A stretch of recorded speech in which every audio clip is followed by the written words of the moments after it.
to get it. I'm on the mission, snap any minute, casually winning. Stop tripping on me, stop dissing on me. Yeah, I got a dream, can't take it from me. My fire's burning, I'm always learning. Tell me where to go, man, I'm on a journey. Yeah, I can't explain it, I get excited. Keep it 300, King Leonidas. Strap in, cause it's gonna be a long ride. Working on me every single day and night. There comes a time when your worlds will collide. If it's holding you back, push it right to the side. Ain't got no time for no fear. I work too hard to get here. Ain't got no time for no fear. I work too hard to get here. I don't got the time, put me in, coach. I've been going hard, time to let it show. Everything raw, give it to me now. Let me have the spot, man, it's going down. Gotta get it here, I don't wanna wait. Take what I want, then I go train. Gotta get a win, I won't lose the game. This is my year, I ain't gonna break. Strap in, cause it's gonna be a long ride. Working on me every single day and night. There comes a time when your worlds will collide. If it's holding you back, push it to the side. On another level, I will never settle. Mind over matter, get the gold medal. On another level, I will never settle. Mind over matter, get the gold medal. Ain't got no time for no fear. I work too hard to get here. Ain't got no time for no fear. I work too hard to get here. On another level, I will never settle. Mind over matter, get the gold medal. On another level, I will never settle. Mind over matter, get the gold medal. On another level, I will never settle. Mind over matter, get the gold medal. On another level, I will never settle. Mind over matter, get the gold medal.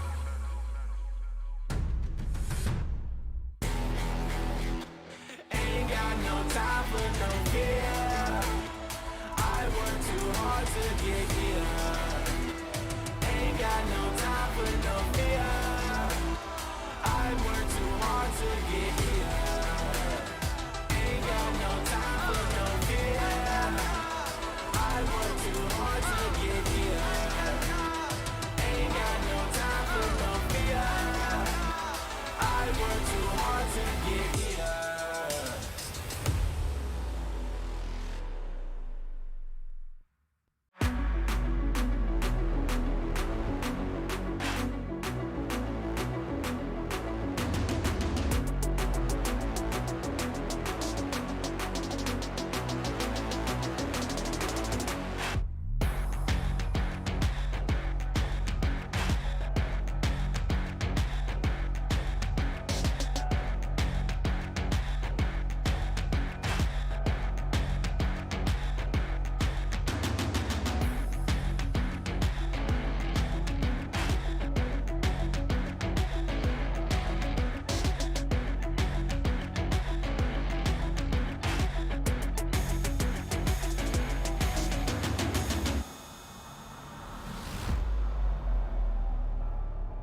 Tell me who you see when you look straight up like, wait, who? Us now.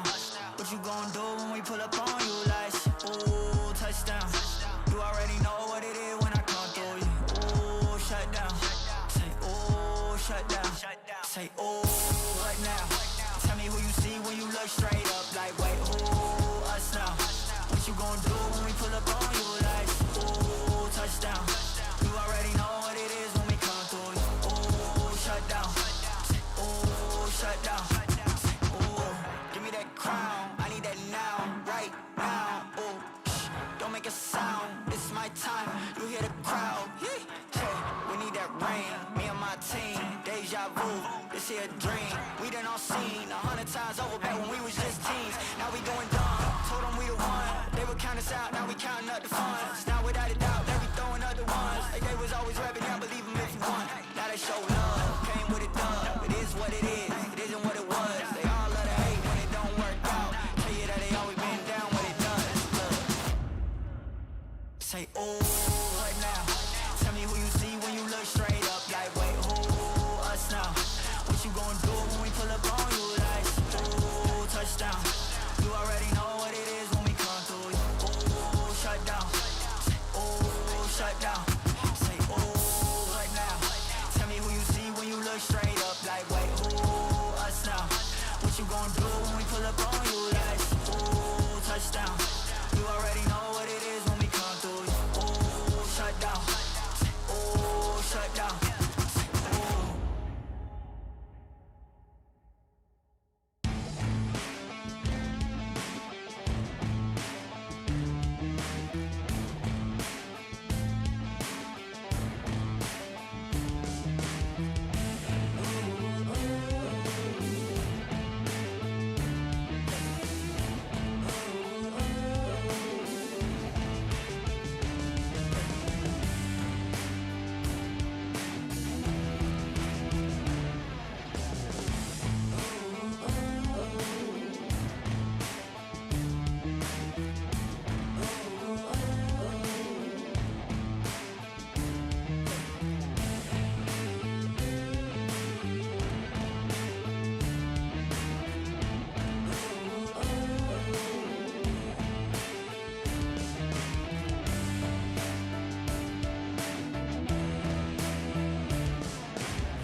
Welcome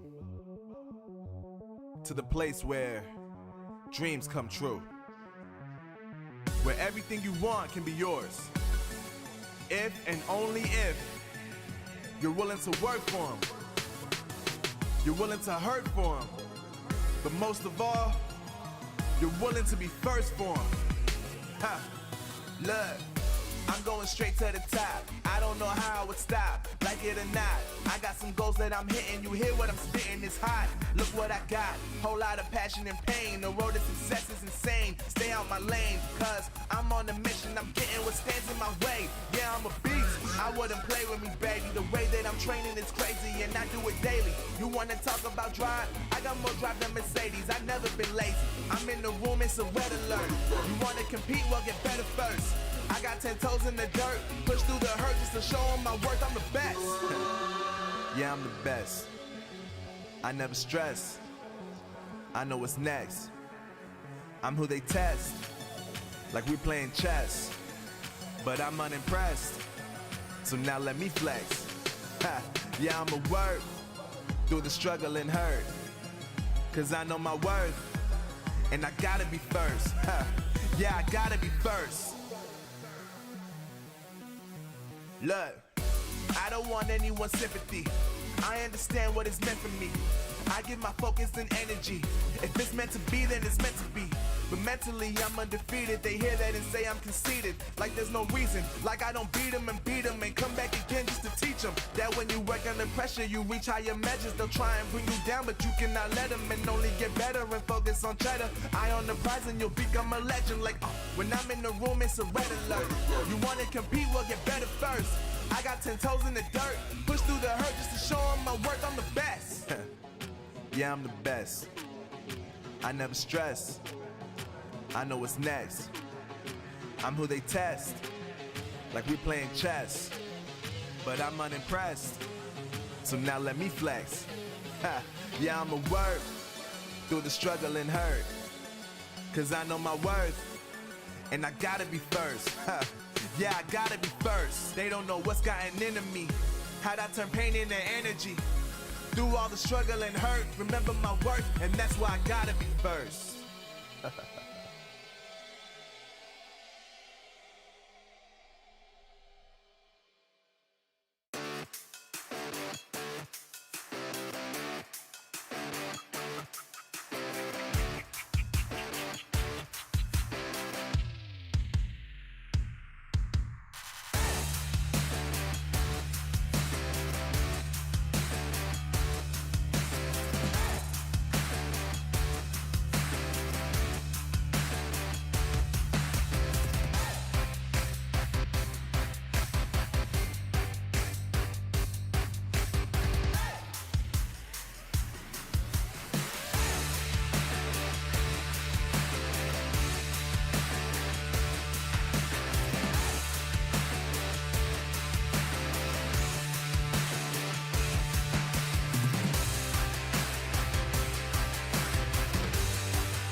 Look at my shine with the glow. This is my time with it though. This is my time to be way at the top. Me and my guys gon' pay out the block. I don't look like boss. Time's right, and I know the sea is walking in a long light. Promise you gon' wanna watch like a sci-fi. My guys are high risers, high tide. Might drown if you come to my side. I pledge allegiance for lifetime. My squad connected like Wi-Fi. We grind and you see the highlights. This my life. It ain't a game now. Me and you, we ain't the same now. Lions coming out to play now. Opposition out the way now. Out of the way. You wasn't invited. Say you come to play. I dare you to try it. You don't wanna try me. Don't step up to my team. Yeah, out of the way. Yeah, yeah. Out of the way. Yeah, yeah. Out of the way.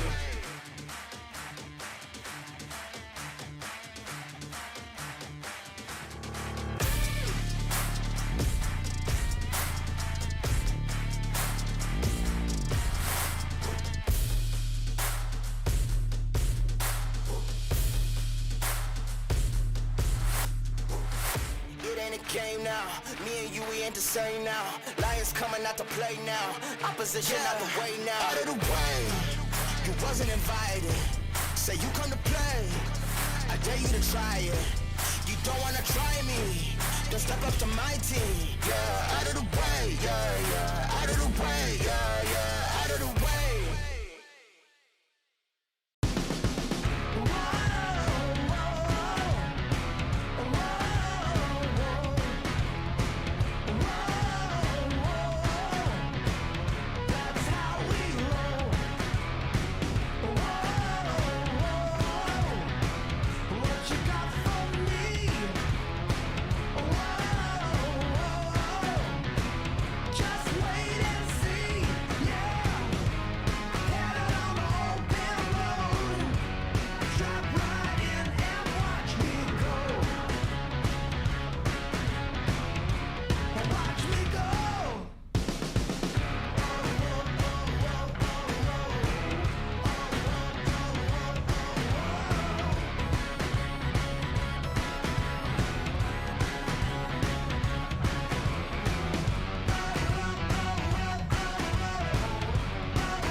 Pro Series is brought to you by Snapdragon Elite Gaming, Monster Energy, and DHL.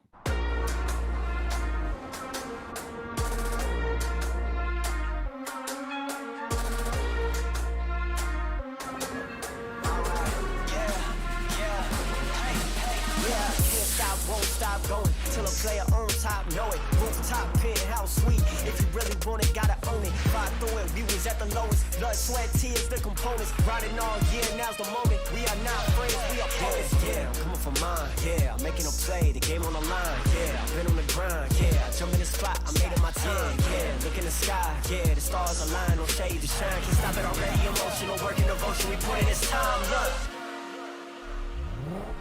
you won't stop.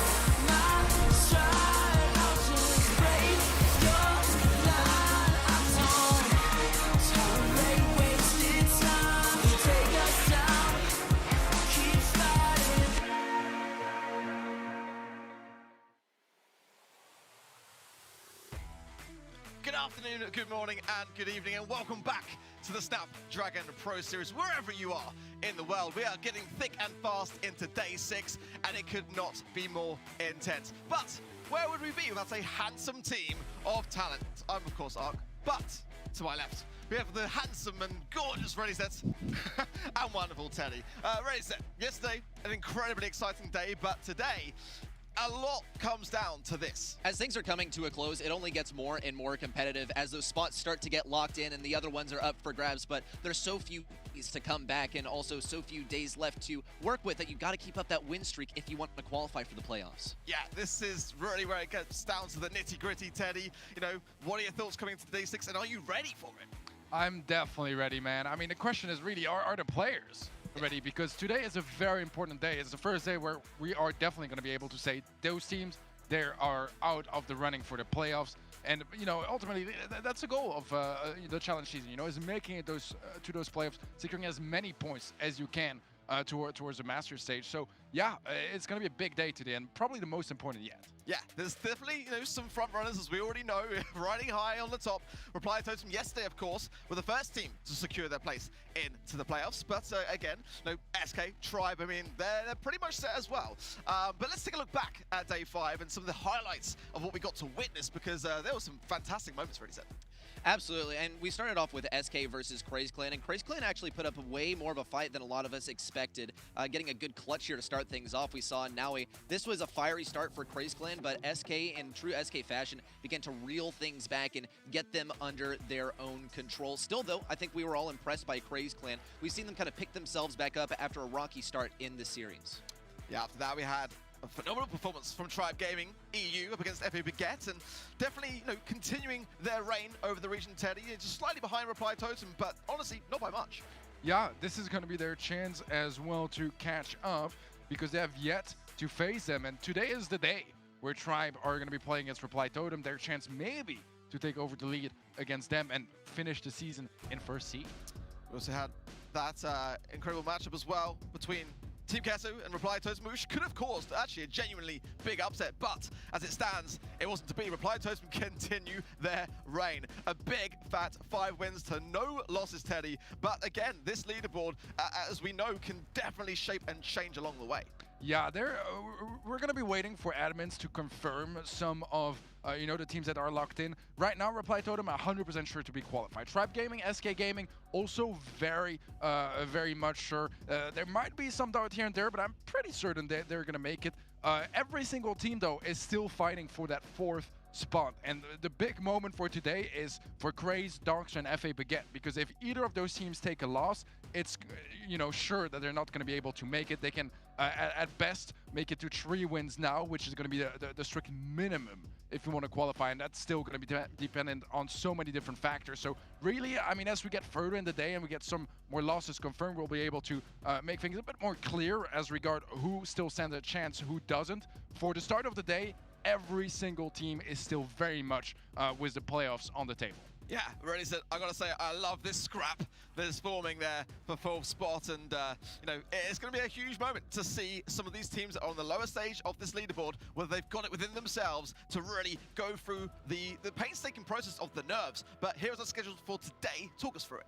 Every single match is going to matter so much. First off, we have FA Baguette versus FA Siege. Next up, Tribe versus Totem, which is going to be a very furious showdown. Then Dogster versus Craze, and finally SK versus Queso. We want to pay special attention to match 1 and match 4, because those are going to have the most serious implications on how the final day will play off and who will get that number 4 spot. Exactly that, FA Baguette, FA Siege at the moment. I've got my money a little bit swayed towards FA Siege. I think they've got it within themselves to maybe come out with a big win here today, but they have been, Teddy, it's fair to say, one of the lesser sort of, I don't want to say confident, but they've definitely been lacking a little bit of consistency, would it be fair to say? Oh, definitely. So, I mean, it's been a very challenging season for a lot of teams. I mean, we have 3 teams sitting on 1 wins, Darkster, Craze, Baguette. They've had quite tough season so far, and this is their chance to finally make something happen today when it matters the most, because as I said earlier, if Dogster, Baguette, or Craze lose their match today, they are 100% confirmed to be out of the running for the playoffs. It's the thing, when the competition gets heated, it's the teams that are able to strive through those moments that really shine, in my opinion. I'm also quite looking forward to seeing how Tribe fare against Reply Totem. Again, it's not necessarily going to make the biggest of impacts on how that number 4 spot works itself out to be, but it may give us a bit of an inkling, looking ahead and looking towards the finals and the playoff stages, as to how that might go, because seeding obviously is very important to a lot of the teams here as well. But like you rightly say, Dogster Lobster versus Craze Clan, for me, I've got my eyes on that one. I want to see how that one goes. And this is a bit unfortunate for both of the teams, because they've only gotten 1 win so far, especially Dogster. They've had some really rough matchups, and they've accumulated, I think, 4 losses in a row at this point. But I don't think this is really like a lose streak for them. This isn't a bunch of L's in a row. This is simply them having rough matchups, and then also yesterday having such a tough matchup as well. They got a single set off, and I think that was quite impressive. Just got to be able to continue that momentum into today, because it only gets more important from here on out. Well, you've heard it from us, guys, but let us know yourselves over on social media. Twitter probably is the best place to go. You know, who are you rooting for today? Use the hashtag Snapdragon Pro Series and let us know. You know, have you got any kind of biases? I mean, we're, you know, unbiased casters here, but you at home can go wild in that respect. And again, you know, Teddy, we've got to give a huge shout out to Snapdragon Elite Gaming for putting on the party in that respect, but also for taking mobile so seriously, because again, we're not just doing Brawl Stars here at Snapdragon Pro Series. We're doing Clash of Clans, Clash Royale, Wild Rift, and many, many others, and it's great to have such great support from them to do so. Yeah, for any mobile title or esport, especially for Brawl Stars, third-party events are really what carries the game as well in the community. And I mean, opportunities like this is, you know, the most important third-party event in the region. It's really, really, really great to see that, you know, big move in the esports scene.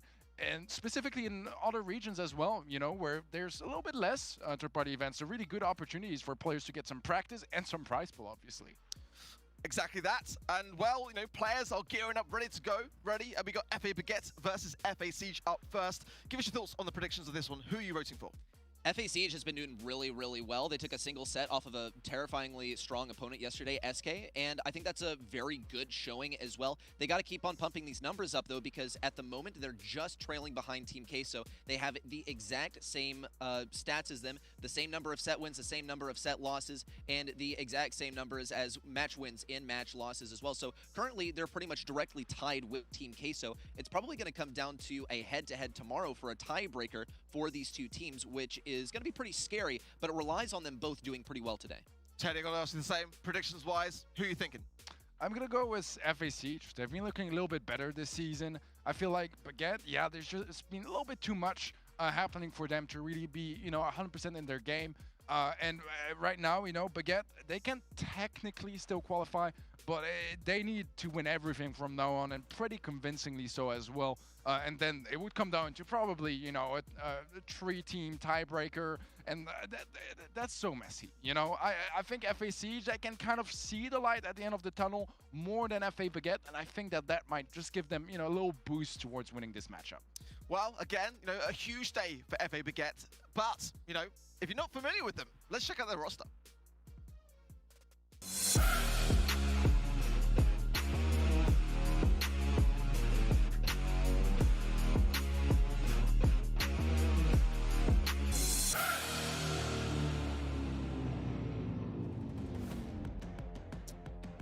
Okay, well, Darkham, Equark, and Orca, and you know, Darkham, as we were saying yesterday, has now gone over to Bax Esports, but has been a fantastic addition, coming back in and doing his best for the team under the circumstances. And Orca as well, coming into the mix, has made a big statement, actually, for the EMEA region. But, you know, the thing about Orca as well is that we haven't necessarily seen that synergy come into play, but some really, really interesting drafts ready.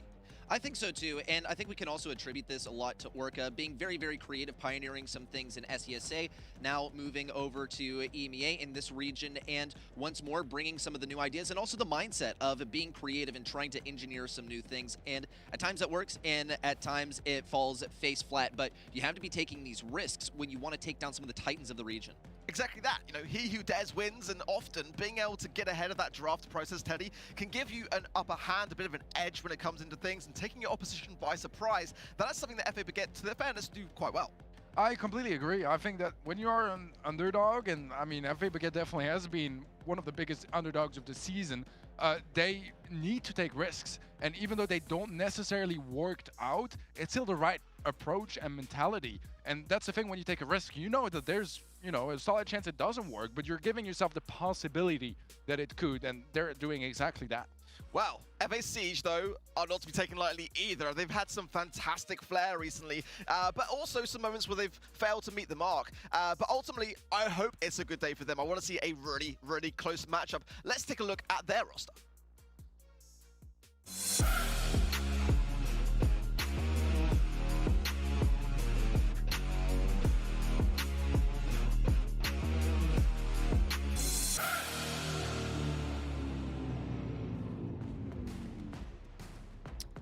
Again, Jaime, Gugu, Kevin, and Soda Breza. Big pick up there. Still rocking the Reply Totem jersey, but has come over from that squad and to join then FA Siege, who if you're watching the BSC as well, you'll know as OGS. And again, this team can look so fierce, but it has to be a good day for them here today, especially if all days in the competition ready, this is their most important performance. Absolutely, because continuing into tomorrow, they have to accumulate some more wins in order to still be in the running for that number 4 spot. But I think these are the right guys for the job. Team Queso and FA Siege are looking to be on about the same competitive level at this moment. And if there's anything to point out as a difference between the two rosters, we see that Team Queso is quite consistent in terms of what brawlers they pick, and FA Siege is very experimental, and they're more forward-thinking in the meta. So that's what we can expect to see from these guys today from a pick standpoint. And for me, I want to know how they're feeling from a confidence standpoint. And we asked them the question of what do they feel about their opposition. Let's find out.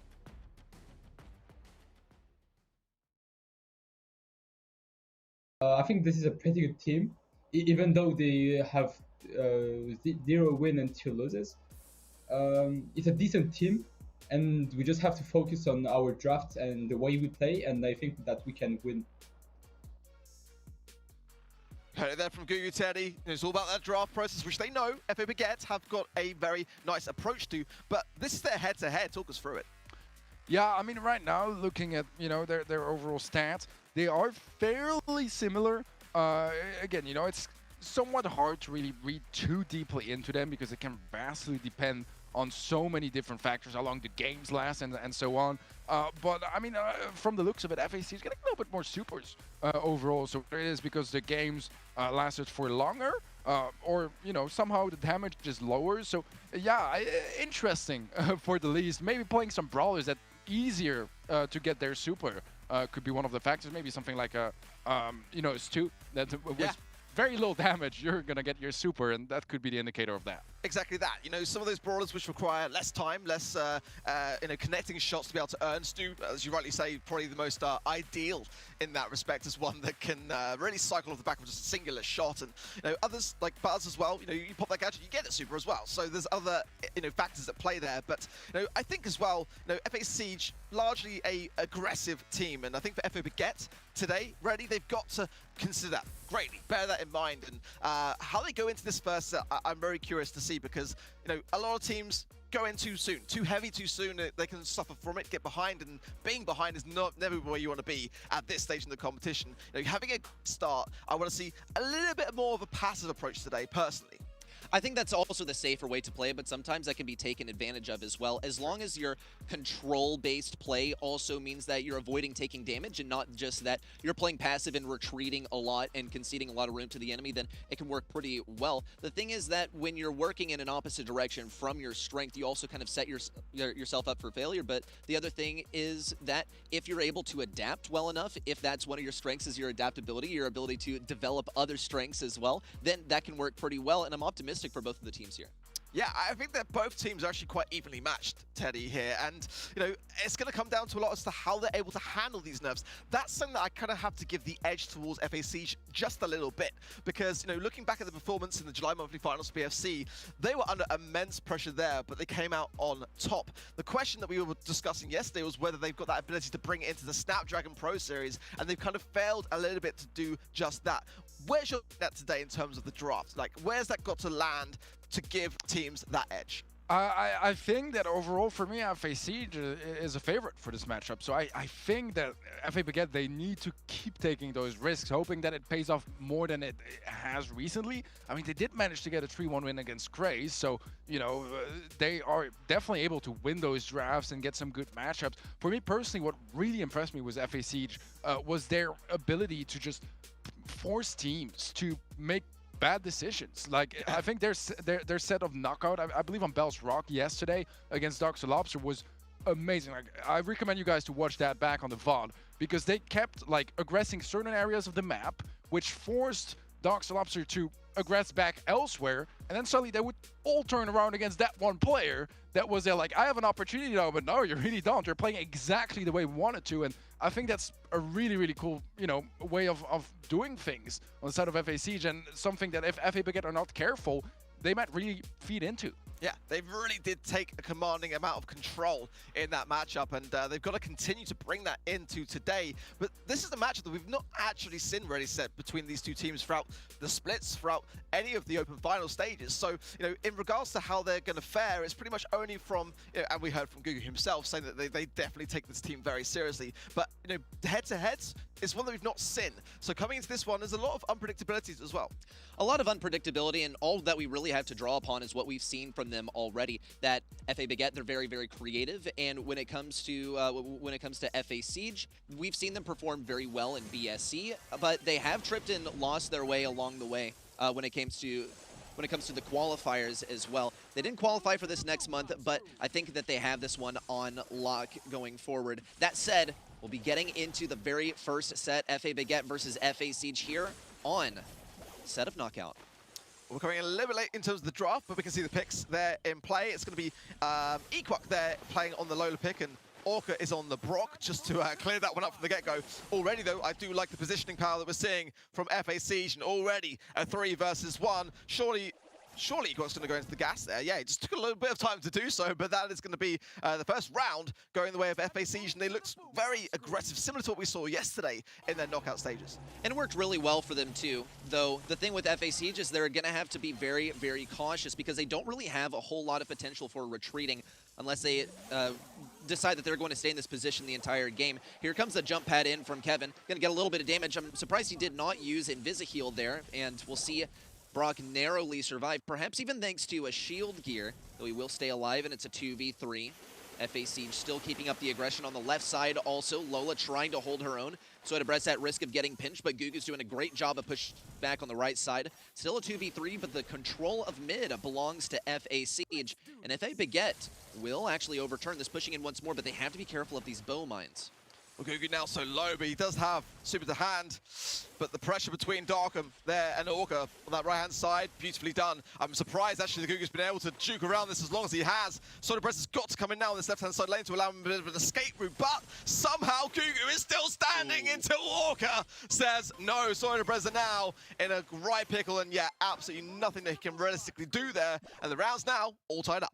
I wonder if FA Siege will decide to combine the bow super with the Gene super. I feel like that could be a pretty good combo. You have a lot of stuns available. You have good reach with the Gene super as well. Here comes the invisibility totem from Leon as well. Lollipop drop gone down.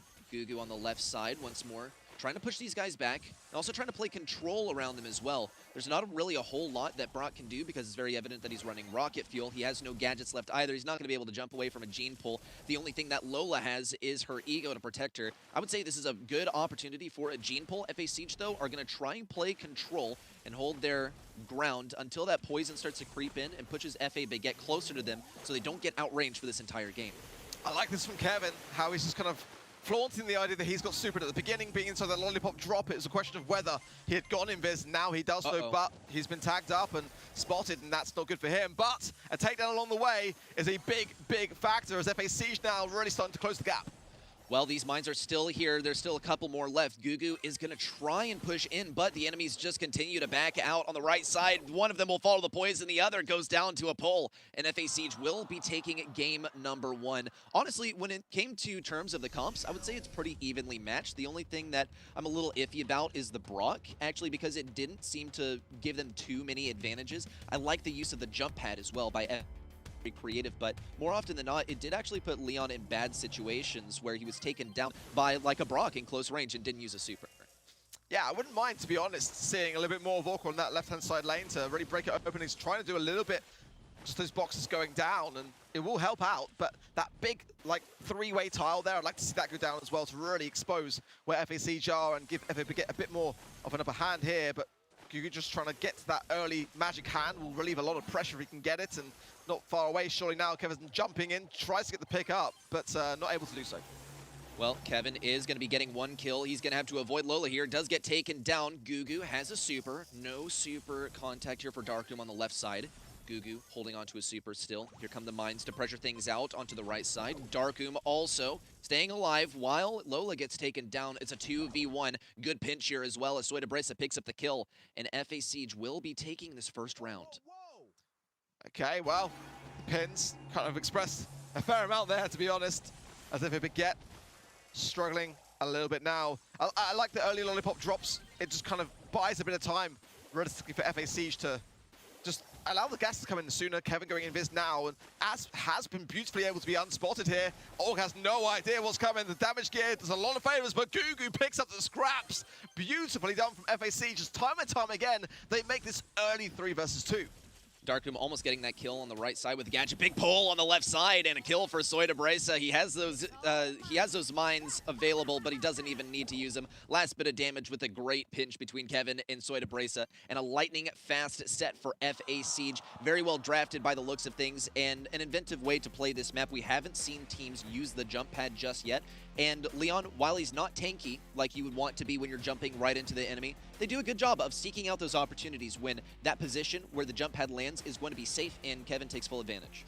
Yeah, and the stats as well. I gotta say, I love the Gene pick for that reason of just being able to provide that much healing on their side, and the damage as well. Actually, greater on the side of FA Baguette, but I mean, the Super's pretty evenly matched. At the same time, I think for me, the healing there, such a vital factor in the survivability of FA Siege there, Teddy. And again, looking today to be as fierce as they were leaving out of yesterday, which is exactly how they had to play this one.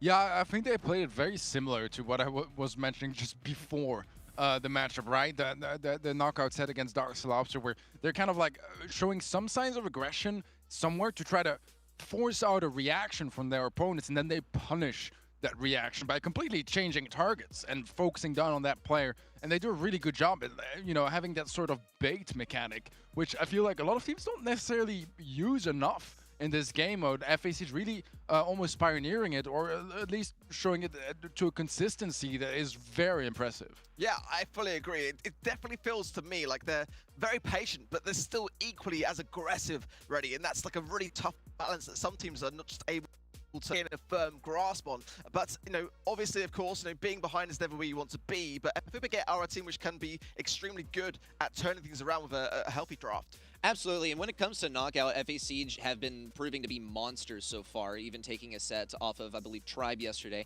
And now, today is no different. We see them doing this kind of bait and trick mechanic as well. We'll see them move into Deep Diner. I wonder if that will work. Thing is that objective is not to kill the enemies. It's played at mid, so you got to be playing for control. But as you said, Ark, there's a balance to be found. You can go for a balance of aggression and control as well. And FA Siege, I think, are absolutely up for the task. They'll be picking up Carl as a first pick, and I think this is pretty wise by FA Baguette to get rid of all the brawlers that they did, all very meta brawlers. But leaving Carl open, I feel like they do this because they're familiar with playing against Carl, and Penny, Bonnie, Janet can simply shut things down. But so far, it's going to play out to be a pretty predictable draft in terms of things that counter out,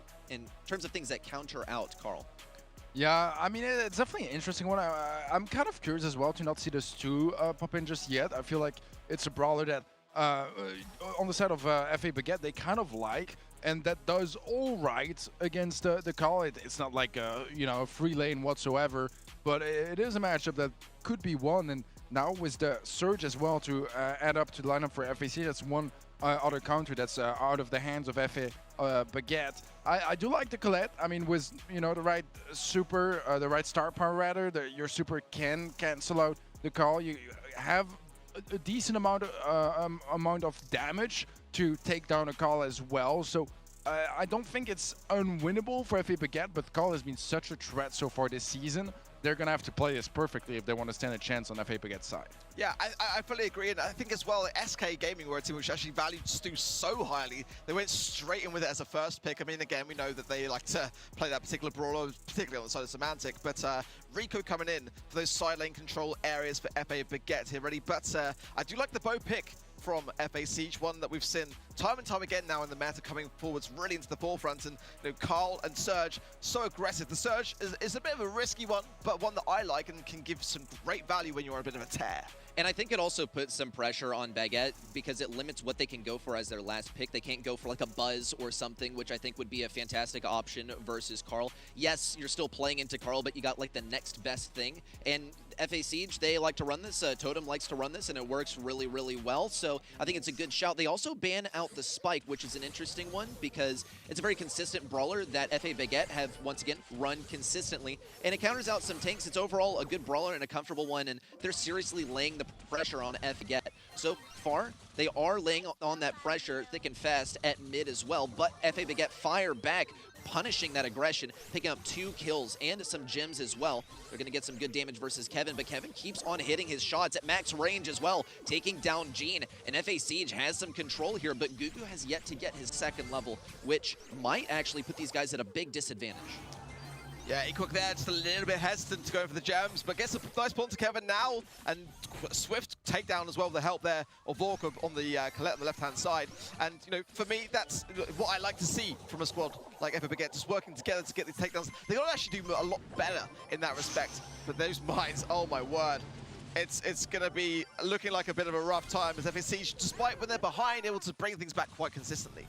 I do like the use of the Colette super there, though. It's not like it's going to be pushing anyone back or getting them out of a stun. And we see the mines once more getting taken down. Gene sitting mid, trying to apply some pressure here. No one really has an escape mechanism, with the exception of sort of Bressa. He does have that totem that he can pop down, and he's going to be saving that last one to keep him safe from a Gene pull. He's holding on to so many gems right now. He can't afford to get pulled. Big super in as well from Colette. She gets punished immediately, and Gene takes an opportune moment to grab some gems as well. Now sitting in this aggressive bush, he can potentially pull Surge, but he's got to be careful. We see the gadget popped by Gugu as well. He's going to get 1 shot and destruction before you can even pop that super. FA Baguette, meanwhile, have been picking up a whole lot of gems. More mines coming down, but they're going to be dealt with pretty effectively by Baguette, but it's only a distraction. Kevin's going to be a real threat here on the right side. Yeah, putting a lot of pressure. Darkroom was the first to go down. 1 gem is all they need there. Just sitting, but defended nicely there by Orca with the help of the Gotcha gadget. As now, Equark starting to collect himself. I love though what Google was doing prior to those moments. He's been quite consistently on that surge pick and just not being taken down too often. It is now a bit of a missed pull there from Equark. The gems will be pushed over then to Orca, but still time to get a takedown, but not anymore. My goodness me, that's disastrous for FA Baguette. Big risk taken and big risk punished as well. It almost worked out miraculously for FA Baguette, but in the end, it's FA Siege to be taking this one 3rd win in a row, and a hot streak for the guys as well. Really, really well played, and you saw the team play was pretty good as well. Making a distraction at mid in form of those bow mines, it creates like a task that your enemy has to check off their list. Like, okay, now we got to get the 1st mine, the 2nd mine, the 3rd mine. Meanwhile, Carl is dealing so much damage to you from the side, and it's hard to focus on both of those things at once. Great team play, I gotta say. FA Baguette also creative with their draft. I think the Colette has actually worked a lot better than some people might expect, and you also got to acknowledge that this is to prevent a possible other tank coming from FA Siege, something maybe like a Buzz or something like that, and also to take it out of the hands of FA Siege. Good shout here, though, by placing down an aggressive totem to start farming things up by Gugu. He's going to be trying to get some shots in at long range. Not going to work out too well. Darkoom almost picking up this kill. There we go. And on the left side also, Orca nearly getting this kill here. And the Gotcha gadget not going to find too much value, but FA Baguette have managed to defend this mid so far. Darkoom taken down in close range, and that's also another thing to consider with Rico, is that he doesn't necessarily counter out Carl. Maybe at long range he does, but once that super is active, Rico just doesn't have the damage output to get rid of him in close range. Well, Soda Brez has been consistently picking up the gems, and only the 1 on the side of FA Baguette. They need to start to slow this pace and try to get a takedown on Kevin here. Darkham, though, is under so much pressure to do so. He needs the help of Equark, because Orca going on the aggressive might be punished for it, as Kevin almost could have got that pickup. Gugu, though, will do so. Popping the gadget as well to try to get those stacks up, and he is now maxed out, and that's a great place for him to be if he can keep the survivability. Kevin, oh my word!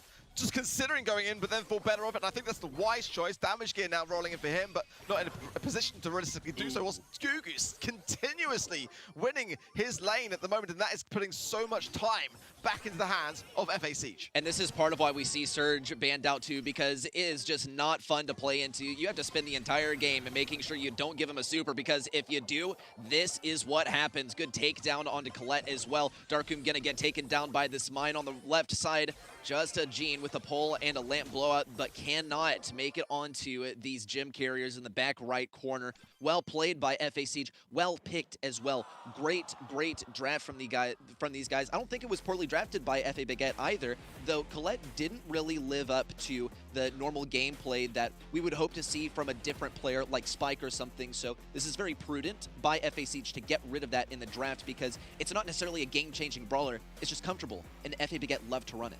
Yeah, again, a team that's thrive off the back of aggressive picks, and at the moment, FA Baguette just seems to be struggling up against it. 2-2 Teddy. That is a lot now for FA Baguette to have to come back from, and in the position they're in the leaderboards, this is by far the result that they wanted to have at this stage.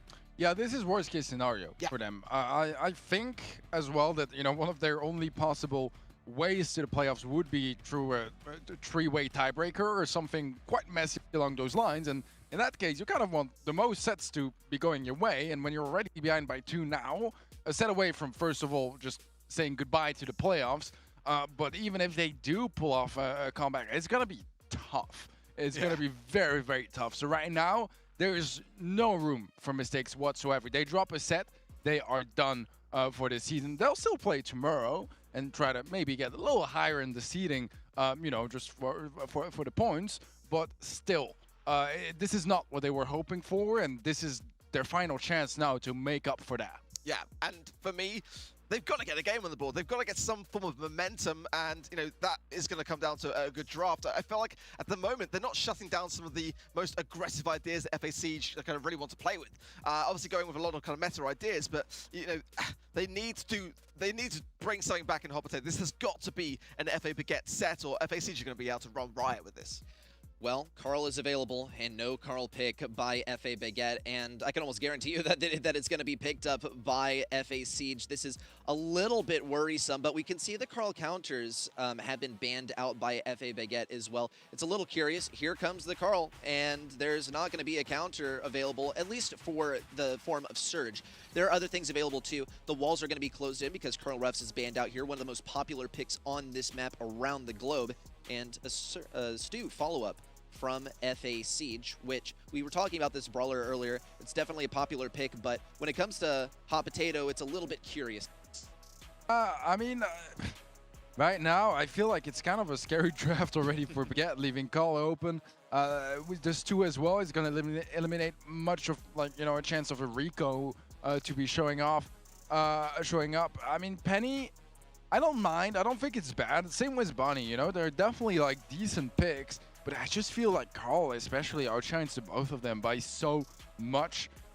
This is going to be a challenging one, and I don't really know what they can do to fix it. Colette is also out of the mix, so one of the more dominant mids in general. They're going to go Buzz, and I mean, from what I've seen recently, Buzz is very hit or miss, and more often than not, it tends to be a miss to my eyes, Ark. Yeah, it's a very high-risk idea. One that I love to see, though, because Buzz is so entertaining to watch when it comes to the draft. But, you know, it's got to translate on to the gameplay. Bull coming in from FA Siege, and that is going to be an idea which FA Siege is going to be looking to continuously cycle through. I think we saw a very similar matchup actually with SK Gaming, but, you know, at the end of the day, the Penny, you know, if you get that turret into a good spot, it can go a long way, but FA Siege are going to struggle to keep the control that they need to be on the other side of the field. With a tanky brawler like Bull coming into the mix, ready, this is going to be one that if FA Siege can't control, this could be their exit.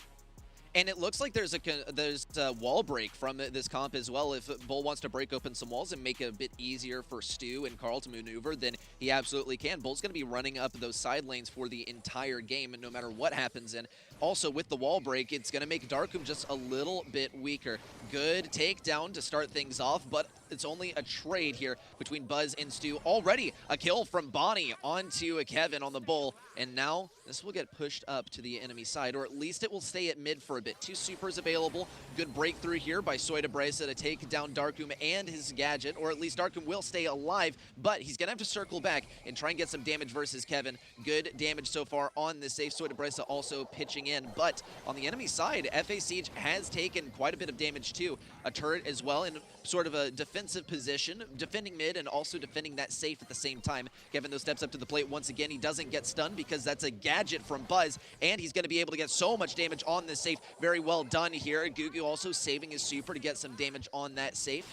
And FA Baguette are seriously taking a beating here, even though they had a good start to the game, but with all 3 alive and more or less control of mid, they can push this back up. Orca just got annihilated by Kevin. He's got to be far more cautious as to who he chooses to go with a gadget on. Gugu, though, the flying hook comes in and is able to almost get out of it. Not quite enough, though. Kevin, though, taken quickly care of by Darkum. Was a lovely little salty barrel from him. perfect thing under the circumstances. I was surprised that actually Darkham came out on top in that respect, but the scoreline is incredibly close, and for the most part, FA Baguette doing a decent job of fending off this tanky ball pick, but they are behind. They've got to start pushing forwards to get this damage. There is, however, a plenty amount of time to do so with 50 seconds left on the clock. I'm loving the Bonnie play so far. It's turning out to be very, very successful and has gotten a lot of damage on the safe so far, but now it's going to come down to the outrange. Here comes the jump in. Despite a heal up from Kevin, he still gets taken down, but he does get the trade on the right side. Gugu taken down. Soida Bryce going to try and get a few taps on the safe. FA Baguette seem to have had more bodies at mid for the entire match. In FA Siege, they've had a lot of deaths on their team. Problem is, though, that they are just constantly pumping this health into mid, and FA Baguette simply aren't able to keep up with their DPS. Kevin making a huge move in, though he does get body blocked by Buzz with his shield up. Still, lots of damage needs to come out right here very, very quickly, 31%, but no moves made towards the enemy safe. In fact, it's going to be mostly defense from FA Baguette. No damage taken on FA Siege's safe, and this is going to be another win by FA Siege. Very well done, and that is going to be the 5th win in a row and a match point coming in. Yeah, as if the pressure wasn't enough already. FAC made that look so dominant, and for me, some pretty big mistakes there on the side of FA Baguette. I think like Orca's timings with regards to Buzz going in at the right times just wasn't quite there. Sometimes with Super, you know, at a point where the amount of damage that you're going to be able to gain back towards your Super for the next attack going in just wasn't there. Like just going on people that were too low to really gain that value to be able to cycle their way through, and some sort of questionable positions on the penny turret as well, as the Stu was able to break through the walls and kind of eradicated a fair amount. They've got to start taking care of Kevin, and again, the Buzz pick is a great one to have, but you've got to make sure that you time those runs. It seems to be very tough for FA Baguette to deal with as well, because every time they try to take down Kevin at mid, it completely ruins their momentum, and every time they let him pass, he gets so much damage on the safe. He's only had one push in on the safe, 23% already dealt, but FA Siege are feeling the heat now. FA Baguette fire back, taking 30% of their own. Darkham needs to hold on to this position. We'll see an aggressive penny turret as well. Hopefully that focuses on the safe for him. It does. Gugu's going to go straight for it. Darkham has to back away meanwhile, because he knows he's going to get taken down in close quarters by Gugu. He's able to fire his pickaxe up against the wall to get increased reload speed. And FA Baguette, meanwhile, had taken even more damage from Kevin. Here's a jump in from Bonnie. A little bit short of the safe, but it is going to keep them alive and keep them from being taken down by Kevin, who marches up the left side once again, being attempted to defend against, but with a super, he'll be able to charge through any defense, and he also has the T-Bone injector to heal up too. FA Siege carefully guarding the safe. FA Baguette trying to replicate that, but have taken a lot of damage in the meanwhile. Yeah, Soda Press is not the person that you want to be dashing into there in that situation. He's able to evade that Buzz really, really nicely. But for me as well, I like to see how much attention that FAC are putting into getting rid of that penny turret. Now, though, with so little left on the safe, it's quite close, but Kevin is on the other side of things. Not much left to do, though, to be cut short. Oh, no, they've got to get the damage, and now, on the other side of things, FAC are going in. I feel like we're going to see a clutch in motion. Soida Bryce needs to get some shots on here. Tanked up by Darkham. Here comes Kevin once again. We got to see the DPS, but he is almost going to get a takedown. And Buzz is able to get in here. Unbelievable. And the momentum breaker for FA Baguette. So well played on the penny throughout that entire last game. Imagine if this is the start of something. If FA Baguette, now off the back of this, turn this around. What a way and what a pinnacle moment it would have been to do so, but that is getting far, far ahead of ourselves. It's the first glimmer of hope that we've seen from them all day long, but the question now is, can they keep it up? Orca gets taken down. That's going to leave Soda Brezza and Kevin on the safe, and Darkham has to come in to do something about it, and not in a great spot off the bat. Not at all. Darkham, though, does get to fire up this turret, and as long as he can defend it, they might be able to profit off of it. Good damage in as well from Bonnie on the left side. She's going to have to retreat and farm up the super once again. Kevin, meanwhile, lurking over here, waiting for his perfect shot to chime in and make his way over to that safe. He's going to be lurking in the bushes for now. Gugu and Soida Bresa all trying to heal up as well. Kevin looking for the perfect moment. He needs to be a distraction so that his teammates are able to get a lot of damage in, and then that is when he will decide to strike. It's going to be a coordinated push. Soida Bresa already getting some wall break, dashing back and forth. He's really hard to hit. Kevin, though, is going to get stunned and taken down. It's a 3v2, almost a takedown from Bonnie onto Soida Bresa. He will stay alive, but another good grapple here, and Gugu falls as well. Soida Bresa getting a good wall break, and the fire is going to take down Buzz. Darkham, meanwhile, getting a good penny turret setup, but FA Baguette have taken an absolute beating on their safe all along. Yeah, Kevin's been an absolute pest, and he has to be dealt with. That's the reality of the situation here. There's a lot of damage that has been dealt already by FS Siege, but nothing, to be fair, that FA Baguette can come back from if they start to get this penny turret working. But Gugu's so good at getting the takedown, following up with the penny turret time and time again. There's some good shots being landed there by Equok from the mid, but ultimately, at the moment, I do feel like FA Siege has got a good cycle going in terms of their aggressiveness and positioning on the FA Baguette safe. At the moment, Kevin going in now again, and you know, this is the cycle, the rinse and repeat. It's just keeping then FA Baguette constantly on the backside. And Darkum and Buzz both have to circle back. Now Gugu is up here. A missed pull into the corner. Gugu might be able to take advantage of this. He's not able to get the takedown just yet.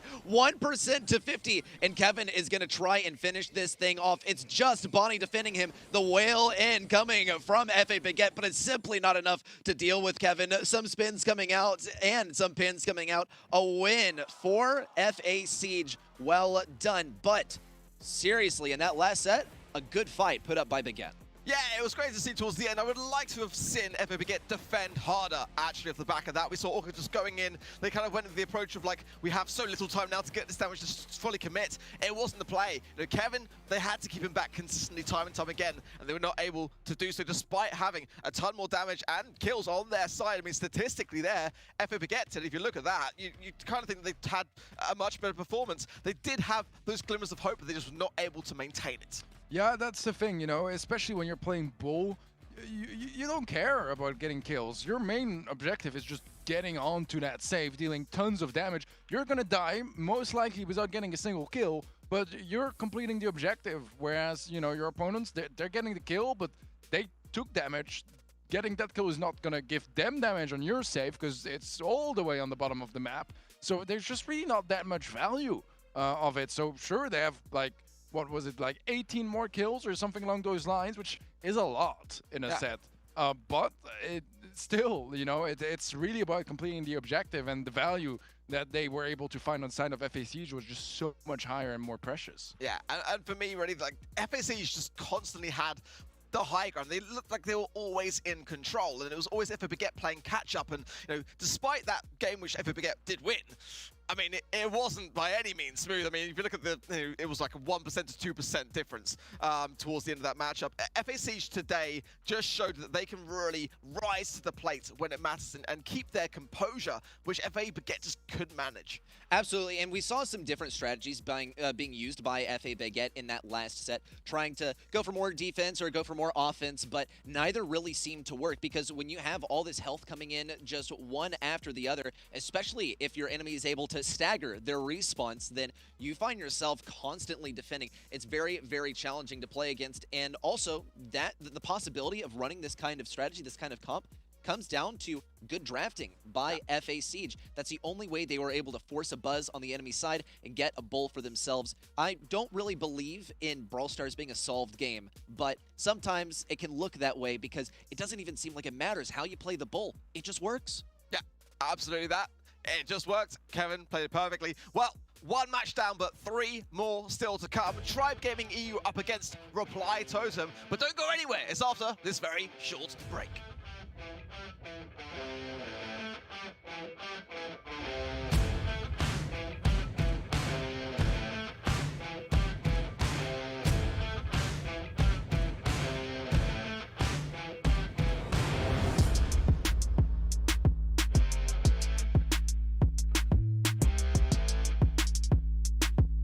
The Snapdragon Pro Series is brought to you by Snapdragon Elite Gaming, Monster Energy, and DHL. Welcome to Real or Fake. Here's how it works. The player is given a prompt that contains information from Brawl Stars. The player then decides whether it's real or fake. If the player decides that it's fake, the player has to point out which part of it is fake. Points are awarded for correctly identifying the prompts. Let's see how they did. Hello guys, my name is Gugu and I'm a Brawl Stars player for FA Siege. Okay, so Lead recovers 100 health per second while he's still active. That's real. No.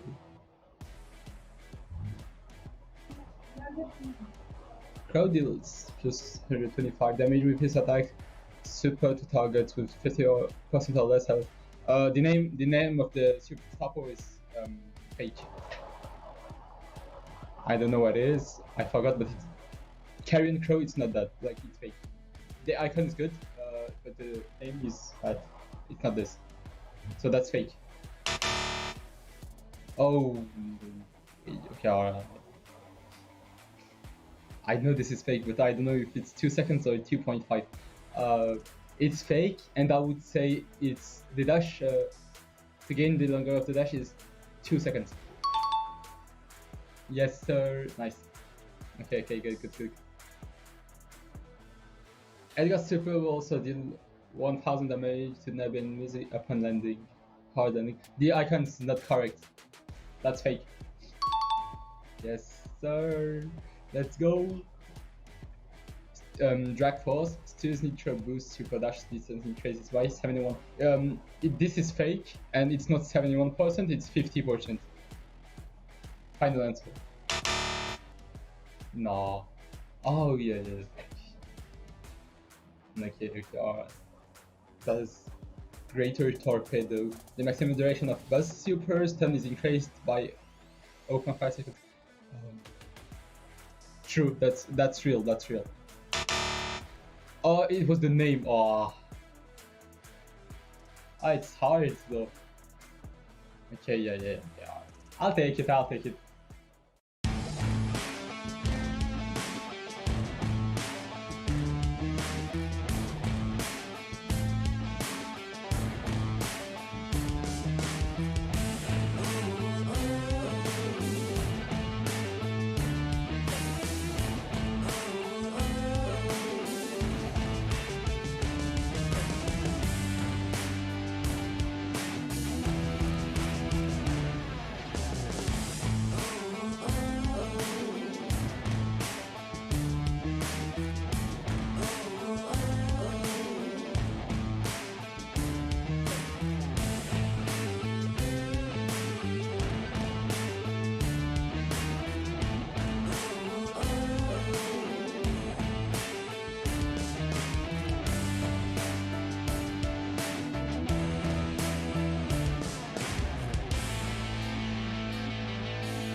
Welcome back to the Snapdragon Pro Series. We are in day 6 for Brawl Stars in the EU and MENA regions, and we kick things off with a bit of a bang, really, but a big matchup still to come as, it's not going to make the biggest of difference on the leaderboards, but one that I am really excited to see. Tribe Gaming EU up against Reply Totem, the titans of this region. Absolutely. I would say we have 3 teams that have been absolutely dominating this competition. Now, when it comes to Tribe, they haven't faced versus SK, and they haven't faced versus Totem yet, and that changes today. Now they got to face up versus the 2 big guys that they stand up at the top of the leaderboard with.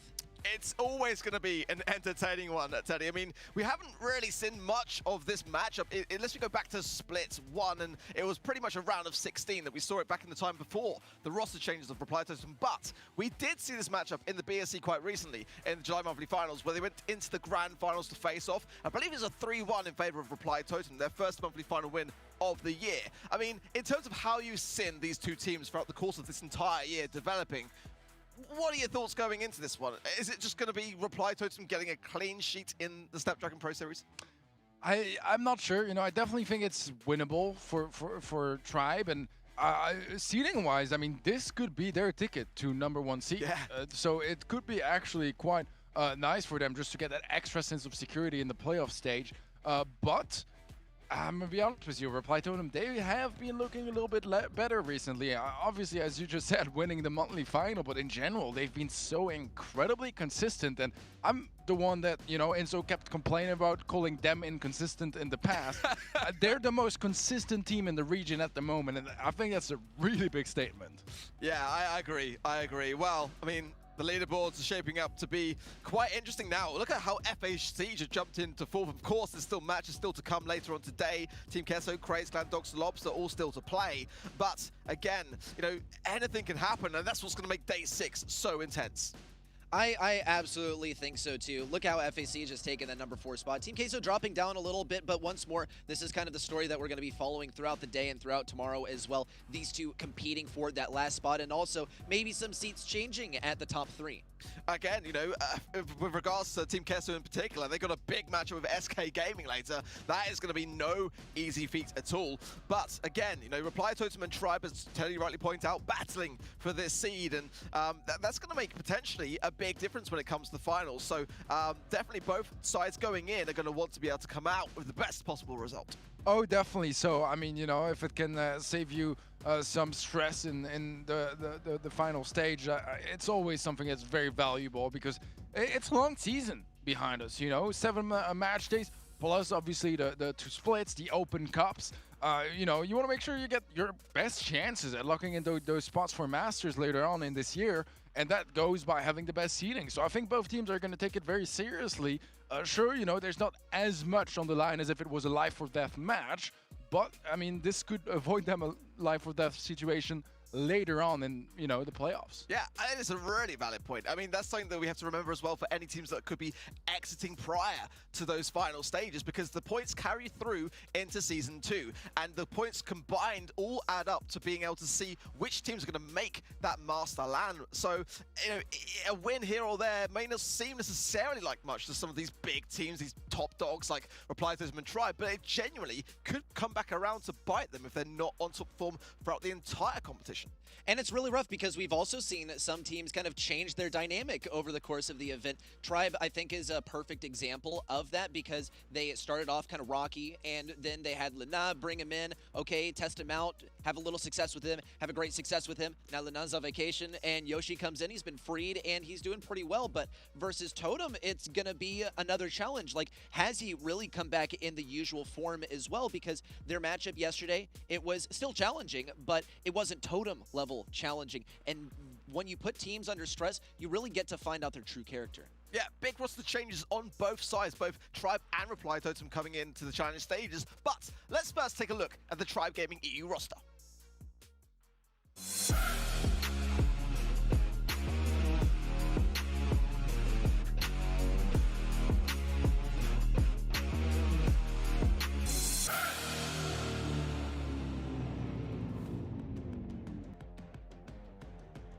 Drake of Torm being the staple diet, I think it's fair to say, of this squad, but Lenan coming in now as well, and he is a big threat. Yoshi, though, I assume is going to be playing. I think Lenan is still away, but you never know. Hey-ho, he could be. But nonetheless, Lenan, Yoshi, both very similar in terms of their playstyles to the very, very aggressive players. Oh, definitely so. And I mean, Lena's been a great addition and just adding a little bit more versatility to the brawler pool as well. Some of the brawlers that Yoshi wasn't able to cover. Now they have those extra options available for them to have just, yeah, more opportunities in the comms to just get that draft going their way. And having a that is really, really valuable, especially when it's, you know, a player with the mechanical skill of Lena. Yoshi, still an incredible player. I mean, it's kind of crazy that, you know, you're subbing in between 2 players that most people would put in the top 5, top 10 of the region. But that's kind of, you know, the luxury that Tribe Gaming can afford to have right at the moment with this roster. Well, in Reply Totem, we've also got a very, very fierce roster to contend with. Again, if you're less familiar with that team, here's your chance to find out more.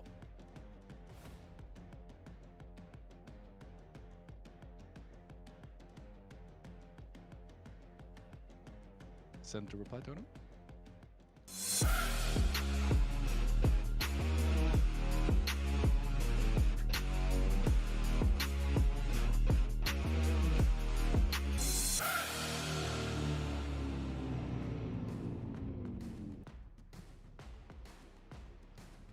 Okay, well, Maori, Joker, and Maru, of course, with Inso behind the scenes doing his thing. But it's been great to see this squad really come together as a real unit ready set. It's not just, again, about Joker, who was a big, big focus point coming into things. It's now Reply Totem, a reformed, replenished squad. it's really easy to keep your focus on Joker the entire time because usually he's on the brawler that pops off and he's a player that mechanically pops off all the time. But Mari and Mario are the ones who laid the foundation for this stuff to happen. They're the scenery, and here's the Joker is the actor on the stage, so to speak. And so he's production. He makes sure that everything keeps going smoothly behind the scenes, and also selects all the roles and all the characters that things happen. So it's really a team. It's really a production that happens, and everyone has very well-defined roles. And that's one of the things that I can appreciate most about Reply Totem, and I think that everyone can too, is that they have such well-defined roles, and things are so clean and functional. Well, again, this is a squad that is very difficult to shake or stir, but we did ask them the question how they felt about their opposition today.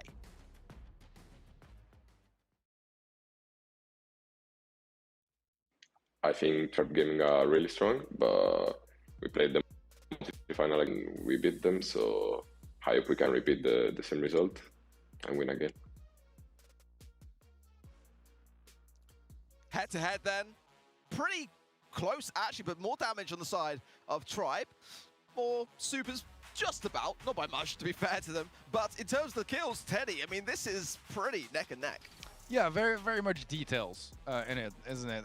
I mean, if you look at, you know, the rest of their stats overall this season, it's actually quite comparable. You know, Totem, they dropped 3 sets total. They do have 5 wins already. On the side of Tribe, it's only 4 wins, as they did lose their opening match against Dr. Lobster, but really they only dropped 5 sets too, which isn't that bad, especially considering they have a loss. So they're not very far behind. If they manage to take this one, I mean, they will be taking the lead over Totem just with that head-to-head and the fact that they would have the same amounts of wins and losses, at least for now.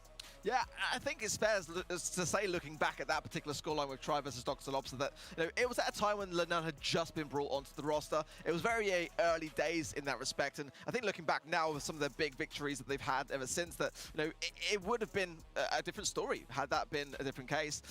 Which I think more often than not it would have been. They did obviously beat Dr. Lobster in the BSC in the quarterfinal stages in July. So no, but we're in the now at the moment, and that's not the case. So Tribe today have got a chance to prove to the world that they are able to take down the Titans of Reply Totem, and I'm sure it would be something which they could be able to flaunt gracefully to be able to wipe that clean sheet. And it's going to be a great statement to say just how strong of a team they are with Lena now empowered and picking up this 4th teammate once again. And as we kind of discussed earlier, bringing him some new strengths that Yoshi wasn't able to offer on particular brawlers, and getting some diversity in this team that's going to enable them not only to compete here in EU with some of these other teams that dominate the region, but also with the rest of the world. Well, again, let us know, guys. Over on Twitch, there's a poll going down now as to who is going to win this matchup. Is it going to be Tribe Gaming EU, or is it going to be Reply Totem? Get involved in that poll. Let us know. I'm curious to see what the percentage will be. I mean, at least from our side, it's got to be a close. I mean, I'm speaking for myself. I don't want to put any words in your mouths, but I'm going to go 60-40 in favor of Reply Totem myself. For me, it's 45-55, and that 45 is going to be Tribe. Reply Totem, I think that they're such a phenomenal roster. They're very, very strong, but I think that Tribe has been putting a lot of effort into preparing for this specific matchup because they know that a lot is going to be on the line. It's seeding, it's potential to stay in competition and go on to the playoffs, and it's also their reputation and their glory, and they're here to prove something. I think as well also, like going into that playoff stages, to be able to have that victory over Reply Totem, we'll get inside the mindset. But I've got to ask you the same question, Teddy. Where's your head at, and what numbers are you going to place on this one in terms of your predictions? I'm exactly with you. I think 60-40 for Reply Totem is pretty fair. I mean, 40 is still a pretty big chance. It's still a pretty big chance. It's a 5% difference. So, I think we're on the same page. It's going to be pretty close for the most part, yeah. Yeah, I think so too. I mean, it's definitely winnable for Tribe. Don't get me wrong, but I think both teams are going to give it their all, because those are 2 teams that we know are going to be at the playoffs. We know, and they know they're going to be facing each other off. Might as well, take a win now, not just for the seeding, but also for confidence when it comes to those playoffs, for revenge for Tribe that lost in the monthly finals, in the grand finals against Reply Totem, and for Totem to just continue to say, no, we're the best team, no one beats us. this is their opportunity to do that as well. Yeah, never underestimate the power of bragging rights, and I think that's quite a key thing to consider here going in. And for a team like Tribe Gaming EU, they've had a very consistent year so far. It's been working out pretty well, but Reply Totem again in the Snapdragon Pro Series have yet to have a singular loss. So the question was coming out of yesterday actually was whether Reply Totem, having qualified for the playoff stages, may be taking life a little bit easy today, but that remains to be seen. What we do know is the draft is coming in thick and fast for center stage and Brawl Ball. It's going to be Tribe banning out Squeak, Carl, and Bonnie. Reply Totem banning out Crow, Gale, and the Ruffs. I'm liking this Max first pick as well as the Crow ban. I feel like it's pretty inventive, and I think they also knew that Tribe was going to be banning out Carl, so they didn't even bother with setting themselves up for this brawler, though still we're going to see a Jean and a Penny pickup for Tribe. Now, we've seen Penny actually do pretty well when it comes to close range interactions because she can throw down the salty barrel. Also, Jean is going to be good for maybe scoring some goals, getting good visibility with that vision gear. When it comes to center stage, there's so many bushes, so that's going to be a huge asset. Also, Jean and Max is a pretty strong combo, so it's wise of them to take that away from Totem. But by the looks of Totem, they're trying to weaken the Jean on the enemy side by banning out Ruffs, but they're also trying to enable a tank. And here comes the Ashe, and a Byron just might be close behind. Yeah, this is dangerous territory here. I mean, Byron, Ashe rather, is a very dangerous brawler. I mean, if you combine it well as well with a Byron, as you mentioned, that can be very, very much terrifying. Because if he gets pulled by the Jean, it's the Jean that dies, you know? And that's kind of a problem here for Tribe. I do like the aggressive ideas the Reply Totem are bringing out of the pocket. They're banning that Gale in advance, bringing in the Ashe as well, combining the max speed on top of the rage that Ashe already has. Darryl is the response, and they needed something on the side of Tribe to counter that. But no, I do worry. I do worry a little bit for Tribe here on this draft myself. I feel like Reply Totem had a plan going into this one, and it looks like it's kind of worked out well for them. Though I do kind of wonder about the Sandy, because the Sandstorm is not going to be that great when it comes to Jean, because he's more than likely going to be running vision gear, so they might not get too much invisibility from it, but it's not even really about that. It's about enabling some speed, and I also wouldn't be shocked if Reply Totem decide to do something really inventive and go for healing winds here, which is one that we see every now and then. Usually it's run by mistake, but Rude Sands I don't think is really the option unless you're trying to clear out the entirety of mid and getting good visibility in those bushes. Already big push on the left side. Miss Gadget here. Mari going to go for the goal. He won't be able to defend Drage though, and there's a lamp blowout to defend things for just a little bit longer. Tom needs to get a good roll in or something. He will be able to pick up this ball and defend the goal. Yeah, a bit of a miss-pass there, but I mean, still, the control is impeccable for Reply Totem, and the Sandy hero is going to be mostly just to get, you know, a sleep down, and then it's a free goal. And it's something that is very hard to deal with because your positioning needs to be perfect. Still, Maru closes this one out and gets the opening goal here for Reply Totem. Drage and Tom both have supers. Mari gets up close, gets a double sleep. Drage is one, goes down now. Tom low HP as well, taken out by Mari. Mari has another sleep, not going to use it just yet, but this is looking like still a fairly likely goal for Reply Totem unless Tribe can push them out of this aggressive position. Joker waits till Drage gets all of his damage fired up, all of his shots reload before he goes for the goal. No way! Joker's able to slip that one in. Okay, what? We did an instant replay on that one. How was he able to do that? The other thing is that he could have just passed it through on the left side, but he didn't. Crazy, crazy, crazy stuff, and expect nothing less from Reply Totem.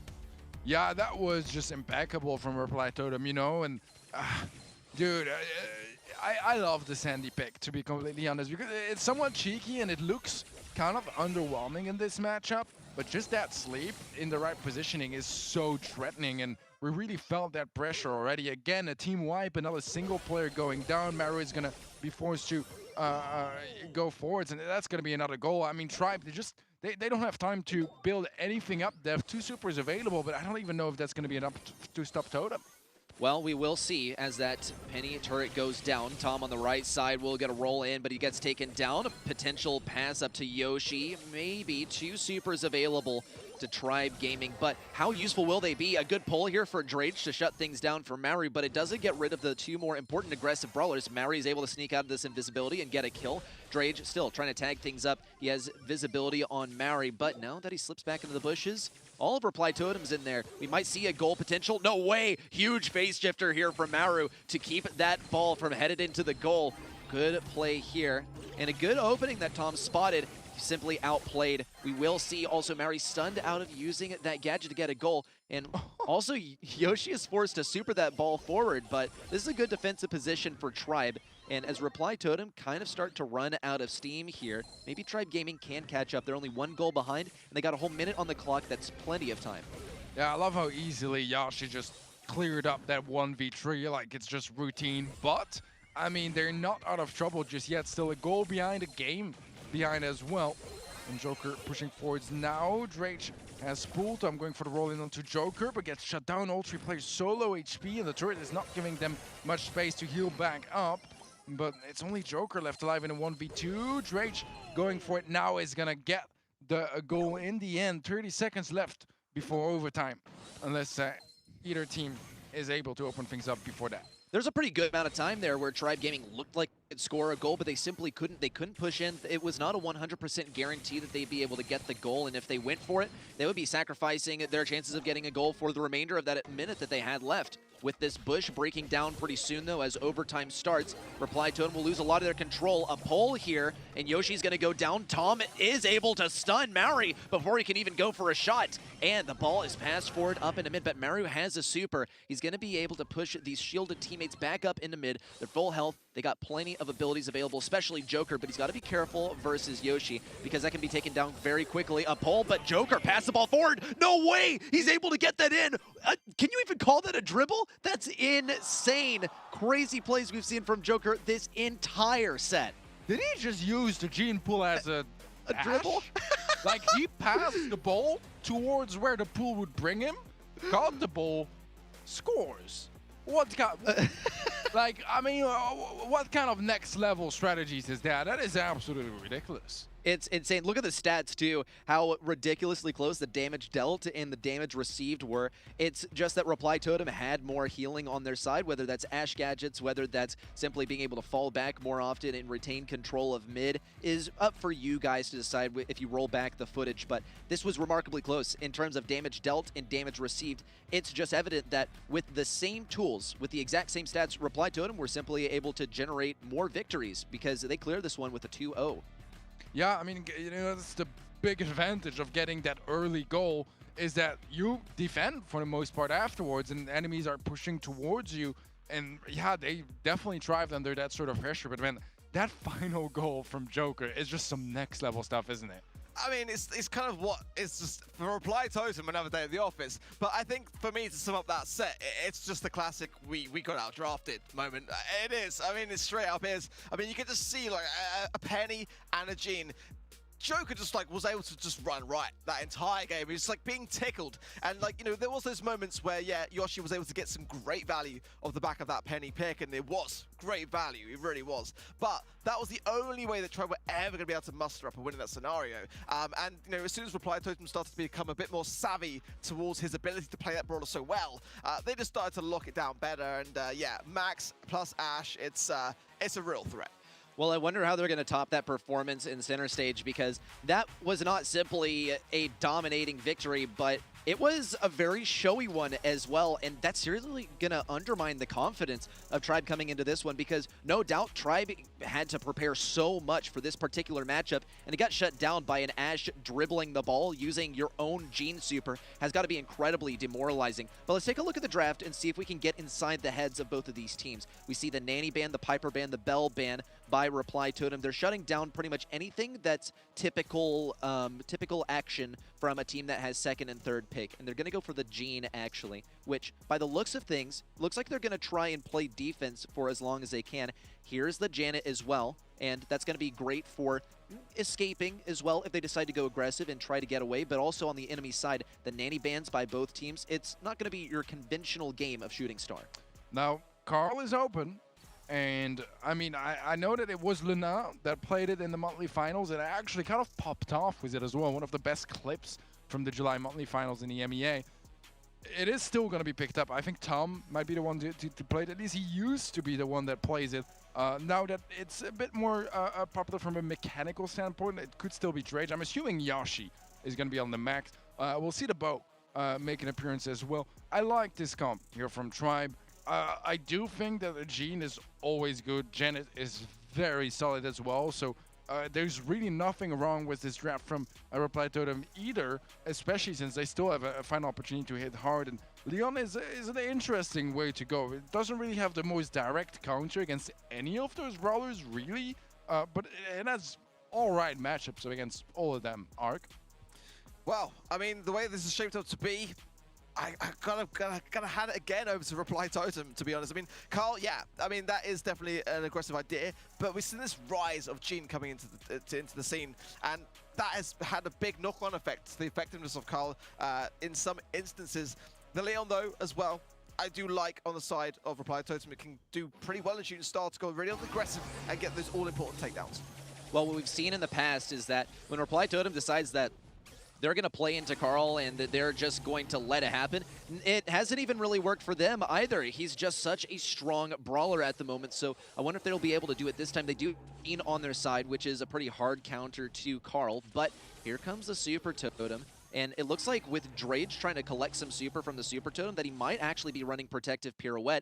Instead of running the typical long-range build, we're going to have to watch that pickaxe, and it seems to be going normal speed. So he probably is running that next star power, which is going to be quite curious to see how it interacts. He's going to keep it at long range for as long as possible. Here's a super available to him as well. Joker, Mary, all trying to play this at long range. Mary can get a takedown into Drage if he hits this, but he won't be able to get that pull connection. And Tribe Gaming hangs on to this lead, but Reply Totem won't give them any opportunities to deal damage. Yeah, that was quite a big miss, Paul. I feel like, at least from our spectators' perspective, it was quite far off the target as well. So maybe bad lag or just an unfortunate little whiff.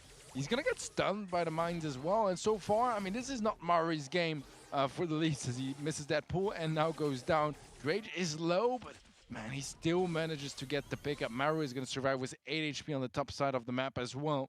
With 35 seconds left here, and that's going to be another stun from Mari by both mines. I mean, that really just shouldn't be happening here. A bit of a whiff this game on his part, and Reply Totem just that was the best showing so far in this game.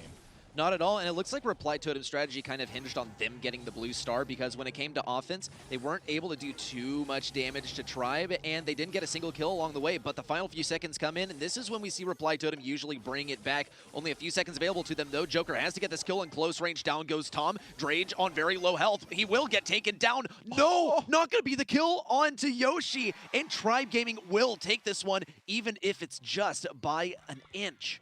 Man, it was so close, and honestly, it's a little crazy that it ends up being so close considering how many big mistakes happened on the side of Reply Totem.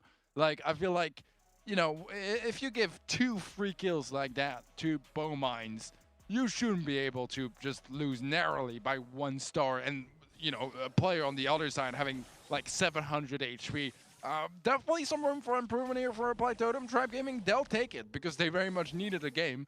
Let's see if they can lock in a second, if that maybe was the spark they needed to really get started. Let's not forget either that given a 0.2 more seconds, maybe even 0.1, who really knows, but it would have been a win for Reply Totem and a total team kill as well. And Tribe Gaming, despite their best efforts, weren't really able to hang on too well, but they will get the blue star once again this time. So already a good start for Tribe, just like in the last game. As long as you're able to hang on by a single star or a blue star or whatever it is, it's a win. So that's the objective. Good damage at long range by both teams. A super available to Reply Totem. Mary needs to get a connection here. Mary's also going to force these guys back with the use of his gadget.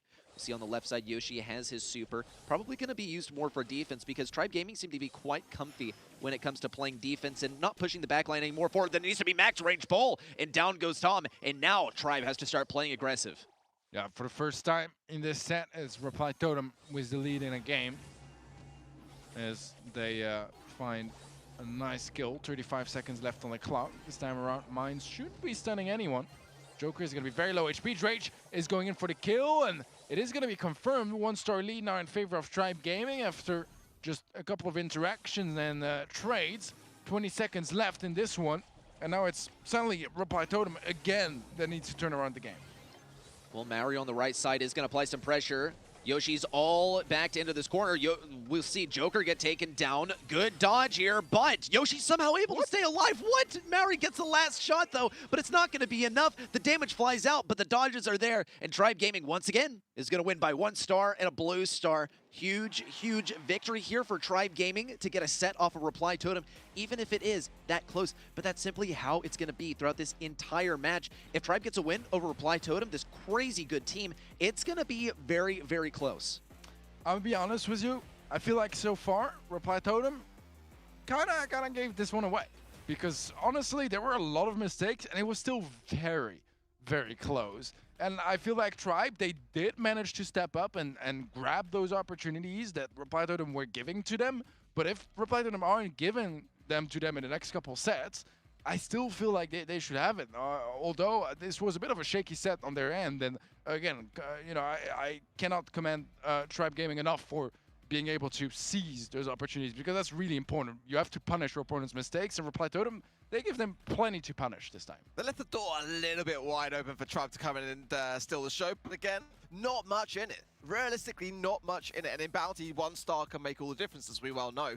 But this is exactly what Tribe needed at this stage. Had they gone down 2 sets against a team like Reply Totem, that is just crying out for Reply Totem to just hammer down that final nail into the coffin. But now, this is shaping up to be quite an interesting one, because we are now neck and neck going into this next set. But I think as well, when the draft was a lot closer in that second set, I felt, again, in that first set, I mean, Reply Totem had it in a nutshell. There, I think we kind of get to see what it's like when the draft is a bit more neck and neck, and Tribe were able to stand more of the heat. And I think also this was quite bold by Reply Totem to not ban out the Carl, and the Carl is not banned again, but it's going to be picked up by Reply Totem. If Totem can't take down the Carl, then who's going to be able to take it down? I'm not really sure, because Tribe was able to take a win, but that might also serve as evidence that this match is a lot closer than some of us think. It's hot potato. We got 2 tanks already on the side of Reply Totem. They will be facing into a Rico, but provided some wall break, he's going to be a lot less viable. That said, we've already seen how powerful it can be to have 2 giant walls of health constantly cycling into mid on this particular map. Yeah, I mean, Daryl, dude, is a very threatening brawler. His bull is strong for sure, but I feel like it doesn't quite have the presence on the map that Daryl tends to have, with just those constant rolls all around, especially if you're struggling. We'll see the BB adding to the roster of Tribe Gaming. That is a brawler we don't see a whole lot at the moment, and I mean, it is also going to be very tanky, very fast, and those bubbles traveling through the mid and with some sweet bounces can find some good value, whether it's on players, on safe, or on both. But the Gale coming in as a response, and I felt like that was needed, realistic. I think Tribe were not ready for this idea of the Daryl coming in. And I think it's a surprise to me, because it's one that Reply Totem really do love in this scenario. But I like that Tribe are experimenting. BB can have some moments. But against the Gale, against even the Carl, you have to be having your jukes really on point. Tribe are going to really, for me, going to have to use this comp to go completely all out in terms of the aggressive and try to make this more of a question of Reply Totem having to come back to defend their push. They've got to get down the Gale, and they've got to get down the Carl. And that's going to be one of their biggest challenges. They have 1 brawler that's able to deal damage to Gale, because you're pretty much, unless, of course, you have a BB bubble, you're not going to deal any damage to Gale if you're BB or if you're Bull. It's simply not going to happen. Drage might be able to if he gets a good super in here. Is able to take advantage of Gale not being right next to the wall. We'll see Mauro actually get a kill here. Yoshi also trying to defend. He's got good damage output, already popping a gadget as well. Drage gonna get pushed away, only got 2% on that safe. And this is LATAM meta right here. This is pure tank action, and it's one that we've been missing a little bit in EU. I gotta say, Tribe Gaming, though, will have a good defense, and so will Reply Totem, because they have that Gale. There's almost no way for the tanks to make it through, but if you can get 1 good push onto that safe, then you might as well be set. Yeah, slightly now building up for Reply Totem. A roll in as well from the Daryl could secure a decent bit of damage. Yoshi is to reconsider his positioning, and the spins from Maori to secure that elimination. However, that red safe took a lot of damage off camera, but Reply Totem are catching up, not far behind. Tom going for a super, finds a decent bit of value here. Maori was the roll in. It's a slow onto Drage as well. Not quite the elimination, though. He gets taken out instead, and this is a big chance for Tribe Gaming, as they have 3 players alive, and they really don't need much damage to close this one. Now, Yoshi is so low. The dash in from Drage could just secure it here, but 3% is all that stays. And Yoshi is not going to use the bubble onto the save. That could have just locked the game. I think they might turn it around now. We've already seen this. A missed BB bubble can change the pace of this game. Unbelievable. That's what happens when the Brawl brain gets to you. You get too sucked into the moment and you forget about the grand scheme of things. That's unfortunate. I think that 100% he could have made it to mid and gotten that BB bubble. 3%, I'm not so sure about. It would have been like 2,800 damage. That should have been enough to take it down. But hey, maybe they know better than us that a BB bubble simply wouldn't be enough to get the victory. In the end, though, it is going to be Reply Totem to take that first game, and it was a close one. I feel like surely BB bubble does 3%, right? Like, was the double bounce? I think so. It's yeah. I mean, I don't know. Maybe I'm wrong, but we'll have to double check that later on. Roll in from Maru. And so far, it is Reply Totem with the lead again. The elimination onto Tom. Trade is there. We'll maybe get to see a BB Bubble connect on save, and we'll be able to tell for sure. Well, here comes Maru. Good push in, good kill, and even more damage rolling in on the save. 47 now dropping to below 40. And the defense comes in from Tom, but will it be enough? And will it be in time? He's not able to tank these shots. Maru also going to get taken down by a long-range beam, but here comes the pin from Yoshi, and I feel about the exact same way for him. Defensive twister coming out from Joker as well. And Drage on the right side will try to advance up. It's going to be tough getting past Gale. Tom, pretty much for the entire game, has to be locked onto Gale to try and take him down from long range. He's the only one who can actually deal any damage to this brawler, any substantial damage. Meanwhile, though, Tribe Gaming Safe is taking a beating 2-1, and Maori's able to finish it off at 300 health, and Reply Totem takes set number 3. Wow, Reply Totem strike back was a pretty good set here. It was fairly close in the first game. I mean, really just 3% in it. But the second game was much more convincing on their side, looking better and better here. 2 sets to 1 now in favor of Reply Totem, and Tribe, if they want to have a chance at that top seed, need to take this next set and the one after, really. Well, take a look at the stats. Looking quite even in terms of damage, and healing maybe a little bit tilted in the favor of Tribe Gaming, but the deaths on the side of Reply Totem show simply how successful they were on their aggression. Tribe Gaming, though, they did get some consistent rollouts onto that safe, but it was always defended by Gale, and perhaps that might have led to the death statistic being less lethality, right? Gale Super isn't going to deal too much damage, but it sure as heck is going to keep you from dealing any substantial damage to that safe. I think is well done and very wisely picked on the Gale, and it proved to be unsuccessful for Tribe to double down on the tank play, because the response to Gale was simply saying, well, I guess we have one Rico. That should be able to do the trick. And the Rico's a lot of the time on the Daryl. I think going back to that moment, though, as well, like, it was working until that bubble with Yoshi. And I think that was kind of more maybe lack of communication on the side of Tribe, because I felt like Yoshi was in that moment and didn't quite realize necessarily what the scoreline was representing, and potentially then, you know, that maybe explain it, because it would have absolutely been the deciding factor there. I was in awe watching, like, I just couldn't believe that he hadn't gone for it. But it's very easy for us when we're looking at that to kind of feel like, we know, why is he not doing it? But if he's in that engagement, then he's not necessarily focused on securing the game if he's not aware that the game can be secured. And after that, it was just like Tribe just couldn't pick themselves up off the back of that. It was just too much in their minds going to that second game, and now this momentum really has shifted in favor of Reply Totem. Yeah, that was quite a big mistake, but I can definitely understand. Yeah, miscommunications happen, you know, and if you're too focused into your gameplay, sometimes you kind of forget what's happening around you. We have our draft already quite deep in. Call Squeak, Bonnie Bands on the side of Tribe Gaming, as Reply Totem will be taking out the Max, Gene, and the Ruffs here for Deep Diner. First pick Stu, and then Tribe Gaming going for Spike and Penny. Decent counters to Stu, and Stu is, you know, this is one of the few maps where you could expect to see him as a gem carrier as well. Well, we'll see what the response is. The Stu is going to kind of get soft countered by the Spike, but you also got to consider that he's going to be a great asset versus Penny. He has breakthrough. He can break down the walls that Penny is using to keep this turret alive. Also, a couple more brawlers available to each team to accent their current comp. So far for Reply Totem, this is looking quite good. And for Tribe, it's looking good as well. It just isn't involving so much of the de facto best brawlers in the game I'm so glad that we finally get to see a Jesse. I think really what's happening here is they don't want to face versus a Pam or something like that that's going to have good survivability at mid. That plus they want to spice things up, kind of counter out the Penny turret a little bit, make sure that she doesn't get too much value off of Salty Barrel or standing next to her turret trying to tank things up. This is not necessarily a true anti-turret strategy, but it's going to be very important for them to run this when Stu needs to have these obstacles off of the field. I like this. I'll tell you, pull the face. We'll find out what his thoughts are in a minute. But I mean, what they'll say is that Tribe do like to play Jesse themselves on occasion, so they might know a little bit about how to go about it. Mr. P coming in on the side of Tribe. I mean, I'm not necessarily against the idea of Mr. P. I've just never been a big, massive fan of him in terms of the meta at the moment. All up for being proven wrong. I mean, combining with the Penny, I think realistically is the key with that comp on the Tribe side. But Janet in the hands of Reply Totem, Stu in the hands of Reply Totem, they're two major aggressors. And Jesse combining to that, Teddy, I don't know. I'm worried for Tribe. Yeah, I'm not entirely sure. I mean, we saw Totem pull that off successfully as well in the monthly finals. I believe it was on Dueling Beetles, and I feel like the best part of it was the slow gadget with the turret.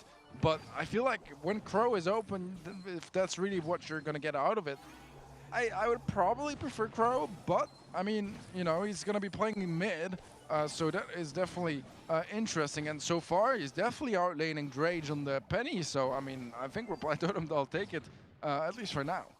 Well, Maori is doing a great job of standing his ground. He's going to have that speed zone assistance from Stu on the right side as well. Joker firing away. Tom's forced to use yet another gadget. We'll see how many he has left, because as soon as he runs out of these, Joker is going to be that much tougher to face. On the left side, though, Yoshi is able to get this Mr. P super up. No one's really able to contact it either. And that the first porter comes out. Maori's forced to use a couple of shots on it, so with the damage consistently rolling out. And look how easily he's able to take down the turrets. That's the other thing about Mr. P, is that he is true anti-turret. He's able to get over walls, and he's able to act as a sharpshooter as well. He's a true hybrid brawler, and that's what's going to make him so strong. But the dodges are so great from Maru, and here comes the super in. It might be enough to take down Yoshi. There it is, and he's going a little bit further to try and take down Drage as well. He's going to almost get the kill with the gadget. Meanwhile, Reply Totem are running this one back, and the one-man army has been holding on, and now it's Joker to keep up the defense, while Reply Totem are safe and sound with their 12 gems. I mean, Joker is showing us some just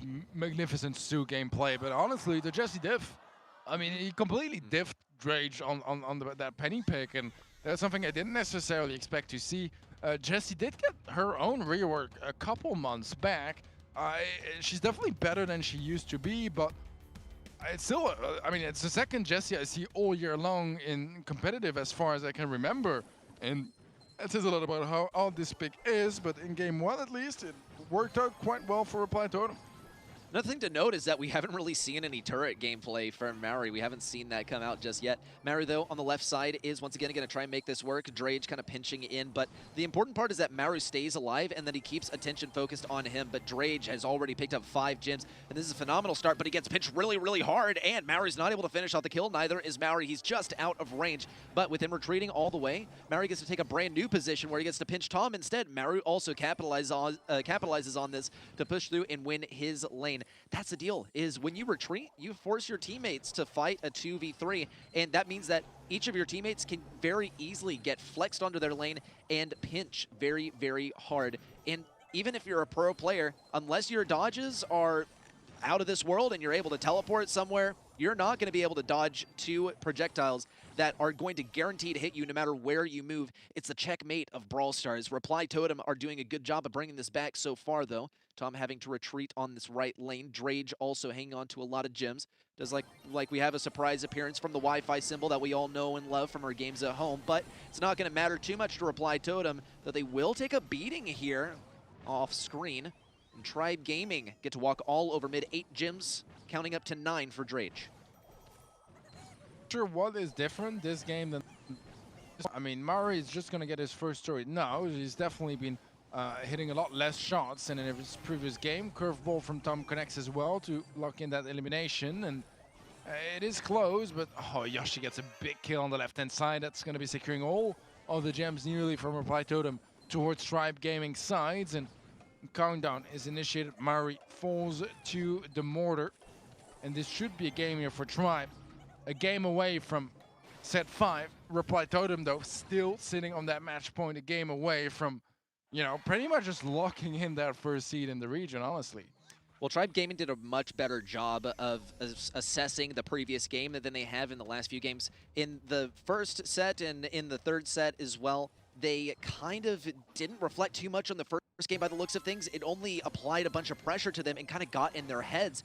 And that is what they're fighting back right now. We saw good evidence of that. Tom on the right side, making sure to space out his turrets just a little bit more so he's not as affected by Joker. And now, as a response, we see the lane switch up from Reply Totem. They're running the Stu mid and Maori as the Jesse on the lane. It's going to be more effective at dealing with Tom and his turret. There's one down already. And as long as Reply Totem can hang on or get these turrets out of Tom before the clock runs out and 10 gems are on Tribe's side, they will be more or less successful. They can go for the lane switch up, have Joker shift onto the right lane, and then play game number 1 from here.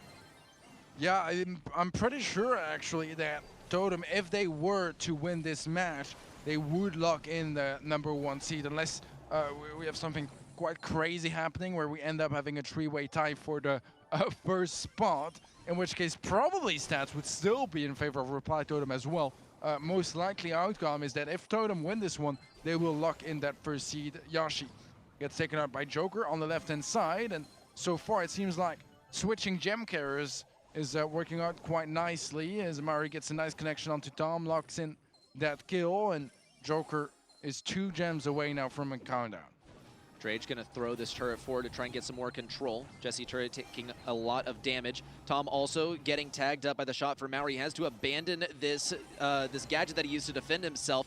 And the countdown for Reply Totem, we gotta see a kill on the side of Tribe Gaming, and already we'll see Yoshi go down on the left side. Reply Totem seem to be absolutely untouchable. They're gonna go for the spawn camp too, and this turret just won't die on the right side. Complete takedown, and Drage is gonna fall to end things off, and Reply Totem take the victory in this match and lock themselves at the top of the leaderboard. I'll be honest with you, Reddy. I feel like the Jesse pick was almost more of a flex than actually like a functional idea. Like, it did all right, you know? I don't feel like it was the reason they won this set. I think they just really did thrive in this one. And sure, it was a 2-1 for the set, and overall it's a 3-1. Still a fairly close scoreline with some close games and some close sets. I do feel like, to me, it was still more of a, you know, a flex and just a fun pick rather than just, you know, the reason they pick up that set. I don't know. It sounds like you're just a Jesse hater, man. Okay, but that's because I just really love this brawler, and it has a soft spot in my heart. But also because I love the way that she plays into Pam, and I think they really expected like Drage to pick up a Pam or something like that, and that's why the brawler emerged. But it is an unconventional pick without a doubt. I was going to say, I was expecting Pam as well. I think, you know, Teddy's just on that side of things when it comes to those Jesse commercials where, you know, he's all up for her taking a bit of a beating. But, I mean, I felt like, you know, Reply Totem, again, they're thriving in such a great way. I mean, I've got to say as well, I mean, Craze Clan play them tomorrow, and that's a worry for me. I mean, they're up next, and that's, you know, placing even more emphasis on how important this next up matchup is to nail. But again, you know, that's soon to come, very soon. But a great day for Reply Totem. They are the team to beat in this region. Without a doubt. I mean, they're the only team that's unbeatable from the looks of things. So if anyone can take them down, they're going to be making waves, and they're going to go down in history. Okay, maybe just for like the next few months, but still, right? This is the team to beat, and it's very clear why. They are crazy with the draft. Even when they go for something unconventional, when you reflect on it, it makes sense why it works. But that's the thing, is that's the only way that you're going to be able to stay ahead of Reply Totem at this point, is to reflect on what they've already done. It's hard to stay ahead of them, and at this point, it might be even impossible. I mean, you could say that in some ways, Reply Totem like the Snapdragon Elite Gaming of things. And again, got to give a huge shout out to them for all they do and for putting us behind the casting test, putting the players behind the iPads and the, you know, getting their thumbs moving. But, you know, it's not just Brawl. That's the thing. It is across a multitude of mobile titles. And it's great to see, again, such great support for mobiles. You know, we're pretty fair to say that we love mobile. I'm still trying to recover from that smooth transition. That was tasty. Didn't even notice it, honestly. But yeah, no, I mean, absolutely valid point. I mean, the competition is amazing at the moment, whether it's here or over on the multitude of titles that is covered by this project. So a massive shout out to them for making that happen. Just a final note here. I was doing the math in my head while, you know, you guys were chatting it up. It seems like Totem is going to be locking in that #1 seed because they have now beaten Tribe and SK, which means that as right now they have 6 wins on the side of Reply Totem. That would be the maximum that both Tribe and SK could get. Only one of them can get it, so no 3-way tie possible, meaning that no matter who wins tomorrow between Tribe and SK, since they're facing each other tomorrow, the head-to-head is going to go the way of Totem. So even if Totem lose tomorrow, it's still #1 seed for them. Which places even more pressure upon Craze Clan, who play them on day 7. But we've got to get through day 6 first. They're up against Dogs the Lobster, so don't go anywhere. We'll be right back after this break.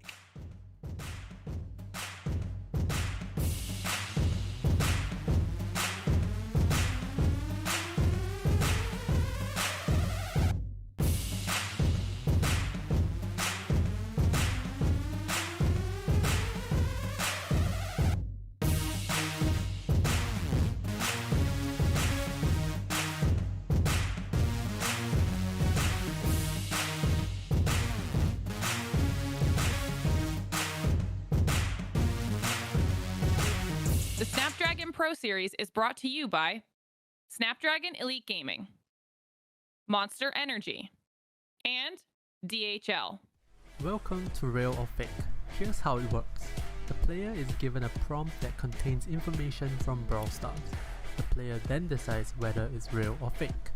If the player decides that it's fake, the player has to point out which part of it is fake.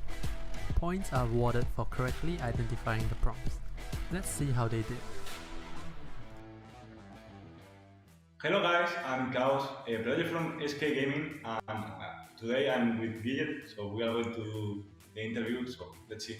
Stereo check. I think it's good because it's the guy that will put people, you know, and yeah. So the name is wrong, because stereo check, stereo is the gadget of Janet. Okay. The gadget of Janet, the name. The name of this account, the gadget.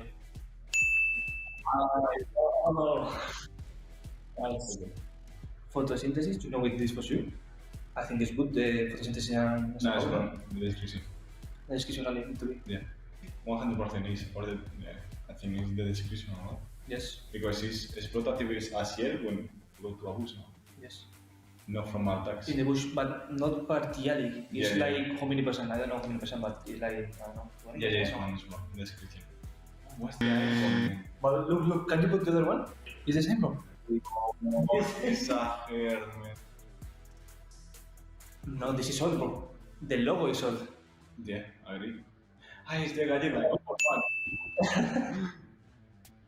Gadget for sure. And the other, maybe this part, no? The 4 sticks of dynamite around himself. I think they don't specify. I think the same. They don't specify how many throw. Yeah.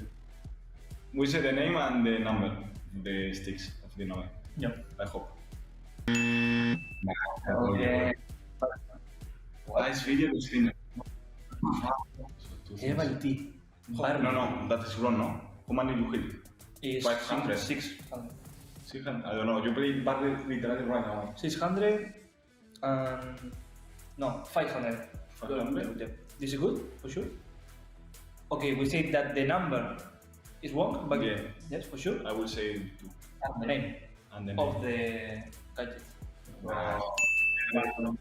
Yeah, I think it because badly is... We played like 20 minutes ago. Yeah.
welcome back to the Snapdragon Pro Series for Day 6, Brawl Stars, EU and MENA region, and, you know, 2 games down, 2 still to go. Dogs the Lobster versus Craze Clan coming up thick and fast, and this is a really important match. And again, not just because of where these 2 teams are currently in terms of the leaderboards, but in terms of their matches to come tomorrow. And I think it's fair to say that on the side of Craze Clan, they cannot miss a trick. They've got to get through today before they can get to Day 7.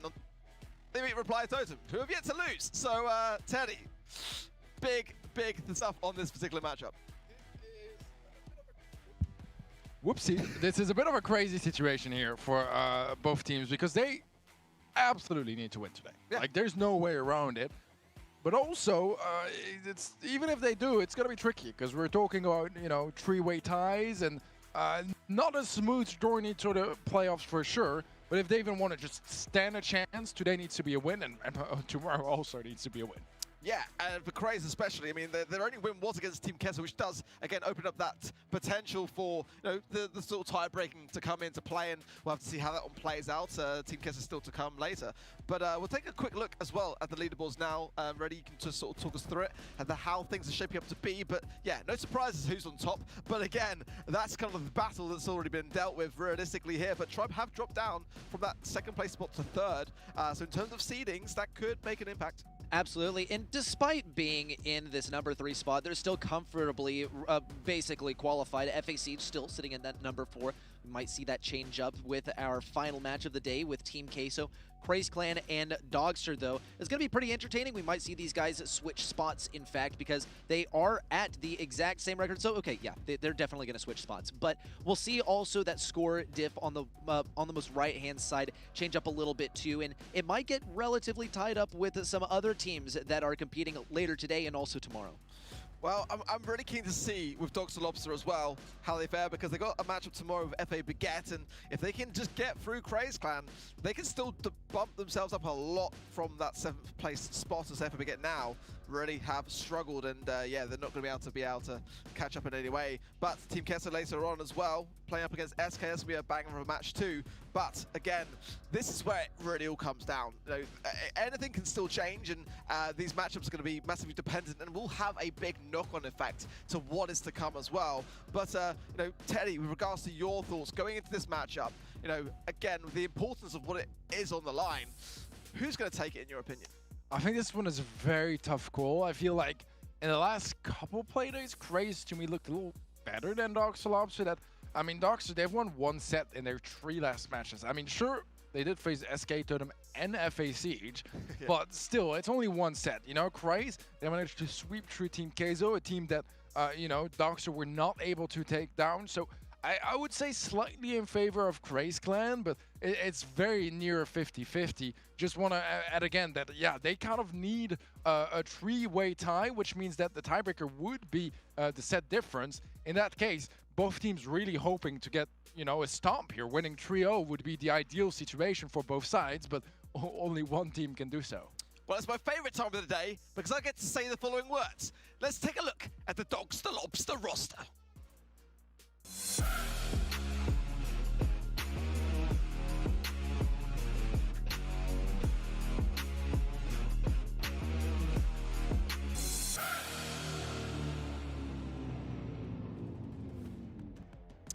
That will never get old.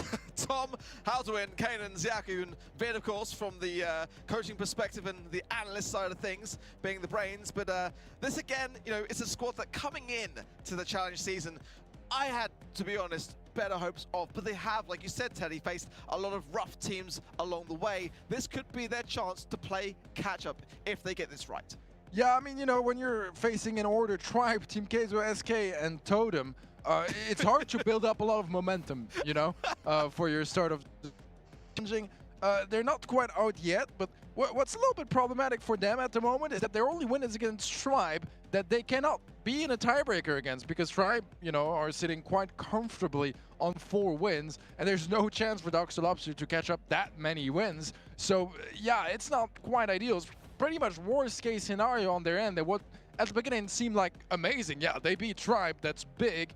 Well, no, I mean, I probably would have rather beat Team Keizo or FA Siege or, well, hopefully for them today, Craze Clan. Yeah, it's like a double-edged knife in that respect. But, you know, it's a lot of pressure on Dogs the Lobster today. Let's find out what they had to say about their rivals.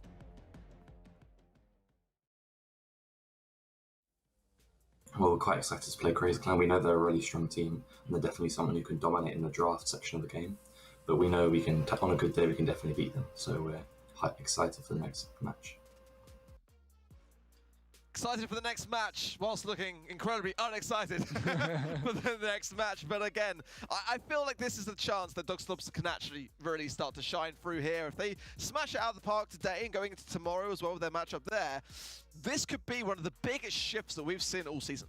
I want to second the idea that Dogs or Lobster, they're still a good team. They haven't fallen off or anything. They've just had some really, really tough matchups. They've already faced Totem and they've already faced SK, Tribe, all of the teams facing, all the teams occupying that top side of the bracket. But they did just face FA Siege and they went down as well. But FA Siege, to their credit, are gunning for that number 4 spot. In fact, prior to this match number 4 for the day, they're sitting comfortably in that number 4 spot. So we'll see if that changes. But still, Dogs or Lobster, they've not faced some of the other teams in the competition that have been not having such a great time in this league. And I think that they can start picking up the wins that the other teams also got to start picking up wins versus those.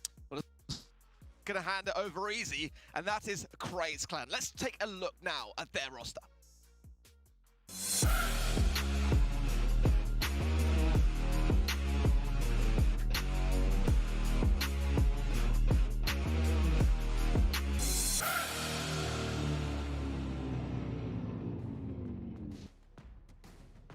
Again, just the one win for them. It was against Team Kesa back in day 4. It was a convincing scoreline of the 3-0 as well, but Naui, Rum, and Meow, they've got to bring some of that power, essence from day 4 into today, Teddy. And, again, looking at some of the performances that have dwindled, a team which came in this year looking so good.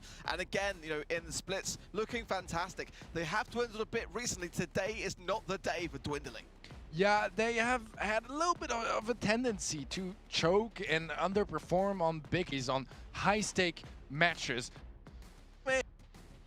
Stake match, because both teams are 1-4 at the moment. A loss is, no playoffs, guaranteed.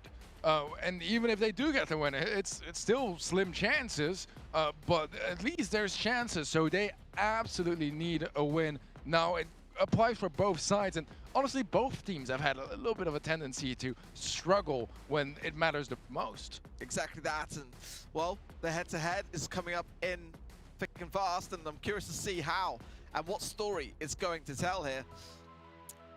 Starting more so on the side of Craze, in every sense, actually. More so in terms of the takedowns, more so in terms of the damage dealt, more so in terms of supers used. And Craze are a very aggressive team, and similar to what we saw yesterday when Dogs the Lobster were up against FA Siege, it didn't seem like they responded well under aggression, but really, they've got to bring that into the equation today. It really has got to be their moment to come back and try to take down Crazy Clan to be able to, have a chance of going through to the playoffs. And when it comes to aggression, you can, if you're not prepared for it, fold pretty quickly and crumble under the pressure. And that could also maybe contribute to some of these stats, because by the looks of things, this performance from Dogs or Lobster is basically scaled up on the side of Crazy Clan. What I think is pretty evident here is that Crazy Clan has spent more time in game, and they've been able to adapt better to some of the more aggressive gameplay. So that is, I agree, one of the strengths or weaknesses that Dogs or Lobster need to focus on availing themselves and also combating from the side of Craze. Well, Teddy, can I ask you the question that I love to ask always? Predictions-wise, which way do you see this going, and give me some figures to back it up? Man, I'm going to go for 50-50. Or, you know what? I'll go for 51-49 in favor of Crazy Clan. All right? That's going to be my call for this one. No decimal places, just 51-49 for Crazy. Ready as well? I'm going to go with 40-60, and that 40 being Crazy Clan. I think that Dogs or Lobster have had a rough set of matches. They're not underperforming. They're performing at their usual level. Have stumbled a little bit along the way, but still are a good team, and I think Craze is still trying to ramp up to that level. A rough set of sets to say. Okay, well, draft coming into the Kaboom Canyon. Dogs and Lobster are going to be batting out the Crow, the Gale, the Bee, I like the B ban here, actually. I think it's an underrated one. Craig's going to be banning in the Bonnie, the Carl, and the Bell. Picking swiftly in Amber. It's an early pick, and Squeak. Now, Squeak could struggle here if Dr. Lobster come back with some more tankier picks, but I like their first draft here, Teddy, of the Colette. Yeah, I mean, obviously, with the Gale being banned out, there's not going to be a Gale Daryl, which we've seen how problematic that can be to deal with. But with a Max and a Colette, it could still be an option to bring in the Daryl anyways. Amber and Squeak would not have the easiest time dealing with him, so very much an option on the table. We'll see if they actually decide to commit to that. The Amber and the Squeak, though, yeah, I think they're alright, but they're not the most aggressive picks in general, and I think a Daryl could overwhelm them. I think so too. You just got to be cautious about it. Dr. Lobster are going to make sure that they break open some of the walls, which is going to be very important for enabling the Colette gameplay here. They got to be careful though. If Craze decide to fight back with like a long-range brawler, then that could pose some big issues for them. A Piper, I honestly would not complain about here, but the thing is that she's going to have to get those first supers off and break open some walls. It's very clear that Dr. Lobster don't want to face versus brawlers that are outranged by them. It's the #1 way that you can fight back versus a Brock and fight back versus Colette is to outrange them. So far, Amber is pretty much there to do the job. We will see the Daryl as Teddy predicted though, and that's going to be the end of the draft. I just wonder how well it's going to be able to do into the Colette, because winning mid is not a free fight when you don't have a Gale. I'm disappointed straight off the bat that Dr. Lobster did not draft Daryl. They went for the Brock, but for me, like, it would have caused a lot of problems, realistically. I mean, they're going to be able to now choose to break, but I mean, Daryl is just going to keep so much pressure on, and like you rightly said, Teddy, the Amber and the Squeak would have both struggled. Maybe they were concerned about potential counter, but they've also put in bans that fed the same story, banning B, banning Gale. I thought that was the game plan, realistically, here, but we'll see how it fares. For me, though, that may have shifted my opinions on how that draft was shaping up to be. Yeah, I felt like I was really with you there, you know? I felt like I was reading their draft like a book.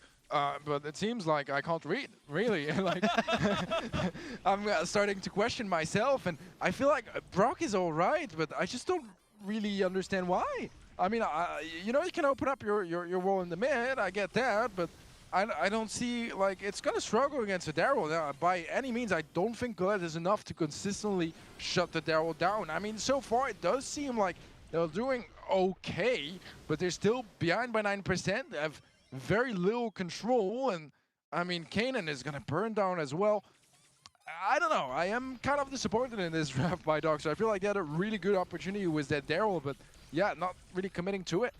Yeah, especially combined potentially with that Max. Would love to have seen it, but now they're going to have to deal with it.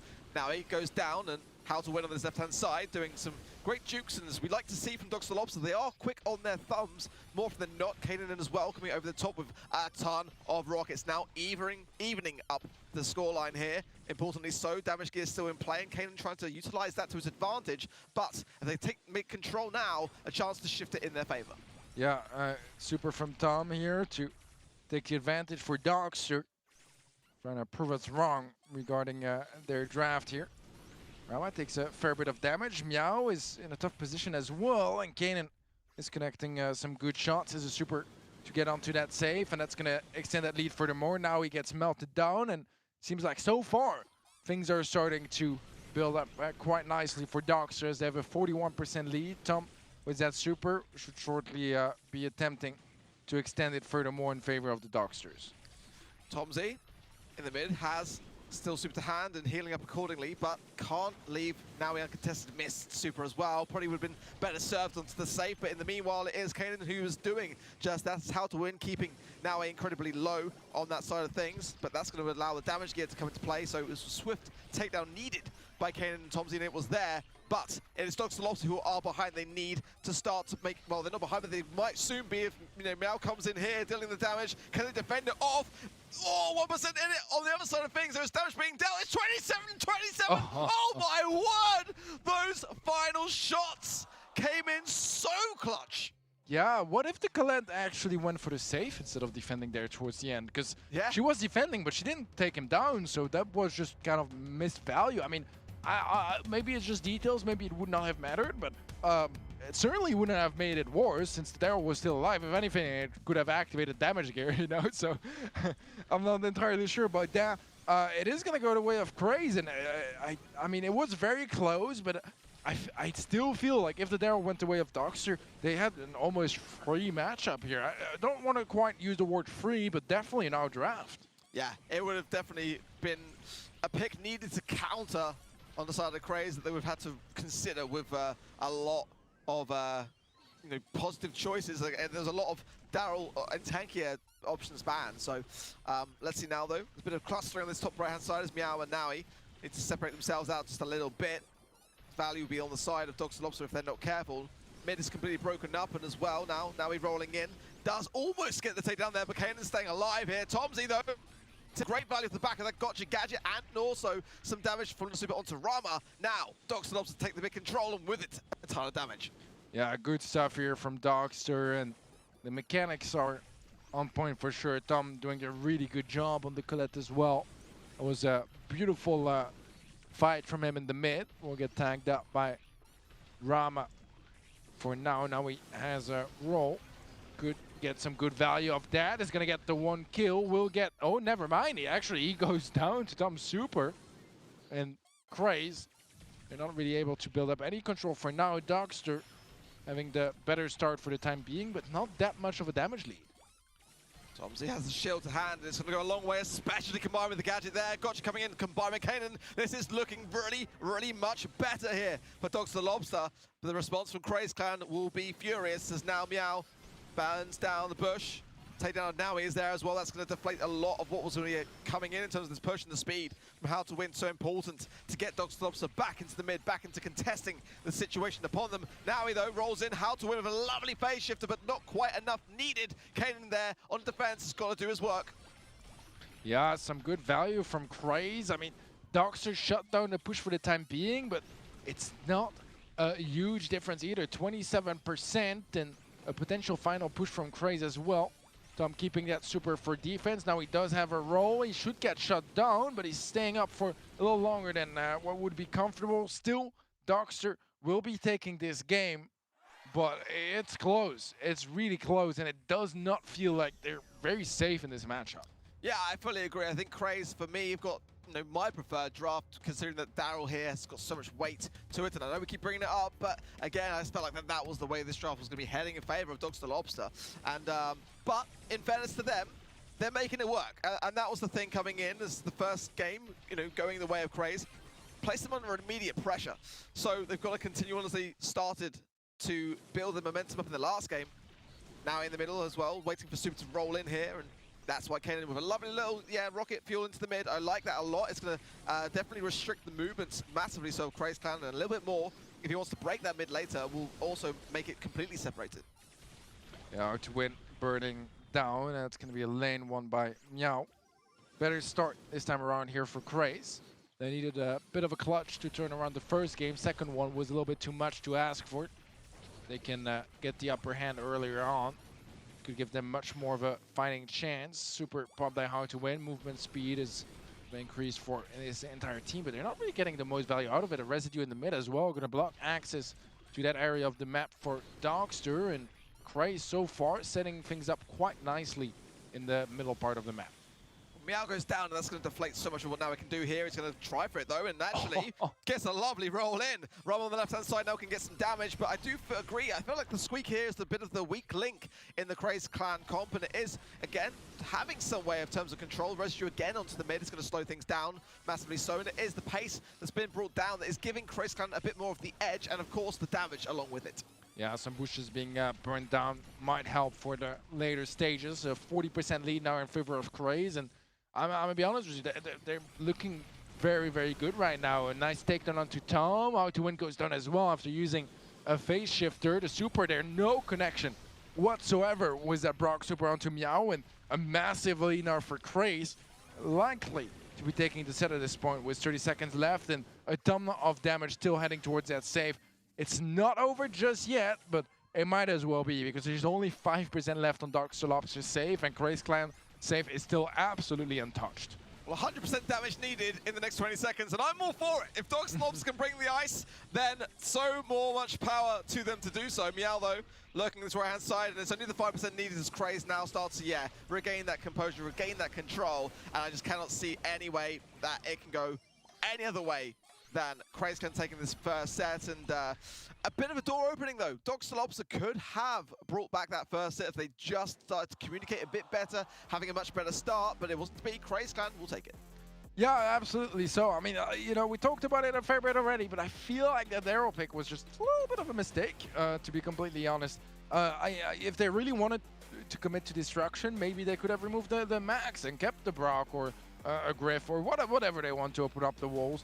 I just kind of feel like, yeah, they set things up in a weird way, you know, because they banned the Gale, which would be an indicator that you're trying to, you know, not have the Daryl in the mix. But then they also banned the B, which is like, we kind of want the Daryl in the mix. Like, we're removing some of our own tools to deal with it as well, and then they don't actually commit with it. And picking the Colette as well is usually an indicator that you want to go for that Daryl. Yeah. So it was an interesting draft. But, you know, the set goes the way of Craze. Yeah, and actually you can see a lot of the reason that we had more damage on the side of Dr. Lobster and not taking the objective was because they had to deal with that Daryl pick. I mean, you know, what were your thoughts? Because you actually called that as well already coming into that, and, you know, I mean, do you feel like it came down to that pick that kind of like made things go away? Because we saw Dr. Lobster making it work, but it just clearly just wasn't making it consistently work. I just didn't like the Brock. I'll leave it there. I mean, I'm gonna keep it a $150. I didn't like it. It didn't really perform. Once upon a time, it would have been great, right, to have the Brock when you have primarily long-range matchups and you're able to connect with the safe from the water that they have there. You're actually able to get damage on the safe from mid. Not now, and it simply doesn't have the damage output to deal with Daryl. And you have some reaction time to deal with the Daryl as well. You got to know that if the enemy has the last pick, they're going to be going a counter. And Brock simply doesn't counter anything is the thing. You can break down walls, but you only make it easier for Daryl to get into mid because now he has 3 ways instead of 2 ways, and you can't lock down that lane and try and pinch it off. We'll see the Penny first pick for Dueling Beetles, one that SK has teased a little bit, but is now brought to the forefront of the meta. Also the bans. We see a couple of Squeak bans along the way. Definitely a strong brawler. It's nice to see that the Carl is banned out too, Teddy. Yeah, definitely so. I mean, it makes me feel much, much better. Every time we saw Carl, I was scared. I love Carl. I think it's so much fun and so much aggression that it can bring in. A bell and a bow as an answer from Doxer.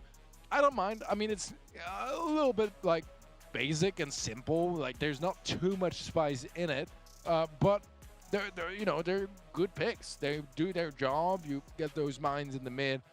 Bell can, get some nest eggs as well. So a lot of ways to just kind of, take some control. But it's not as much as taking control. It's more keeping it because, to place a nest egg, for example, you have to go more on the aggressive and actually place it down yourself. You can't just, it's not going to help you take a position. It's more of a passive way of defending your position. Well, I like the draft coming in for Doxter here. I mean, similar to the ideas that we saw actually last night, or well, it was for us at least, for the North America and LATAM North region for the Snapdragon Pro Series. And I think Bell gets a lot of value here, actually. I think NA is definitely onto something with that pick and bow, as we know, doing such a great job in the current meta. Pam coming in on the side of Craze. And that is actually a really worthy adversary pick. Jesse, Teddy coming in. You're a Jesse hater, as we already established today. So, I mean, what are your thoughts on that? Because I've got to say, personally, I kind of like it. Break the sides with bow, but just keep one side available for Jesse to have and do her thing with the turret. But, how do you feel? How do you feel about that one? This is absolutely free for Craze. Like, there's no chance. There's no chance. Now, for real, though, I mean, I'm down to see the value. I just want to see it. That's my point. Like, I know that on paper Jesse is gonna do pretty well against spam. I just have yet to really see it consistently, and I feel like in general there are probably better options. But Kanan, this is your chance to prove me wrong. And I mean, I do like the idea of the double bounce as well, as both Kanan and Tom have brawlers with bounce mechanics, which is not something you see very often, at least not twice on the same team. Well, an early Super Totem, I think, is the wise call, because ultimately they do not want to have that Penny turret on the map when that Jesse turret goes down, as it will be instantly locking on and doing its thing. Tom's doing a good job in that respect of not feeding Roma more so as well, and the Crow pick is a strong one, though, on the side of Craze and Meow, already getting so much area denial in the mid and capping 31% of things, whereas Dr. Lobster trailing behind just a little bit. They've got to get some takedowns here to turn the tides to touch. Those taps from Tom's, he might be well enough to do it. 7 HP left on the side of Roma, but still no Penny turret. Yeah, well, I mean, yeah. So far, I'm gonna be honest with you. There's not too much pressure onto Craze, and I know there's still some of the utility to come through. We haven't really seen too many Jessie turrets either. I think she placed down one, but it got deleted so quickly. I barely had the time to really see what was being placed down. And yeah, the Crow is also just with the movement speed so amazing at taking down those bow mines, because that's one of the risks, right? The bow mines themselves, more often than not, you're going to be able to defuse quite safely, but it's going to make your movement predictable. And against a brawler like a Bell or a Jessie, as a matter of fact, that's going to be some free damage. Right now, I mean, it's over 60% lead in favor of Craze Clan, and it's looking a whole lot like this game is very much going to be going their way.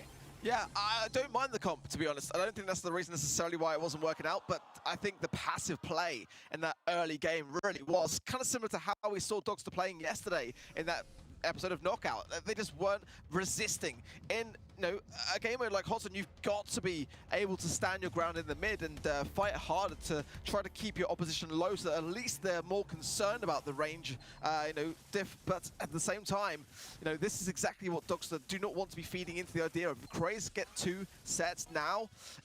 It's an opportunity which they've got that they're going to be wasting here. Yeah, I mean, for me, honestly, like, kind of the value of the Jessie pick is that it's a brawler that no one is really facing much at the moment, so mechanically it's a matchup that's a little bit less usual, and that maybe you'll be a little bit less comfortable with your range and conditions like that. It's gonna win lane this time around, but I feel like as soon as there's gonna be a penny mortar placed down, those Jessie turrets are just not gonna have the same impact. Now, Craze, they've lost control, and Dogster are catching up, taking over the lead now as well. A connection from Meow there, perhaps a slow to follow up, and the jump in, that's going to be a kill. And the turret plays down. If they can take care of it before she respawns, it's not going to get healed up, and it is mostly just going to be lost value. Yeah, but like Kennen wasn't really necessarily either aware that the super was there from Meow, or whether he just wasn't valuing the healing process, because the jump was obviously going to be a problem without super to be able to defend it. How to win now on the left, super low as Rama, places down another penny turret. And again, I've loved watching Rama's jukes. It's been a lot of the reason why Kanen's not been able to land a lot of the shots needed for this turret. And again, look at just how Meow is able to really isolate a lot of Dogster Lobster at their crucial moments, and now bringing back a healthy scoreline to match. 70% now in favor, despite Dogster Lobster having a better start. Free for Craze. Yeah, I mean, I don't know if Dogster think they're totem, or I love Dogster, by the way, don't get me wrong. They're one of my favorite teams to watch at the moment.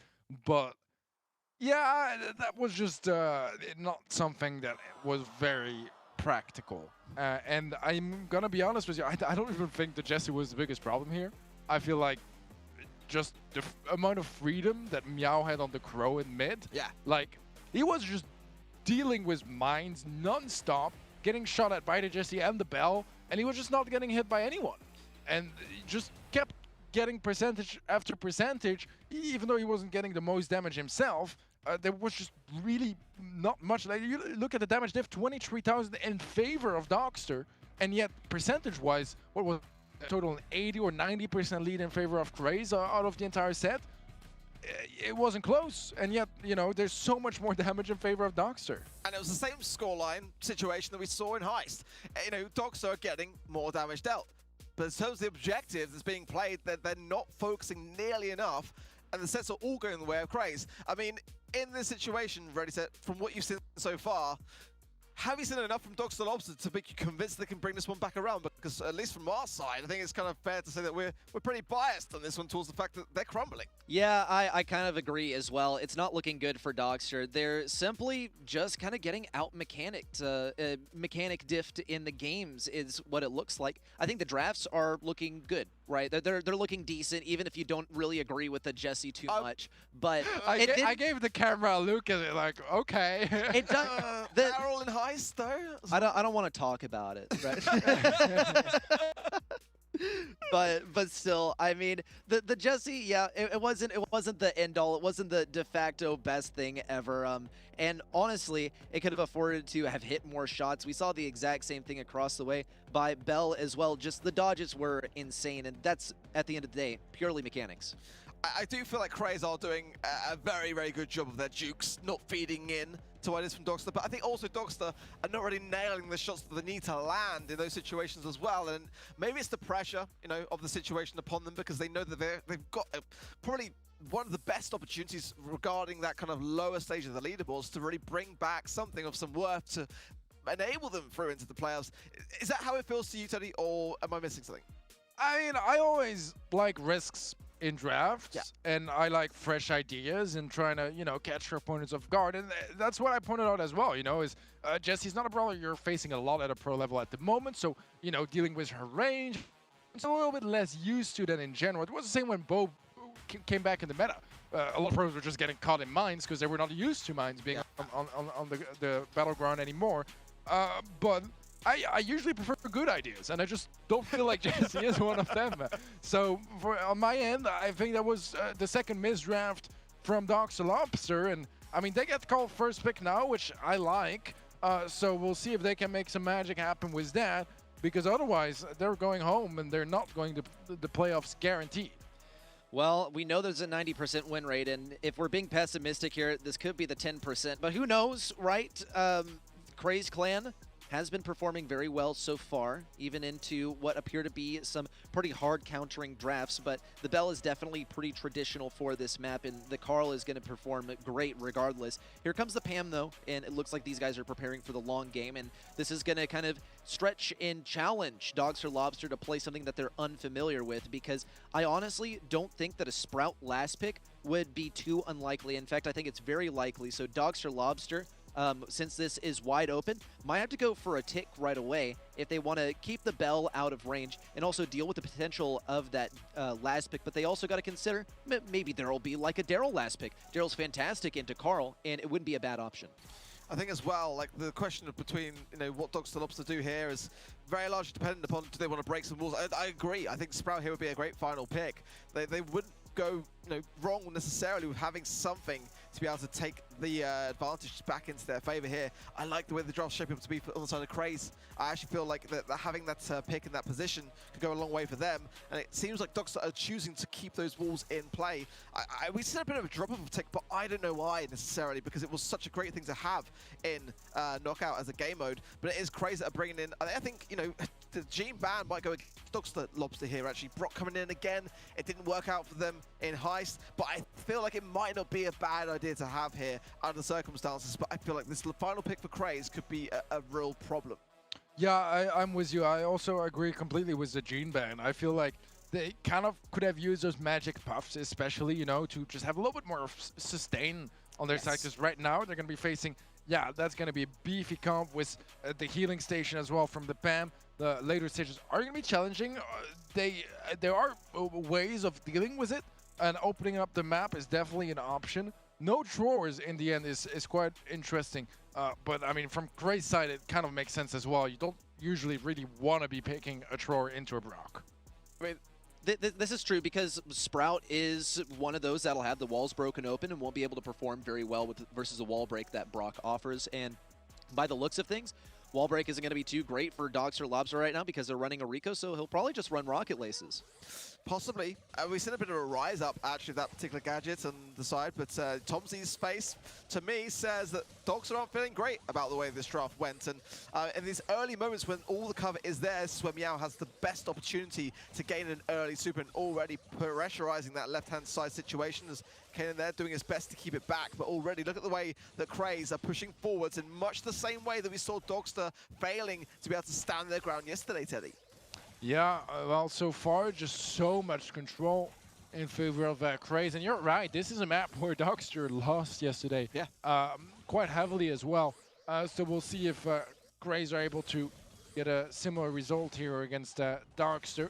As so far, not too many opportunities showing up. Kanan does have a super that could be a decent bit of damage away in the later stages as well to potentially deal with a healing station, but Tom has not opened anything up, so I think already raised a good point. There could be Rocket Laces. Tom is so low HP, and yeah, there is going to be the Rocket Jump rather to stay in the mix, and it's only now we left alive. Oh, they're so low HP, but no healing station in the mix anymore, and Dogster, they're going to be taking that first round.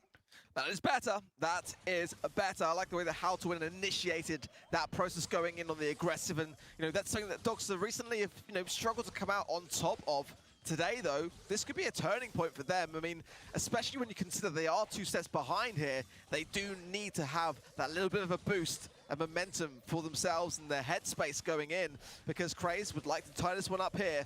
And I feel like actually Knockout is a good time to do just that, because you can bring the pace down. And that's what we're seeing at the moment, is Craze know that they need to get their utility on the side, because we've got 3 supers staring down the barrel on the side of Dogs the Lobster. On the side of Craze, not really anything to combat this. So they're looking to try to have Dogs the Lobster make the mistake to be able to then have a response.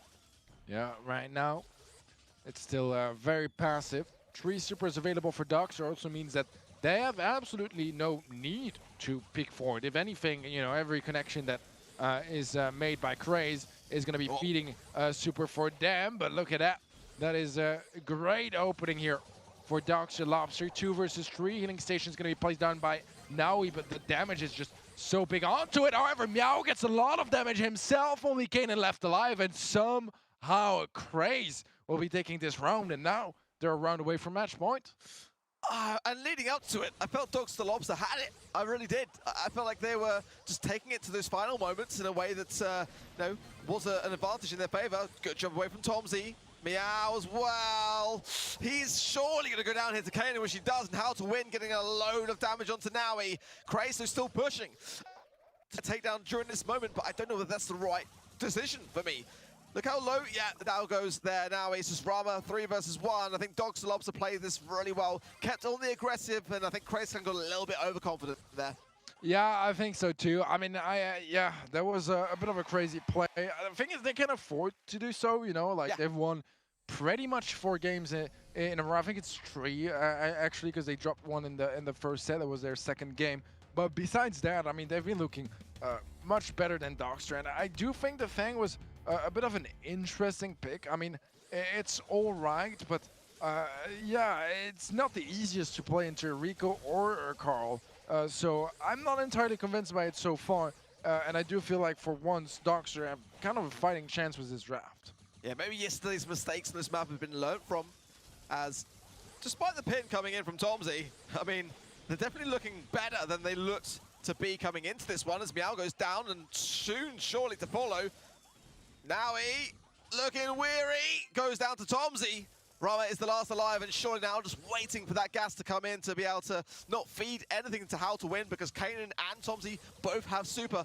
And this is the thing we kind of saw happening in the previous game. It seems like Craze are struggling to gain those supers. We've got 1 on the side, and it is with the Fang, so that is a consideration. I think an early swift takedown here is needed to bring this one back for Craze. Yeah, I think in general, Pam into Carl is challenging, because your healing station is going to take so much damage in a direct fight. It's not going to have the same value in end game either. And the Fang has yet to...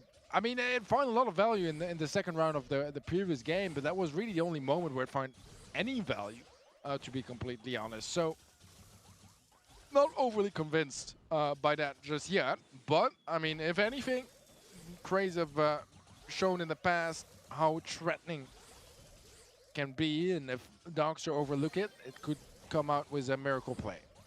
You see, finally a lane swap. I don't know why Meow is allowing it. Tomzy just keeps shadowing him, and because Meow would love to go on to Kanan. That is the ideal matchup. There's 3 gadgets still available to Tomzy. Now it's the 3 versus 2. Like, it's not going to give him any value. Waiting for these final moments. Now a great moment for Meow to pounce. Beautifully done. How to Win now. Not a chance left on that HP unless something magical occurs, and I won't put it past him, but not today, as now he takes him out. That was great stuff here from Craze, and again, we're going to a 3rd round. This time, there's no supers carried over by either sides. A couple of players also used their super just before going down or the end of the previous round, so have to work on getting them back from scratch pretty much.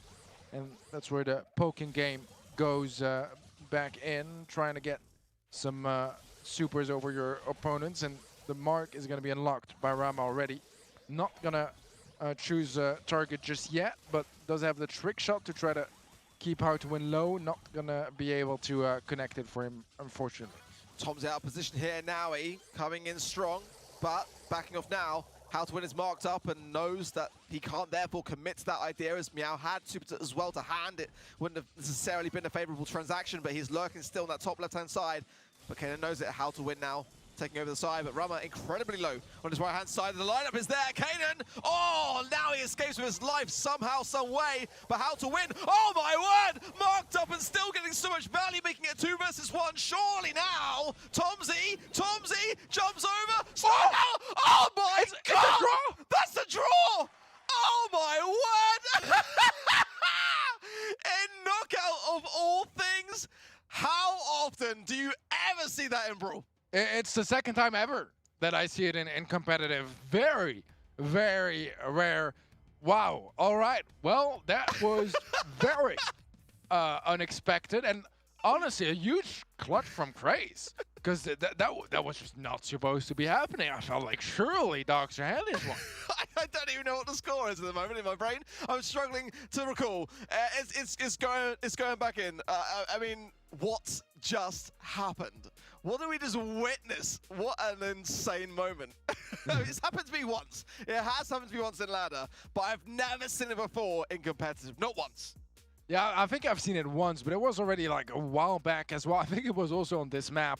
But, I mean, it is a big clutch for Craze, because I really felt like that 1v2 should have gone the way of Darkster. 1v3 actually, that was a 1v3 from Meow. Sure, it ends up in a draw, but it's better than a dropped set.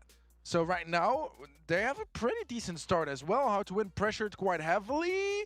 It is going to be a kill going his way, and maybe a chance here for Meow to get some tags. And yeah, that is going to be a double kill from Rama. Only Kaden left alive, and not much of a chance here. Craze Clan to, for the first time in the set, take the first round.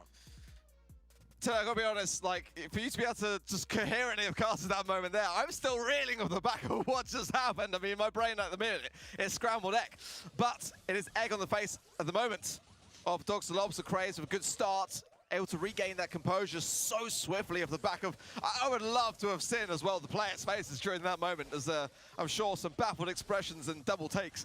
But everyone's still on their feet so far. Tomsy pushing up very high on his top right-hand side, but the super to hand for Kanan will be definitely an advantageous thing if he tries to get a good lineup. If Craze get a bit too overzealous here, that could definitely come into play.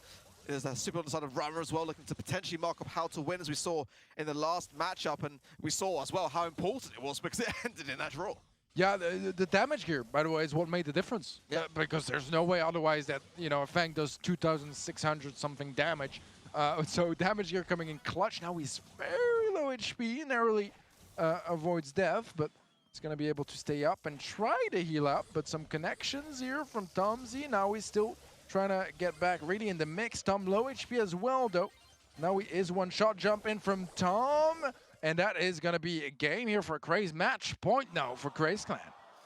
How has this turned around? I mean, this was where Dogstormson was starting to come back into the swing of things, and I mean, I can't blame them after it as well. I mean, it just ended that moment in such a way that now they're struggling to regain that composure, and it could also go the other way. They could have been able to jump off the back of that, ride it, but now Craze have got such an advantageous position over Dogstor, but they can bring this back. There's a fresh start, fresh lineup.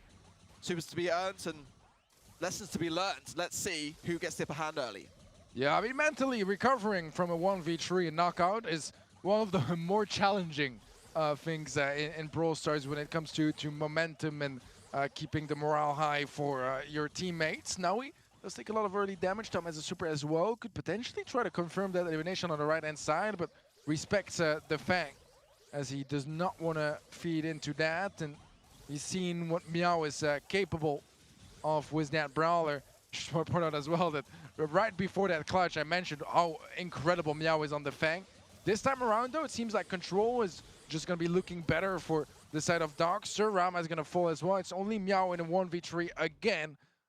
Going to be challenging to win this one. Although he does have his super, but I doubt he's actually going to go for a play. Yeah, I think better to reserve it for later, and that is what he will do.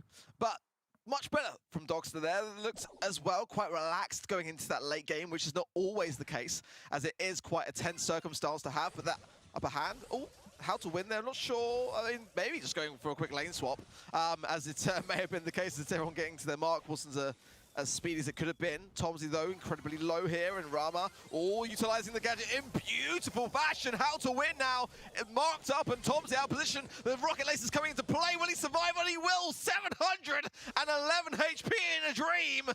Dogs to Lobster are not out yet.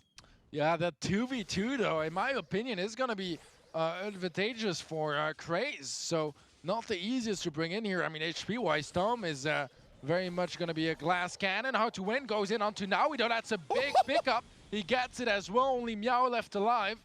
And he's going to be trying to heal up to not give away this set. But it's challenging when there's so many shots coming in different directions. And the gas is going to be claiming the kill. Not sure why he's just going to stand in it either. But Craze, they'll take the game. They'll take the set. And that's going to be their first set going the way of Dogs to Lobster. I love to see it. I've got to be honest. This is what I wanted from this matchup, and I'm so pleased that Dogs to Lobster did not take this lion down, like, you know, as their team name would probably suggest as well on some level. But again, you know, this is the same story every single time today. The damage is always in their favor. I mean, on that side of things, they're looking like they're you know, starting now to find the game modes that allow that damage to actually have an impact on the objective, because that's what they lacked already set in the previous sets. It was remarkable seeing this last set. I mean, what a close set as well. And I just don't even know what to say about the momentum, because in which direction really is it? We saw a tie. There's a win for Dogster as well, but that was just crazy. I think we can leave it at that. It's crazy, but it's also over-delivering on kind of what we were hoping for as well. I don't think we expected the play from Ash with Totem. There's something about today. Yeah. Day 6. Is this the day 6 diff, Teddy? Fair enough. Fair enough. I mean, you know, some picks were, definitely a little crazier than others. Some plays were a little crazier than others. There's still some that I'm not entirely convinced about. Still, the GSC to me is just kind of a mystery. Like, I'm sorry, I just don't agree with it so far. I've not seen enough evidence. I'm not getting over it just yet. You've but been offended by it. I am offended by it. I'm tell. trying my best to, like, you know, understand, predict, describe the draft, and then there's picks like that. They're just like, you know, why am I doing my homework if that's what we're getting? But on a more serious note, Backyard Bowl is up next. My absolute favorite map. No, I'm just kidding. And we'll see the double Bonnie ban, Janet and Crow on the side of Craze. Dogster removing the Sprout and the Gene as well. First picking Bell. Carl is open. Is not the first pick. Is that the fatal mistake here from Dogster, you guys think? I wonder, because Carl is certainly going to be strong here. One of the most difficult things on Backyard Bowl is getting in an aggressive position, and that means pushing through mid, and that's going to be the supreme challenge. We'll see Byron, and actually I wouldn't complain if I saw 8-bit here, which is a very NA perspective, but he's going to be great at keeping that fight at mid and never letting things go to the goal. That said, gotta still be thinking about Carl and some of the other brawlers that can seriously tear things up. I think that Pam would also be a pretty good option for keeping things alive at mid, but that would be a second healer for Craze. I would say it's a better option for Dogster than it is for Craze, but Byron has so many good combos. That's not one of them. So we'll see if Craze are going to be doing something creative with the Amber. I don't necessarily mind the Amber here, to be honest. I think it can have a place. I think that, you know, to be honest, I agree with a lot of what you said, though.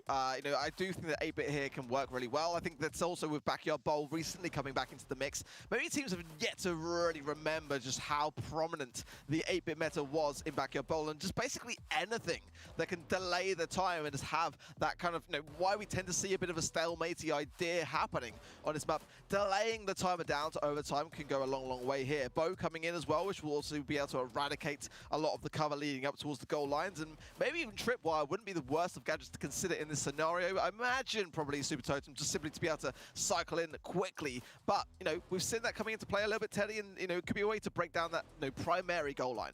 You know, a couple of weeks ago, I was watching a stream from Bobby, and he said something along the lines of, EU doesn't know about the Amber on Backyard Bowl. Yeah. And I still don't know about it. It's here now. So, I mean, you know, it was something about it being able to just run through anything. I'm not sure when or where that works, because from my personal experience, I feel like it shouldn't. But It does have a Byron to support it. It is facing a Call, it is facing a Bell. Kind of scary picks that I would prefer on the side of Doxer.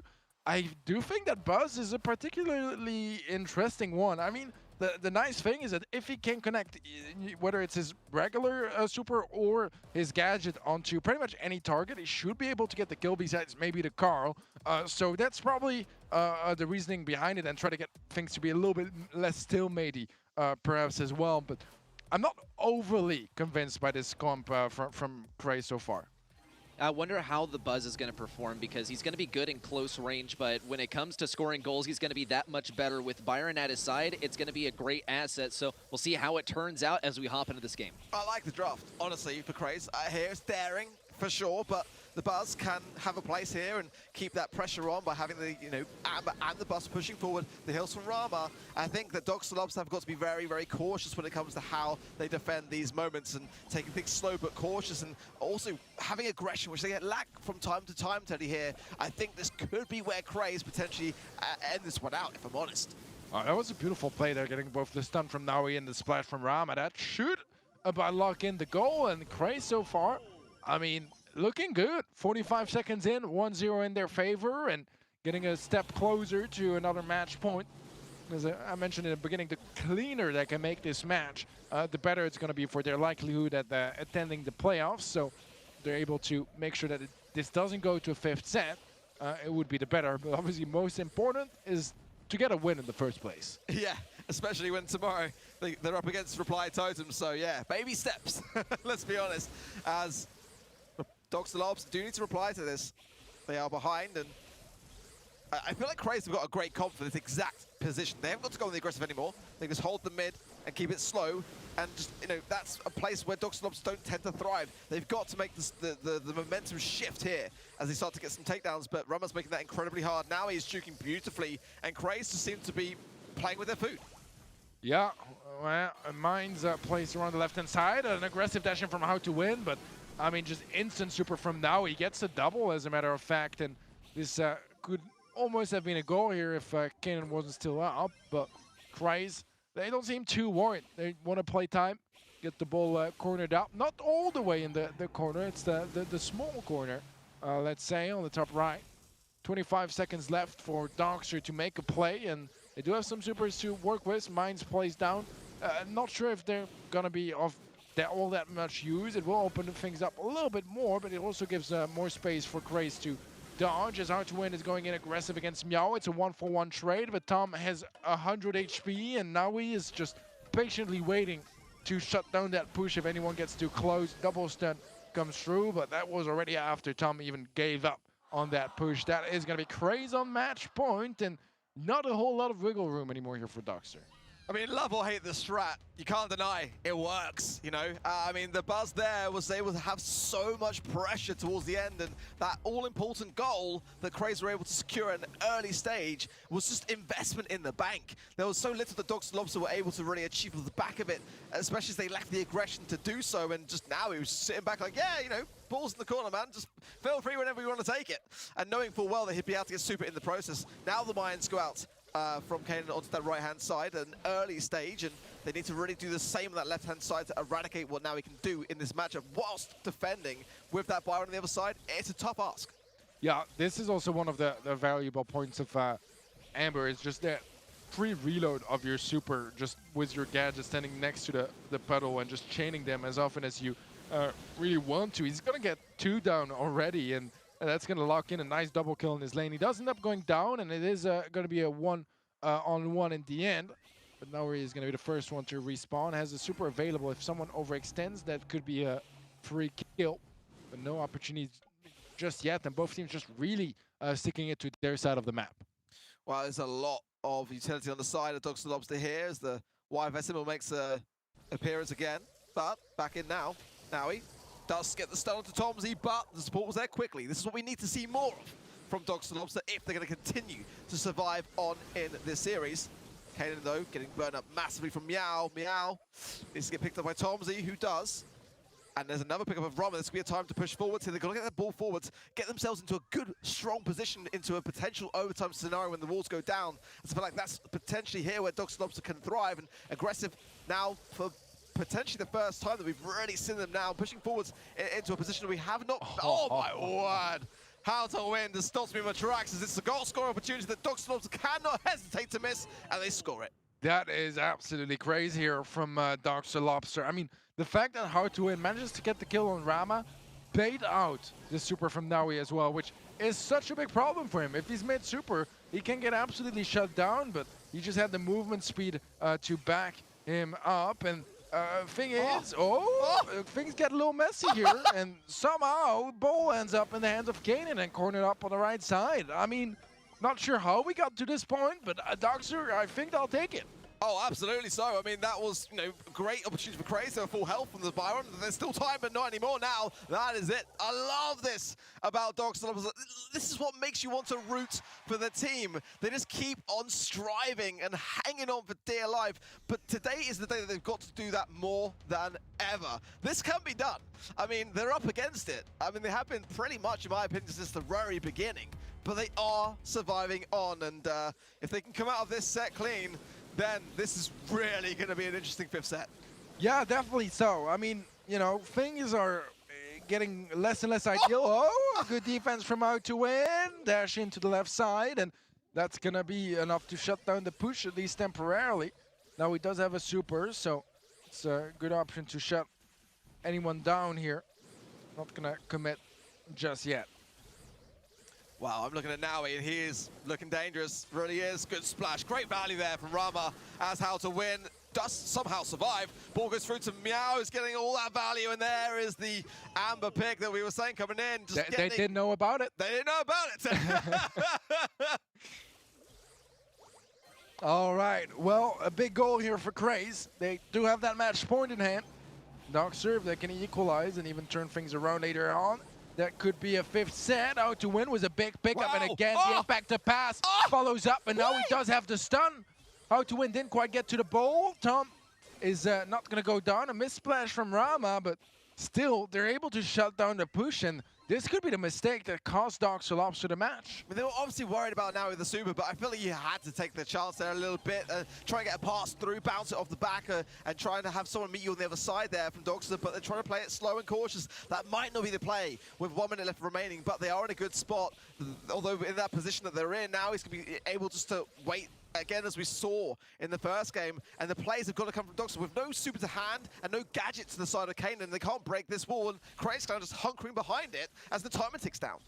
Yeah, right now the positioning is very defensive, very passive from Craze, and Kanan is going to be burning down a lot of damage. That's going to try to relieve some pressure, but there's not really too much of a follow-up here from Craze onto it. The gadget popped by the Amber once more, and another super connects onto Kanan.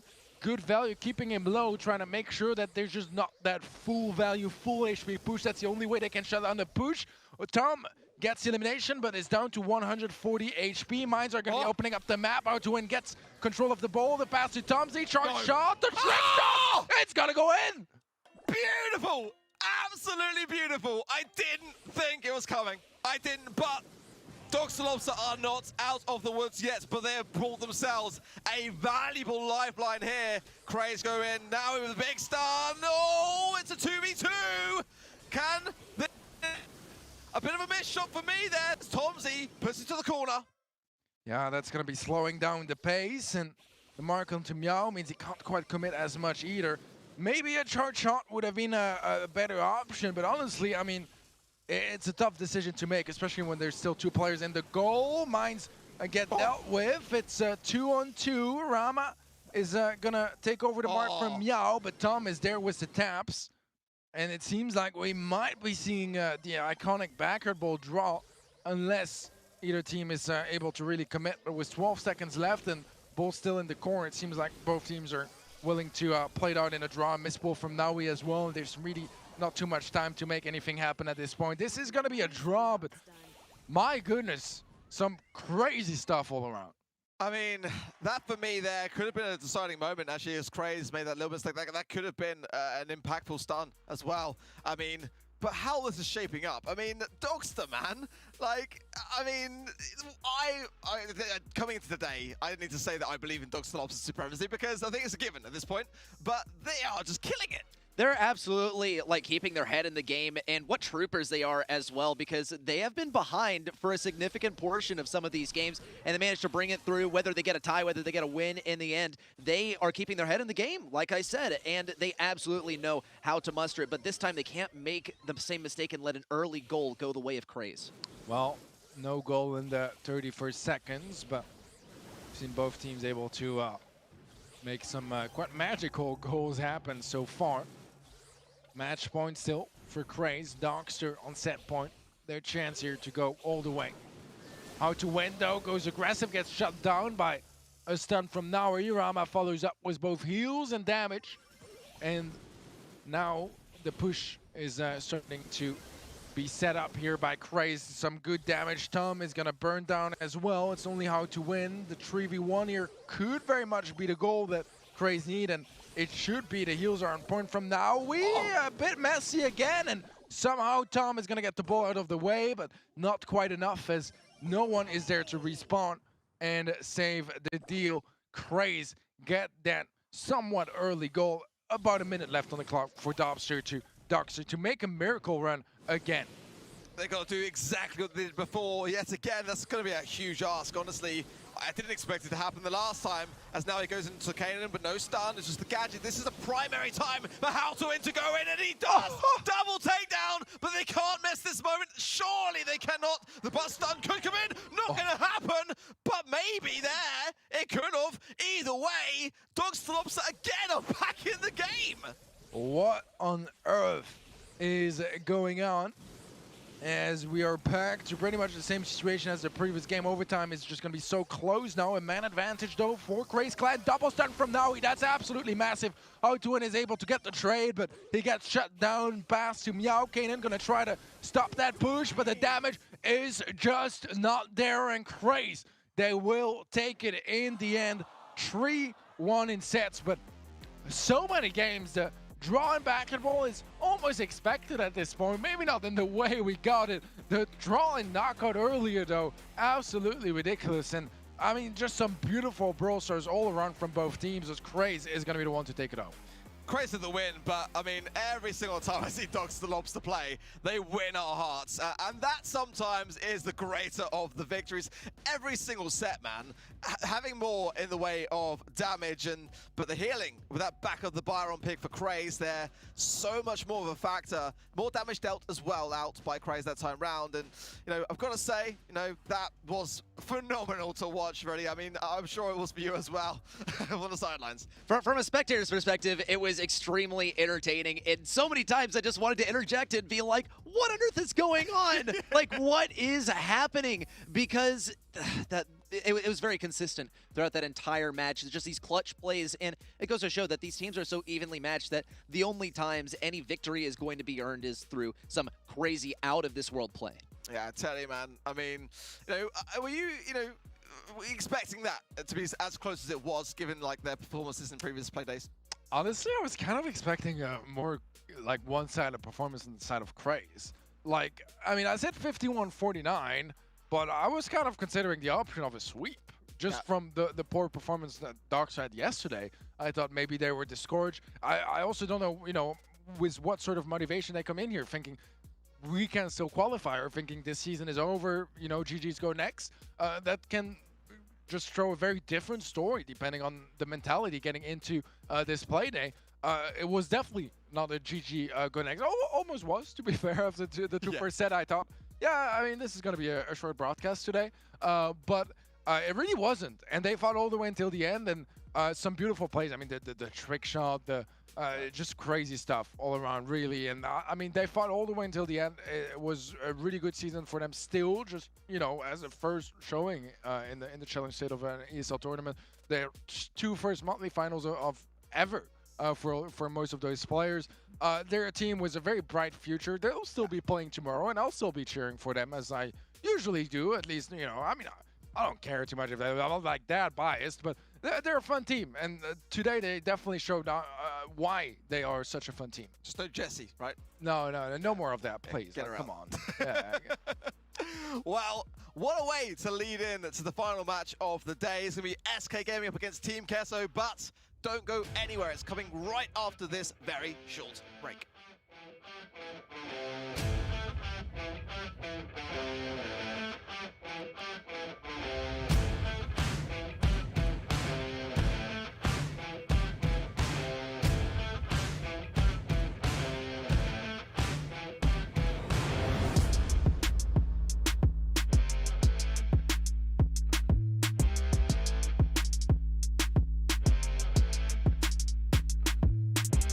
The Snapdragon Pro Series is brought to you by Snapdragon Elite Gaming, Monster Energy, and DHL. Welcome to Real or Fake. Here's how it works. The player is given a prompt that contains information from Brawl Stars. The player then decides whether it's real or fake. If the player decides that it's fake, the player has to point out which part of it is fake. Points are awarded for correctly identifying the prompts. Let's see how they did. Hello everybody, I am Drage. I am the leader for Tribe Gaming EU. Invisa heal, Leon recovers 1,000 health per second while his super is active. Is that the icon? Is that the icon? I'm being really silly here. Is that the icon? Okay, I'm gonna say that's not the icon. Where? Okay, that is the icon. I'm gonna say that is okay. So that's right. This is real. No. I'm so bad at these. Karen Crow deals are 1 point. Yeah. That's real. That's real. Oh, 152. All right, that's real. Go on. One of these has to be real eventually. This is real. Oh my god. Ah. Brain's lagging behind. Okay, I was gonna say real because why not, but this is fake. That icon's wrong. Let's go. We got one. This is wrong. This is fake. I think the description's fake. Choose Nitro Boost Super Dash. I don't think Nitro's in there, and I don't think it's 71%. Okay, we'll say it's 71%. Oh, zero drag. No. Greater torpedo. Alright, we'll just say real. Let's go. Don't need to read it. Let's just say real.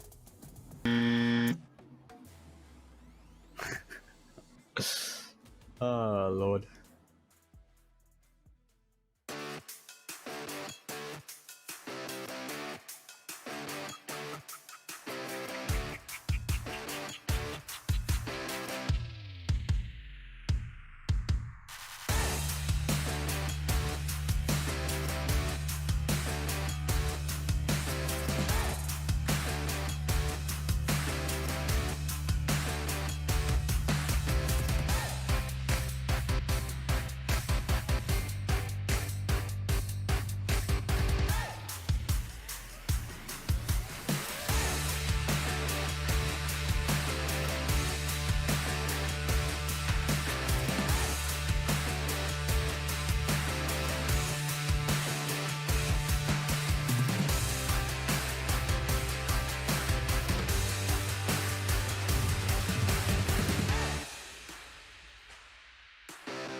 Welcome back to the Snapdragon Pro Series for Brawl Stars, where Day 6 is almost coming to a close, but we've got one more match left, and this one is a huge one. It is Team Kesso up against SK Gaming, and so much is on the line ready for this matchup.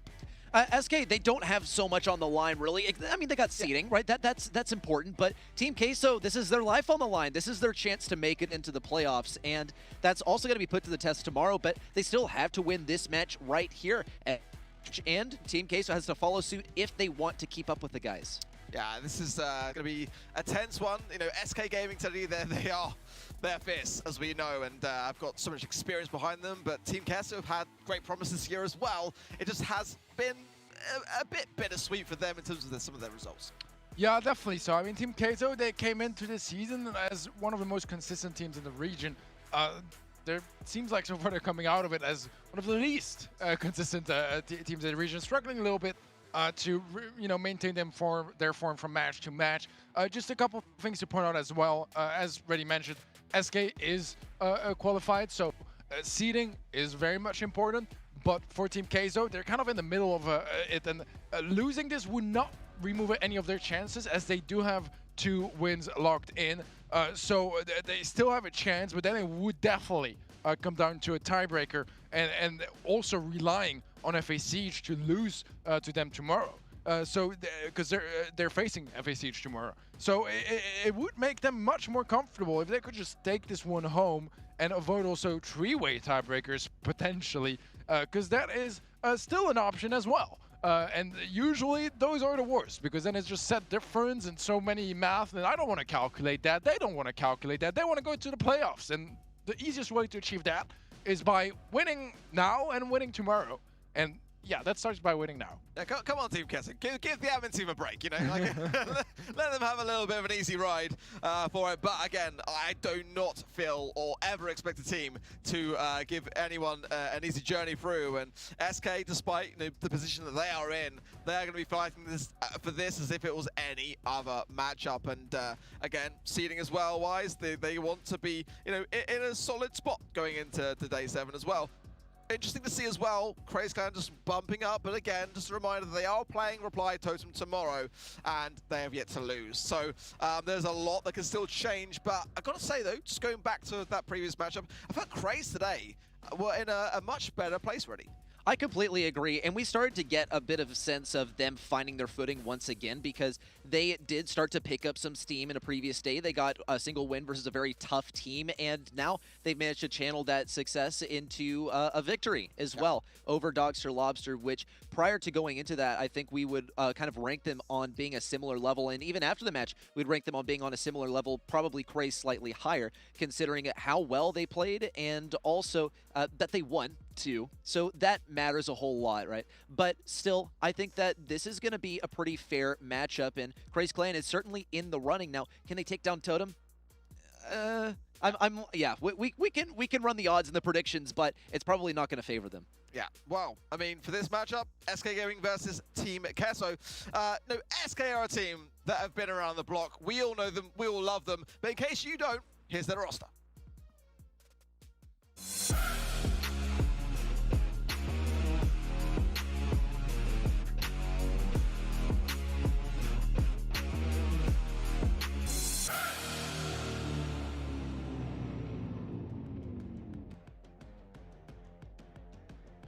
AKS, GA, and Semantic, and this is a fierce team. Not simply because they've got the mechanical geniuses of their thumbs in motion, but Pedro as well has so much to bring to this squad, Teddy. And when it comes to those all-important drafts, the homework that is done behind the scenes goes such a long way into shaping up SK Gaming's strategy going in. Yeah, we talked already yesterday and earlier today a little bit about, some teams that would maybe, cut some slack after they qualify, not care the most about the seeding. That's the furthest away from SK Gaming's mentality. Like, they're here not just to win, they're here to be the absolute best. And that goes from, start to finish, and today is going to be no different. They are really grinders and incredibly passionate about the game, and sometimes, they'll get a little too angry about it, but more often than not is, gonna give them some extra wings towards that victory. And they've been looking quite good recently. This year isn't the amazing SK from last year, but at the same time, MSI, amazing performance throughout this season. Only one loss, and that is to Totem, a 3-2 as well. So they're looking really fierce, really strong, and I mean, this is their chance to just continue this near flawless run. Passionate about the game, but are they fearless about their opposition? Let's find out. We posed the question.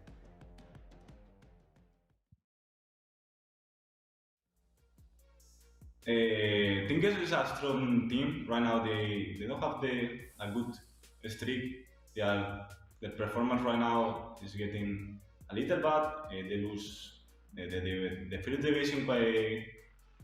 division league in Queso Cup. They lose against us in quarters in only finals, but they are a strong team and they can win us if they prepare as well. They can. Yeah, valued, you know, in that sense towards their opposition. I think rightly so. I mean, you can't rule out Team Queso in this situation. SK, as we said, coming into this one, likely to treat it like any other matchup and not give them an inch. Definitely so. It's really just, you know, in their blood. They are here to win, and no matter the circumstances, give their best performance. The only time that I remember them actually, like, not trying their hardest was way back in some Pro Masters qualifiers, where they played the same comp for the entirety of the tournament, like, all day long. We were in it together, just like this, and it was a ridiculous comp too. It was like Frank, Poco, BB, I think, like, just wild stuff. Just not to, but here's the thing, it wasn't, you know, to slack or anything. It was just to not give away comps for the monthly finals. And again, you know, it's just they're usually one step ahead. And Team Queso, I mean, this is going to be an underdog story for them, and one that they need to win. They can still qualify if they don't, but they really want to win this one. Yeah, this is a big moment for Team Queso, and if you are less familiar with them, here's their roster.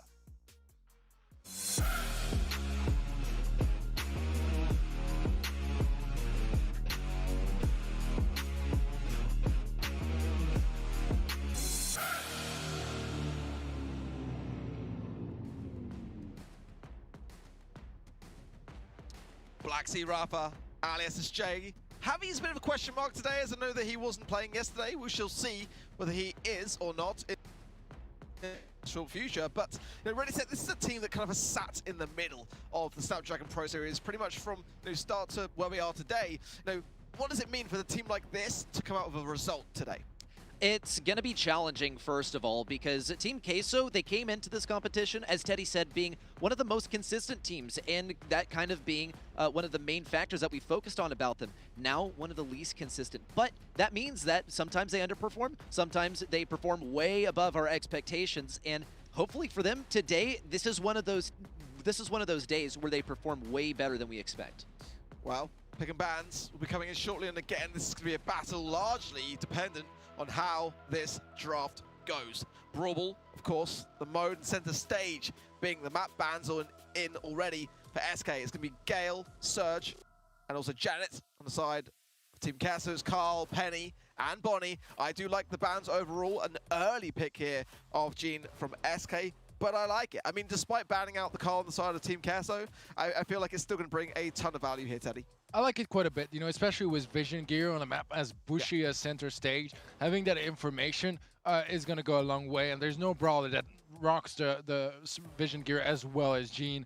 So probably something to expect here, and it's going to be enough to warn the Max on the side of Queso, a very reactive pick here, most likely just to make sure that there's no Max Jean. It feels like very 2020-ish, right? But it is something that's been coming back more and more. It is still a very strong combination.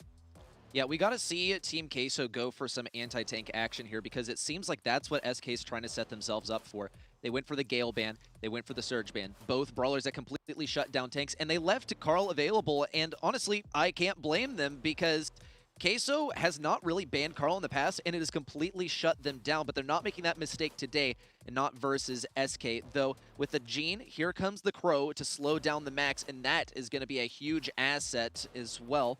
We might even see some wall break, perhaps, as those bushes are going to be great for Colonel Ruffs to advance. Same for Max, but they still have one more pick that they can go for. And honestly, I wouldn't complain if they try to bring out a Daryl or something, because the options are not abundant for Team Queso to counter it. And they ban the Gale, and that's always a little bit of a sign that something is brewing. And there is, of course, the potential for Team Queso, if they were to go with that Daryl pick, to really hard counter it, and that could be on their minds for it. Yeah, I think it's probably the wise idea. I mean, to be fair, if they went in hard, then Team Queso could have really just doubled down, like, well, here's Shelly, or something along those lines. I think Griff has the capabilities of countering tanks in some level, also breaking open areas of the map. It's a brawler which, to be fair to SK, we don't see a lot when it comes to draft. It's kind of one of those picks that I feel like there are better choices when you look at the kind of meta for what it is. but for a team like SK to pick it, I kind of feel like they're a team that tend to come with at least a plan in play, Teddy. Honestly, I was almost expecting an Ash Byron from SK. It's something they are happy to bring out, and even against like a comp like this, whether it would have been a Shelly or a Spike or an Ems, it would probably do all right. Honestly, it's kind of hard to deal with, and I mean, this seems fairly even in the draft. I would probably go slightly in favor of SK. I do like the Griff being brought in. It's going to be a fun pick for sure, and I feel like his shots just work quite well. They fit in very nicely into those narrow, bushy lanes. Well, I mean, for me, the Griff here, if we break that middle area in just the right place after getting some control ready, I mean, that is potentially where they're going to have that crossover of vision to have to their advantage, and alongside the vision gear surely being played in the Gene side of things. I think I prefer the SK Gaming comp.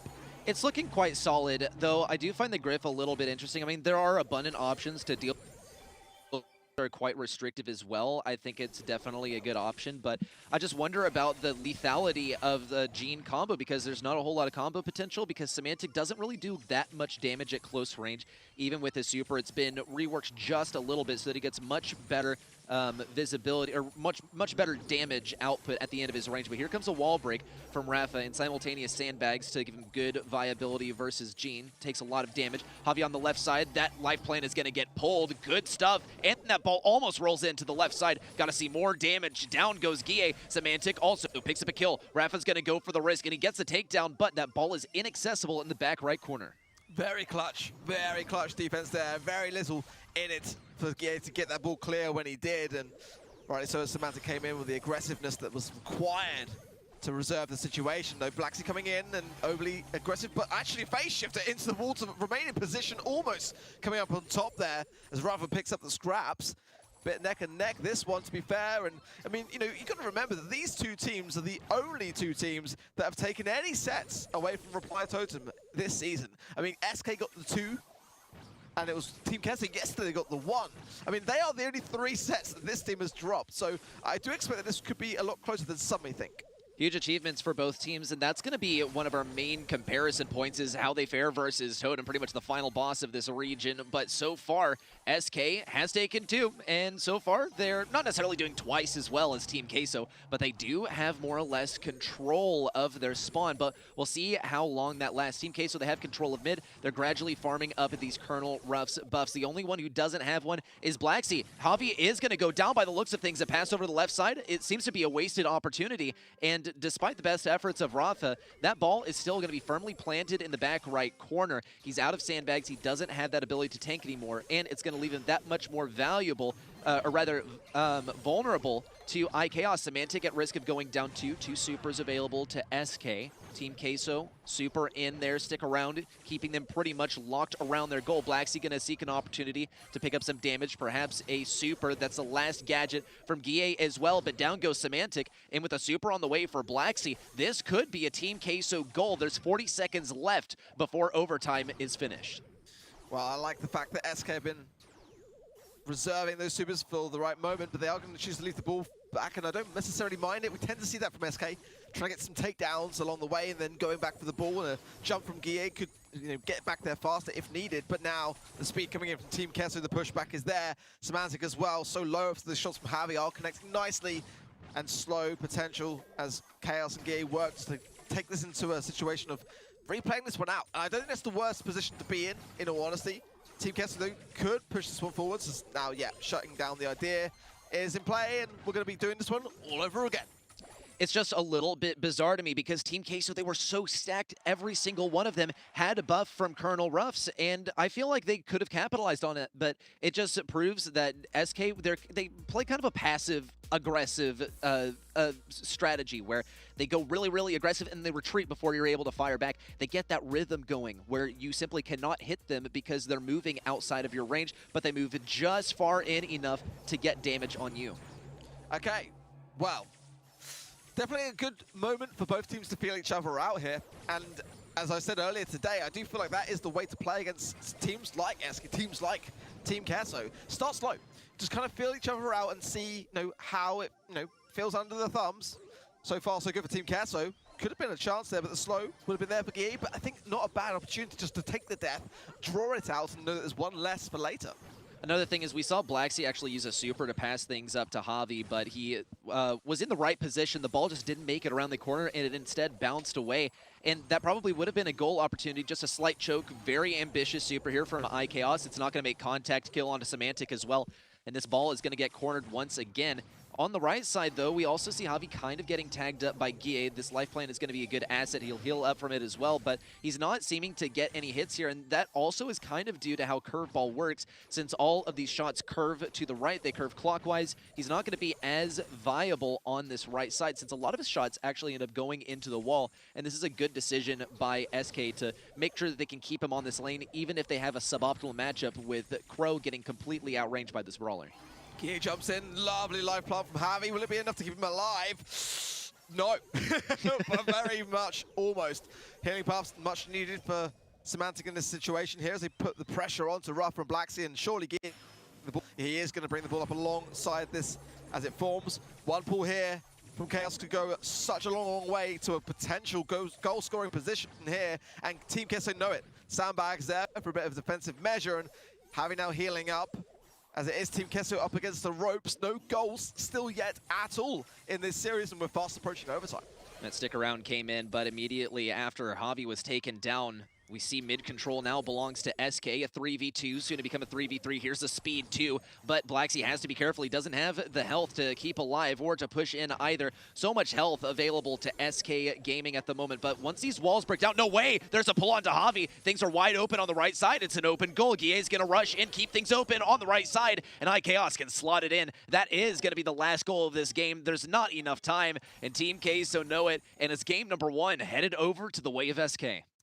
This is something we see time and time again with SK Gaming. Their timing when it comes to those moments is always just impeccable. They know exactly what they're doing. It's entirely and completely calculated, and they're just waiting for there to be so little time on the clock that there's no response possible for Team Casso. And, you know, getting the ball in that position early on, the whole way that they build up to that moment is just exactly how they want to be. And I think Team Casso moving out of this one, they need to take that away from SK and start to play their own game.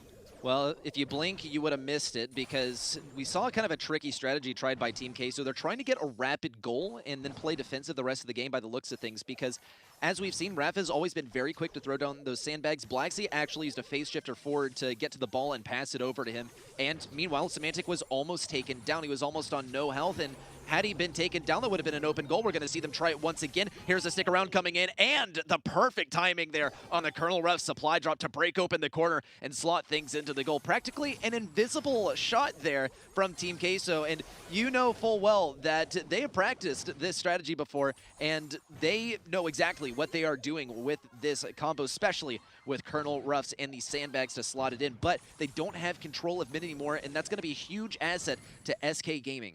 Well, Semantic can break again, which he does on that right-hand side. That's going to leave just the 2 tiles for Blacksea and Javi, or rather, to maneuver around. Miss Super, though, could prove costly, but the pull from Chaos is good to relieve that pressure needed to be done on that left-hand side. Speeding from Blacksea, but not really going to help too much as both players incredibly low.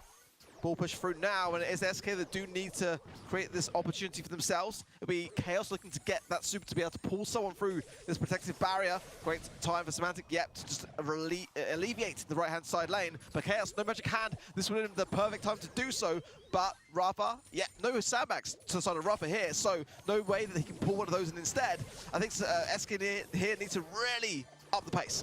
Well, we'll see Rafa get taken down, but not without taking a kill of his own. Semantic with a pass over to the right side. Chaos doesn't have a super, so he can't pull through and go for a combo. And here comes Blacksea with the speed. And Javi's going to take this opportunity to rotate over to the right side, but he still keeps on getting tagged up by these bits of smoke from iChaos. And the more the cover trickles away, the less viable some of these brawlers are going to be, the ones with less range. Then SK Gaming is going to provide SK so much pressure. Team Queso just have to stay alive for a little bit longer so they can win. iChaos doesn't have anyone he can pull, but he has a pass over to the goal, and iChaos takes the responsibility. Guille gets the goal, and it's overtime, tied up 1-1. It's always is the case, whether it's like a clutch moment in overtime or a clutch moment before the final second. SK get it. I loved the way the Team Kesa tried the delaying tactics. I mean, what Javi did was really, really smart. Placed the live plant down and just tried to keep buying time for his team, but it wasn't enough. And now SK are in a commanding position. They've got Superstar hand, nothing on the side of Team Keso. Semantic throws his one out, keeping Javi and Blacksea low as Rutherford's pulled in. Everyone goes down the ball, going to be passed through, and then as SK Gaming coming back to take the first set. Very, very well done here by SK, and at the end of the day, it comes down to them simply having more range by the looks of things, and even when it came to Javi, who outranged practically everyone, it didn't matter, because if you saw every single curveball that came out, they just moved. It was like watching the ocean, waves, as they just gracefully moved along with the curveball so that they very infrequently were hit by that brawler. Meanwhile, Gene was able to chip them down because he simply can't dodge that out. Stats-wise as well, more damage dealt by Team Keso. And, you know, I've got to say as well, a lot more healing on the side of SK. I mean, but what a way to lose that first set for Team Keso. I mean, like, that's got to sting, Teddy. They had some great moments, some great momentum, and then as quickly as that, SK just take it from their clutches. I mean, coming back from this is going to be a tough one to start. I mean, yeah, it is still early days. It's not the end of the world, but it's going to have a bit of a sting. It's one of the things that I love about SK, right? It's like they're losing 1-0, 5 seconds before the end of the game. Every time. But really, they're winning 2-1. You just don't know it yet. And it's really... but it's really how it is, you know? Their timings are amazing. And they're one of the teams that really pioneered, for example, in Bounty, the fact that you push in and you don't need to pull back if the time runs out. And it's one of the first teams that was really experimenting with that and playing around with the pacing and the timings of the game that you know, traditionally we're kind of set, and you have certain traditions really that were set up, and that they are able to just constantly shift and defy. And I think it's one of the reasons it's such a fun team to watch all the time, because they're never out, whether they're, you know, 2-0 behind in sets, they're likely to be winning the match, even if they're the underdogs. Whatever happens, you know, you can never call them out, whether it's for an individual game or an entire match. And once again, they're proving it here. As it really felt like Team Keso, they had some good chance at taking the set, and yet SK Gaming, I mean, they almost make it look rigged, really. Yeah, I mean, like, they are, in my opinion, the best team in this region to be able to close in those moments. And it is always in those final seconds because, again, they know exactly what is needed to be done in the time frame they've got,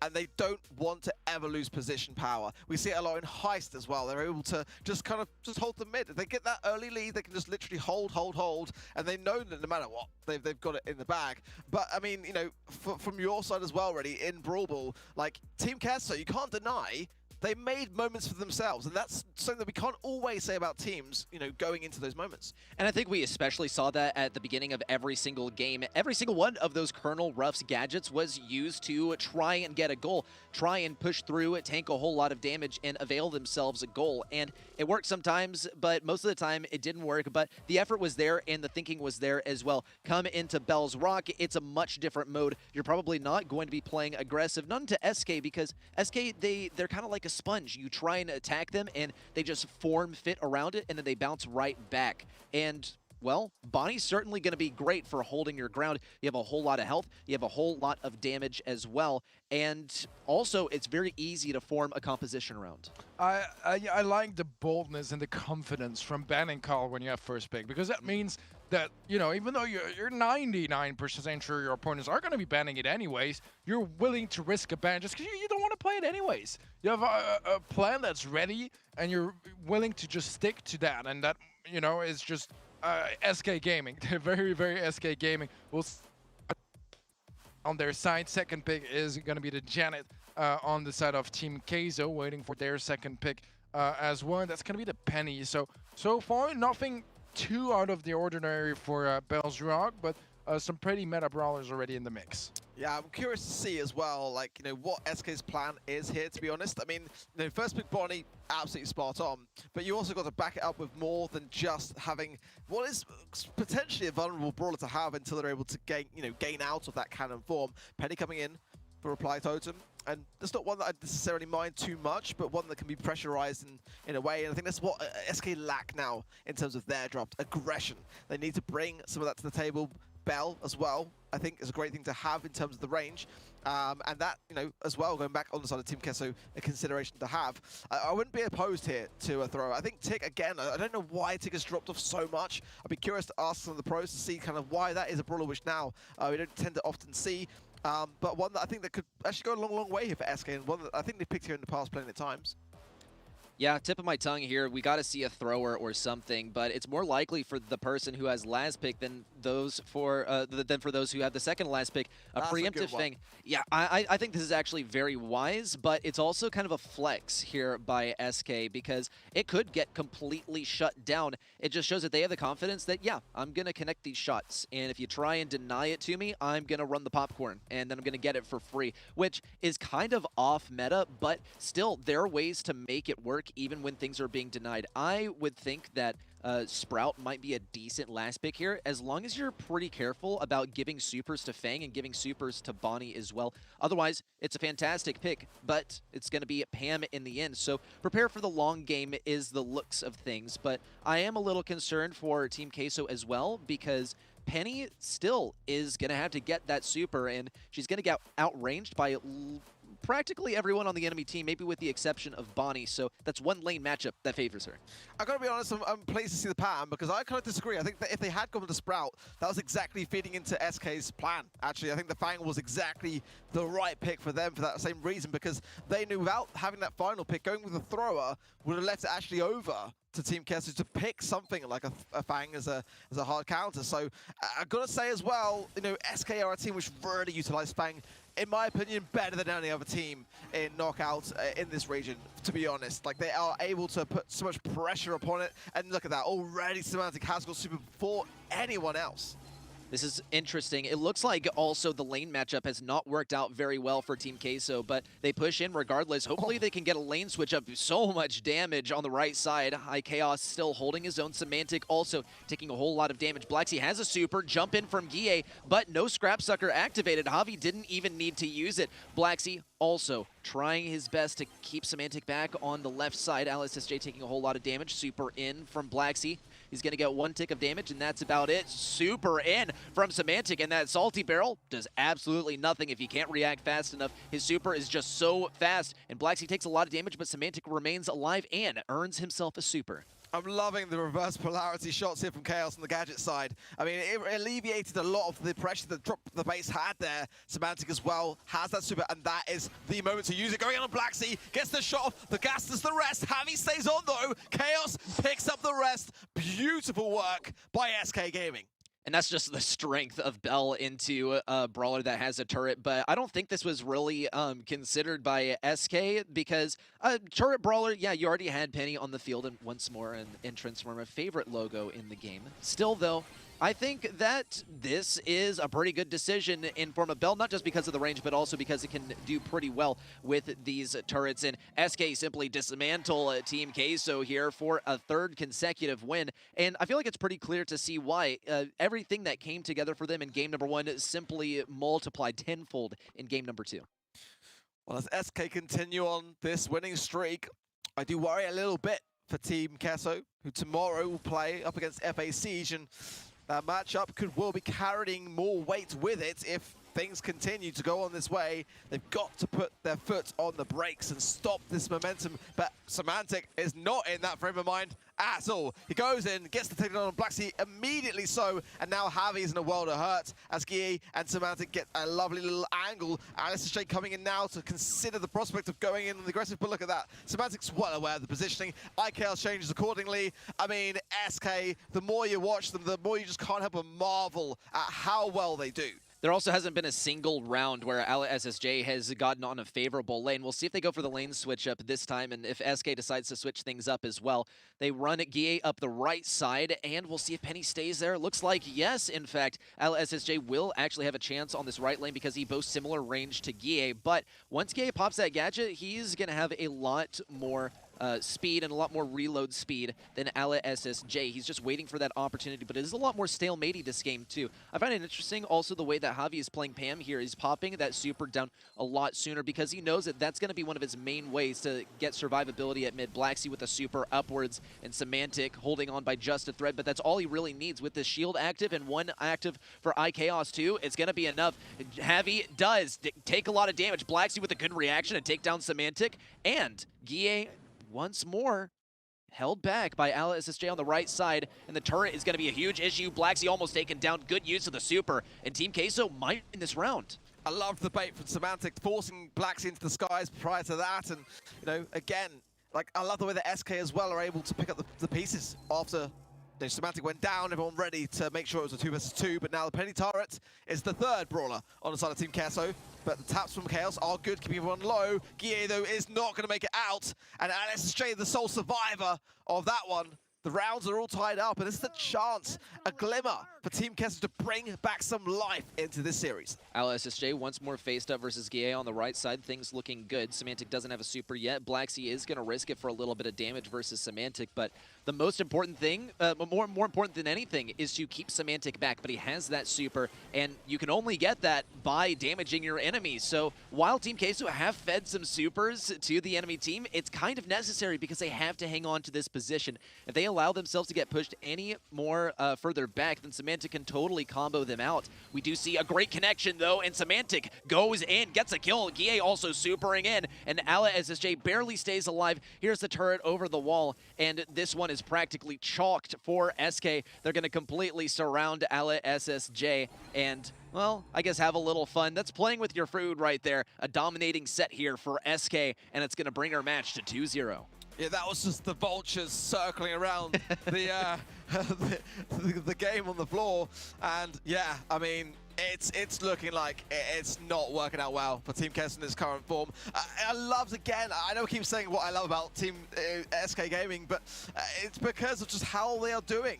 And, you know, as soon as Semantic goes in with the Fang, you got Guille who's ready to jump in with the body. Like, it's so coordinated. You can see in those moments just how well they communicate all the way through these moments. And again, the stats Teddy say very much the same story. Definitely so. I mean, that was a dominant set. You know, there were not as many clutches and comebacks. And as we saw earlier, like, for example, in Brawl Ball, where it definitely felt like, you know, Team Queso, they had their chances here. Yeah. Much less. And I feel like the draft, I mean, Fang is such a dominant pick. And it might not be the most meta pick if you play it right, if you have the comp and the synergy with your teammates to really embrace that pick. And I almost would say the violence that it brings to the table. It's a tough one to deal with, and Team Queso, it felt like they didn't really have any answers to it.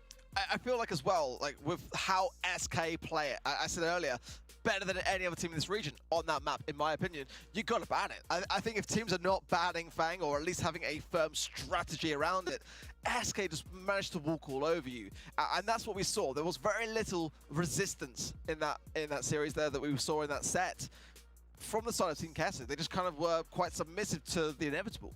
And one of the luxuries that 3-ban format can offer you out Brawl is simply good at, and play around that as well. But as we can see, even Bonnie was left open. There just are too many brawlers that SK is very good at and can execute on every single time for you to get rid of all of them in the ban phase. And if you start focusing on that when you get into the pick phase, trying to counter them a little bit early, even that doesn't seem to be enough, unfortunately. But it is going to take us into minecart madness for a brand new draft and a brand new set of 3 bans. Once again, double Carl ban, even for the team with a first pick.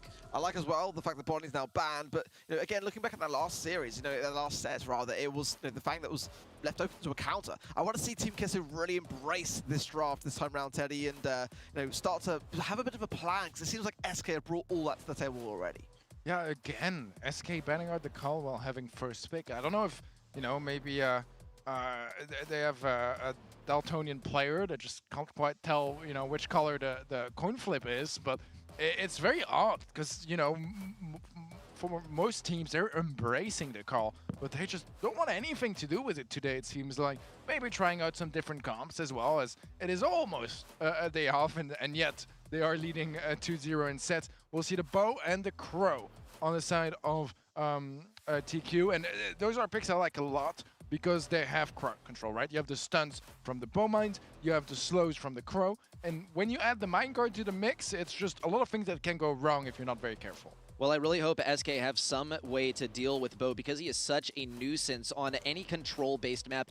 He seriously slows practically everything down, and especially when the objective stays in one small space that can be covered up entirely by the mines, that's going to be an issue.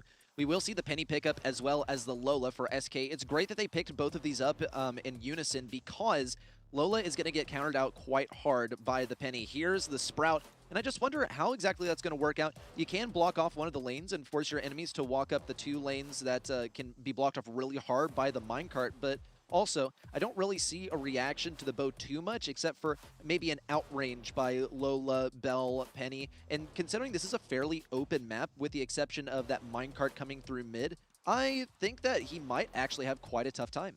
I actually quite like the Sprout pick here. It was banned out in NA last night in this particular map, and I feel like it's, you know, it's probably going to be Alias SJ who's behind it, and with no wall breakers on the side of SK, then I think that that could be something which works out well. It's not going to be Ali actually though, it's going to be Javi coming in this time round and utilizing that right-hand side lane very early on, as again that rope fence is an ideal thing to have. But again, you know, with so much on the line for Team Kessler, they've got to start to fight this one back. This has to go their way. This is the, you know, potentially final set, if not that be the case, for SK to be able to capitalize.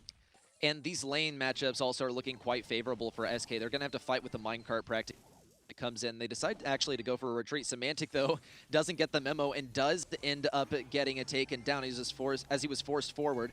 Javi also on the right side, doing a good job of keeping Guille back there. The mines as well. It's only going to break open some of the bushes, but that's not where the fight is mainly. With the minecart now at the backs of Team Queso, they're going to be forced to retreat. Little damage taken here by Bo as well. 2,000 as the minecart hits him, and he has to retreat yet again as the minecart circles back again. And SK practically get free control of mid because Team Queso, they started going all in as SK backed out and simply didn't have a plan to deal with it after. But another retreat here by SK as the minecart is at their backs. Only Semantic coming back now. Guille also now following suit. Here's the hedge that blocks off the right side, but it doesn't keep Semantic from dealing some damage, but he will get taken down in close range. SK also on the left side. IKAOS not going to be, oh my gosh, I think Black Sea tried to get the kill with the super, but every single one of those daggers ended up going into the blocks on the left side. Yeah, Black Sea struggled a lot this game so far, and there is a little bit of a chance for Team Kessler to bring things back. The minecart, though, coming through, it's going to allow SK to have a more prominent position. Choosing now to, well, Guille to come back, I think it's wise. The gem is still there if the pressure is on Alias SJ, which it is, but now more to come, and Guille's still so low. I think Team Kessler can actually bring this back into a really nice spot here. If Black Sea can heal up and stay in position here, Guille as well can't really necessarily go too far forwards. Bow mines are down. Countdown is there for SK. No chance now for Team Kessler to get any more gems from the mid. Realistically, they've got to get a takedown. Okay, Javi on the right side has to stay alive, and he has to get forward with this super. It's only going to be able to block off the right side, but it's only more room that Guille can rush through. Not enough time for another gem to spawn either. Ala SSJ with 9 gems, that's simply not going to be enough to tie things up. It's a match point for SK incoming, and it's happened so fast there's not been too much ramp up because SK is simply blowing through this matchup. Yeah, I mean, Brawl Ball realistically there was the most that we've really seen so far from Team Kessler in terms of resistance to this. And now SK just look like they are just starting to enjoy things. They're not really, you know, looking like they're under much pressure the majority of the time. More often than not, when there is a threat, they take care of it or they work around it. And it just seems like Team Kessler almost, I don't want to say have given up, but like it's now or never. This game has to be theirs, and pretty much everyone after that. The full reverse sweep needed now from Team Kessler. Semantic on the right side, once more holding back Javi, but Team Queso is adopting actually kind of a different positioning than usual, playing a lot more carefully this time. Also good dodges on the right side, only 1 shot onto Sprout, but he does have a super now. Black Sea also on the left side. Oh my gosh, great mines, and that wall's going to be broken open. I wonder if that's going to be worse for SK than it is for Team Queso, because Black Sea's operating at relatively short range, and it's a little bit less than IKAOS, but here comes the Sprout super once again. That hedge is going to block Guille from advancing into mid for a good amount of time, but with the minecart coming in, it's going to break things open if the hedge doesn't go down by itself already. And that's a misplay right there. The minecart's going to destroy all of them. That really hurts for Team Queso. Black Sea's walked into the minecart as well. Like, I mean, you can't do that against SK. They are a team which will punish everything. Now he's got super to hand. Minecart coming in, and yeah, didn't go into it that time, which is a bit of a relief, but Mind Pop there from Chaos as well will allow him to push up, finds the other one as well. Gie now with 5 gems, 8, and as quickly as that, Team Queso lost that mid-control, but the minecart playing obviously a big factor in doing so.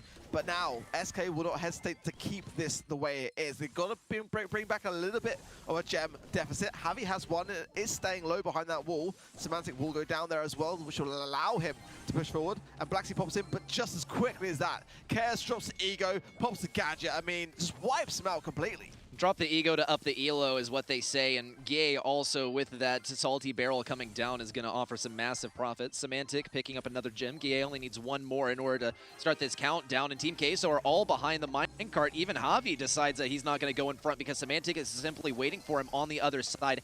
Good tag by Semantic as well, but he's not even the target to get.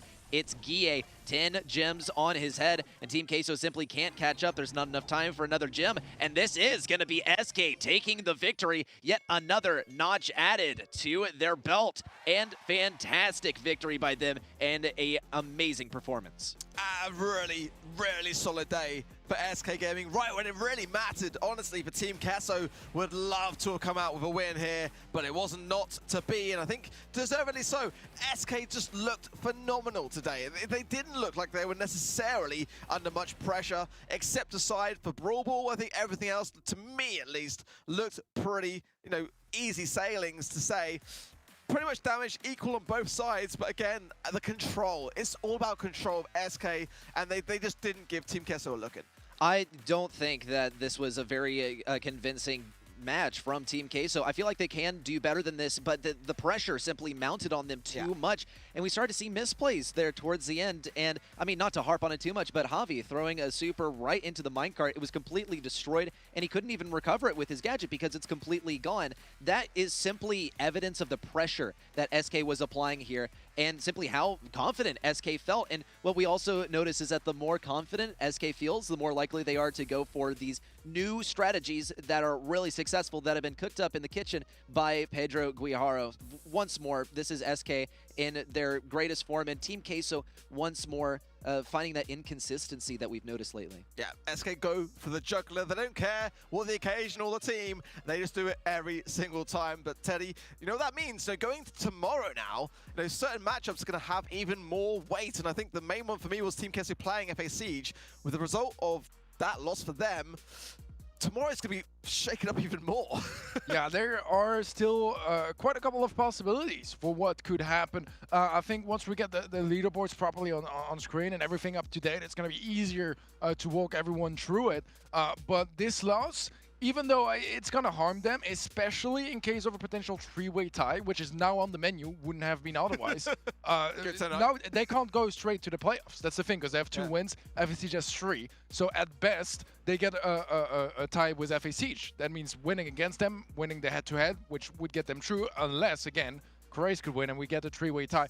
I'll try to explain it again once we have the leaderboard. It's going to be a little bit more clear, but yeah, it's kind of all over the place. I think leaderboard is coming up right about now. So guys, try to bear with me. This is our standing for now. Baguette and Dogster are out of the mix, right? They have 1 win, 5 losses. There's no chance for them to catch up with just 1 more play day. Reply Totem, SK Gaming, Tribe Gaming U, all locked in their spot for the playoffs. There's just no one that can really get them out of there. At best, FA Siege could maybe challenge their seeding in 3rd seed, but that's kind of about it. Regarding spot 4, though, this one is still on the menu for FA Siege, Craze Clan, and Team Queso. There are a couple of different possibilities to get there in the first place. Craze, first of all, is facing Reply Totem, which is going to be a pretty tough match, but if they can miraculously make it work, they could end up having a 3-way tie with FA Siege and Team Queso. That's the only way Craze Clan could qualify, and even then, I mean, they need to try to have the best performance possible, but that means they need to rely on FA Siege losing to Team Queso, because if FA Siege wins tomorrow, they're going to get to 4 wins, and I mean, ahead of all the rest of the competition behind them, and that would secure their spot. So right now, FA Siege is the favorite to lock in that 4th spot and draw Reply Totem, SK Gaming, and Tribe Gaming EU. But there are some possibilities for both Team Queso and Craze Clan to make it work as well. If Team Queso win against FA Siege, they will probably be going to the playoffs. Although actually Craze beat Team Keizo, so we would have a tie there, a three-way tie. Yep. So there are a couple of possibilities, not as many as before today, as we do say goodbye to 2 teams already, Dog, Shalopso and FA Baguette, that don't stand a chance anymore. But as Art mentioned earlier in the show, they still get to secure some more points if they could go a little bit higher up in the bracket, which is still a possibility, and those points for the Masters stage would go a long way for Season 2. Yeah, between now and then, the potential for some roster changes along the way, and we know what that can do for a team. But, I mean, can you imagine if going into tomorrow, we see a three-way tie, and we see Craze Clan take down Reply Tome, having, you know, them have no losses throughout the entire series? I mean, I'm going to go to bed tonight just praying for that kind of situation, because it will just be the best way to end the season. But either way, it's been such a delight to watch teams like, you know, Dog Lobster today, despite them exiting and not being in the position to qualify. I think that the entertainment value that teams like that bring really make competitions like this so enjoyable, not just to, you know, watch for you guys at home, but for us to be behind the desk. And once again, got to give a huge thank you to Snapdragon Elite Gaming for making all of this possible, because I've had a blast today, and I'm sure everyone else at home has had a blast. The players as well now are just, you know, looking so good, and we wouldn't be able to have that at all if it wasn't for them. So a huge thank you to them, and of course for today to all the guys behind the scenes of production. We know, you know, that you're not the faces in the forefront, but turning all the cogs behind the scenes, you know, we wouldn't be here without you guys either. So a massive thank you to you, and of course the viewers at home, to all the players, to all the coaches as well, and of course to Ready Set and to Teddy, my fellow co-casters for the day. But to close out things, final thoughts, Ready Set, going into day 7. You know, speaking of as well, day 6. You know, give us your thoughts. Well, I mean, I hope your prayers come true, because that's going to be pretty complex tomorrow if things pan out like that. Now, I say like that, not going into too much detail, because according to Teddy, it takes quite a lot of explanation. So someone clip it and send it to me, because I'm going to have to rewatch that a couple of times to fully understand. I can do it all over again, guys. All right, so. Yeah, I mean, it was, yeah, you nailed that. You absolutely nailed that. But, yeah, Teddy, same question to you. Final thoughts before we close things out? I'm excited. I mean, you know, very often, especially in this sort of league round-robin format, more often than not in those group stages, you tend to have, you know, a day, if not 2, where you already know who's qualified, and you have kind of like matches. It's not going to be the case tomorrow. There's still plenty of possibilities. FA Siege was a slight advantage, but it's not by that much. If they lose their match, they're probably just not qualifying.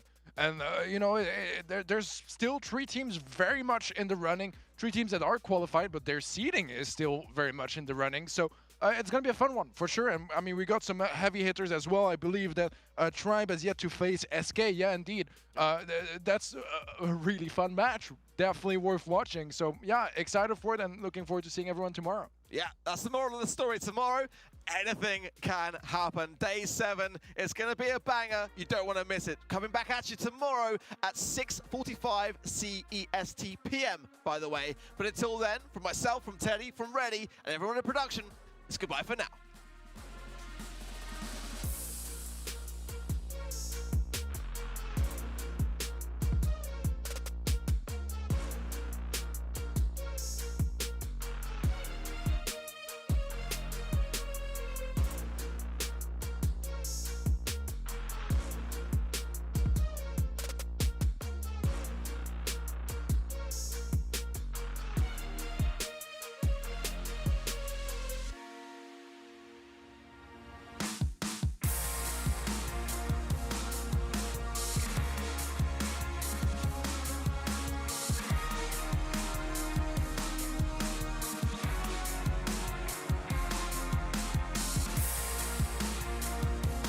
The Snapdragon Pro Series is brought to you by Snapdragon Elite Gaming, Monster Energy, and DHL.